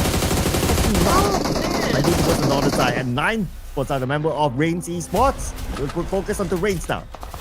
You know, Todak definitely chicken hungry here. But judging the situation, I feel like Vampire Esports might be the one to bag the chicken after this round, because just look at the amount of teams flocking over to the east side. Okay, so Todak, there's an obvious need for them to eliminate Casanova and the rest of ASI8. Same thing goes for Lembang and the rest of Boom. And Jean coming from REINCE, even Baron. I mean, they're all together in just one spot here. So the trade-offs will definitely happen over to the east side. And Vampire Esports will just like, okay, you guys go for it, go crazy, go berserk, you know, like get those elimination points done, and we'll be waiting here to secure the chicken dinner. And who will lock it in now? Stage 8. Who letter R? But stage 8, okay. I'm trying to look at the possibilities, right? Oh man, it's gonna be real messy. Okay, I'm trying to predict the future. By stage 9, everyone just goes like, you know what, guys? It's the last game. Stage 9, might as well brawl it in, and there will be hardly any way for us to clearly predict who is going to get the chicken dinner. Although, based on the stats, Vampire Esports full squad. If I were to put my finger on one team, I think it's easy for me to call Vampire Esports to get it, I guess. Yeah, I mean, again, all they need to do is just really monitor the situation here, but obviously Baron is going off angle here. He's picking up the information to ask to where, like, Vampire is currently staying at. He could potentially shut down, but, you know, like, a couple of players from Vampire Esports, but then again, you're leaving your teammate to deal with ASI8 and Todak, so that can't be, like, an all-good situation for REINCE, especially now that they are about to get devoured by the Blue Ripper here. And now the fight begins. Todak coming into play, would love to penetrate this compound, and ASI needs to, of course, hold on to their defense, but Baron took a nade coming from Newsy, and I don't think he's gonna get picked up at this point, to be honest. Now Jean needs to find his way to get inside that building safe and sound, but it's gonna take a lot of energy to do just that. Casanova just behind this crate over here, waiting for anyone to get into the line of sight, and definitely he will gun them down. Cue music, it's the final countdown. Okay, my GG. But anyway, now Todak right now, they have to get into the building, but they cannot run away from the blue. Blue will continue to follow them. Casanova will get real. Joe will be gunned down by Mela. Looks like REINCE Esports out, down to the top 3 teams. Vampire Esports still with the full team. And Vampire Esports with the numbers. will not be beaten by the odds as they lock in the final chicken dinner tonight. Well, we did kind of pulled off a Nostradamus effect onto Vampire Esports, to be honest. I mean, it was pretty obvious. They were able to dictate the pace of the game just because they were able to effectively do a zone control coming from the west side. Right? I mean, everyone was trying to really fight for their lives over to the eastern side. And I think that's like where Vampire Esports really capitalized. They just like really let everyone go head to head, and they came in late into the party. I mean, the fact that Vampire Esports was able to sniff out Baron going for the off angle, that was like the cherry on top for Vampire Esports. Yeah, it was like so fast, right? Like, Yeah. how are you supposed to follow that sort of action when you have like, okay, 5 teams at once, and then the zone closes, and all you hear is just bang bang, and it ends, and then cue music, right?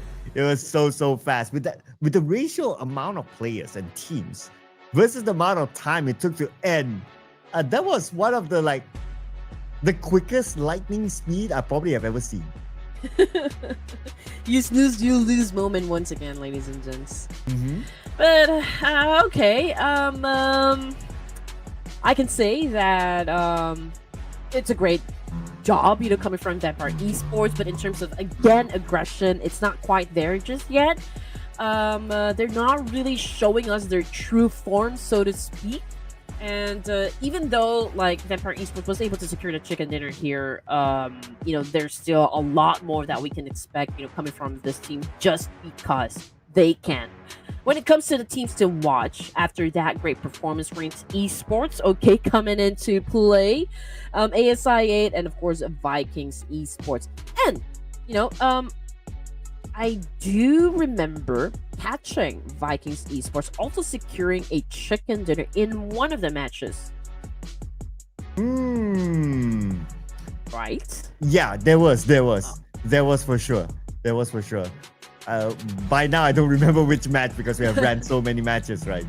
Yeah, we'll probably roll back exactly how many chicken dinners did they get so far later on once we check out the overalls. For now, one by one, gonna compare the 2 players from Vampire Esports, Nuzi and Tony K. Same amount of eliminations, damage a little bit more to Nuzi. But nevertheless, our MVP this time is Schwabs. 3 eliminations, 948 damage, even though he only scored 3 eliminations. So he has been doing a lot of work for the team, dishing up damage for his 2 front fraggers to lock in the eliminations. And just 2 utilities used in the game. So I don't know if it's a flex or just really knowing how to manage your resources, but because of their massive performance here, ladies and gents, they were able to bag the 3 spots here when it comes to the top performance for match number 30 okay in Miramar. And that's Snoozy, 20k, and Shreps here. We also got Satar coming in at 4th place with 3 elimination points and 688 damage output with 50% team contribution. Yeah, 3 players from Vampire representing there. That is 12 eliminations in total, 22 points collected. ASI at 10 points, and that's the double-digit club. Only Claw not able to secure a single point this time. We saw them got eliminated during the very early stages of this round. So yeah, unfortunately they're the only team that's missing out this time. For Todak, 5 points collected. Oh, only by placements. They didn't manage to get a single elimination. That's not going to be that much, considering that they are in the chase to be in the top 16. Probably get a mathematical calculation later on. But we check out some of these numbers here. Still, 142 throwables used. Okay. I guess it's pretty standard by now. Yeah, pretty much. But 14 total headshots, man. I do wonder, who has the title right now? Or a player who has the most headshots done in the game. And I believe Nuzi, yeah, I think I saw why he is, or the player was able to put the the greatest elimination distance, from Miramar. And as for the MVP, man, is this even a question at all? Sky HORAA, I mean, 42 elimination points by this guy alone. Continues to dominate, continues to make a statement here, continues to make his presence felt. Man, this guy, at this point, is pretty unstoppable for any of the players still gunning for that MVP title. I mean, obviously, Sky not willing to even let go of this spot as the top player in the MVP run.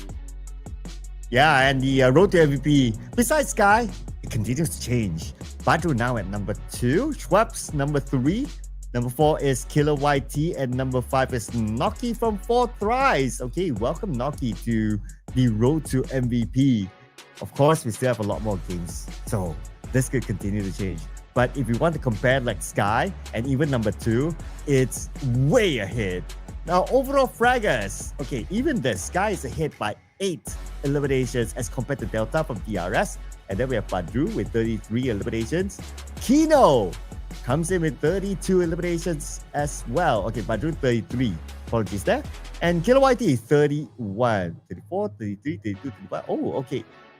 Nicely stacked up. And then you have Sky with that gap.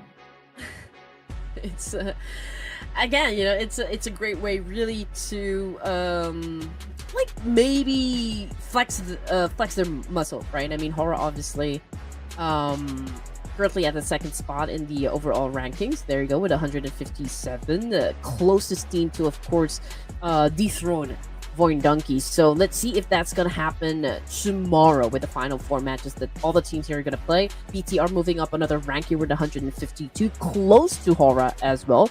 DRS moving down 1 rank with 147 for Thrives. Seedle VPE moving up 4 ranks, and Vikings, a non-mover in 8th place here with a total of 130. And to answer the question, getting back to what we've discussed earlier, yes, they were able to bag 1 chicken dinner for themselves.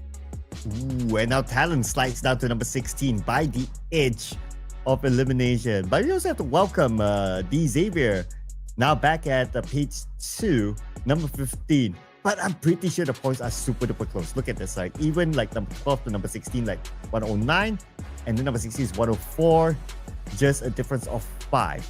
I would expect like number 17 to be very close to 104 too.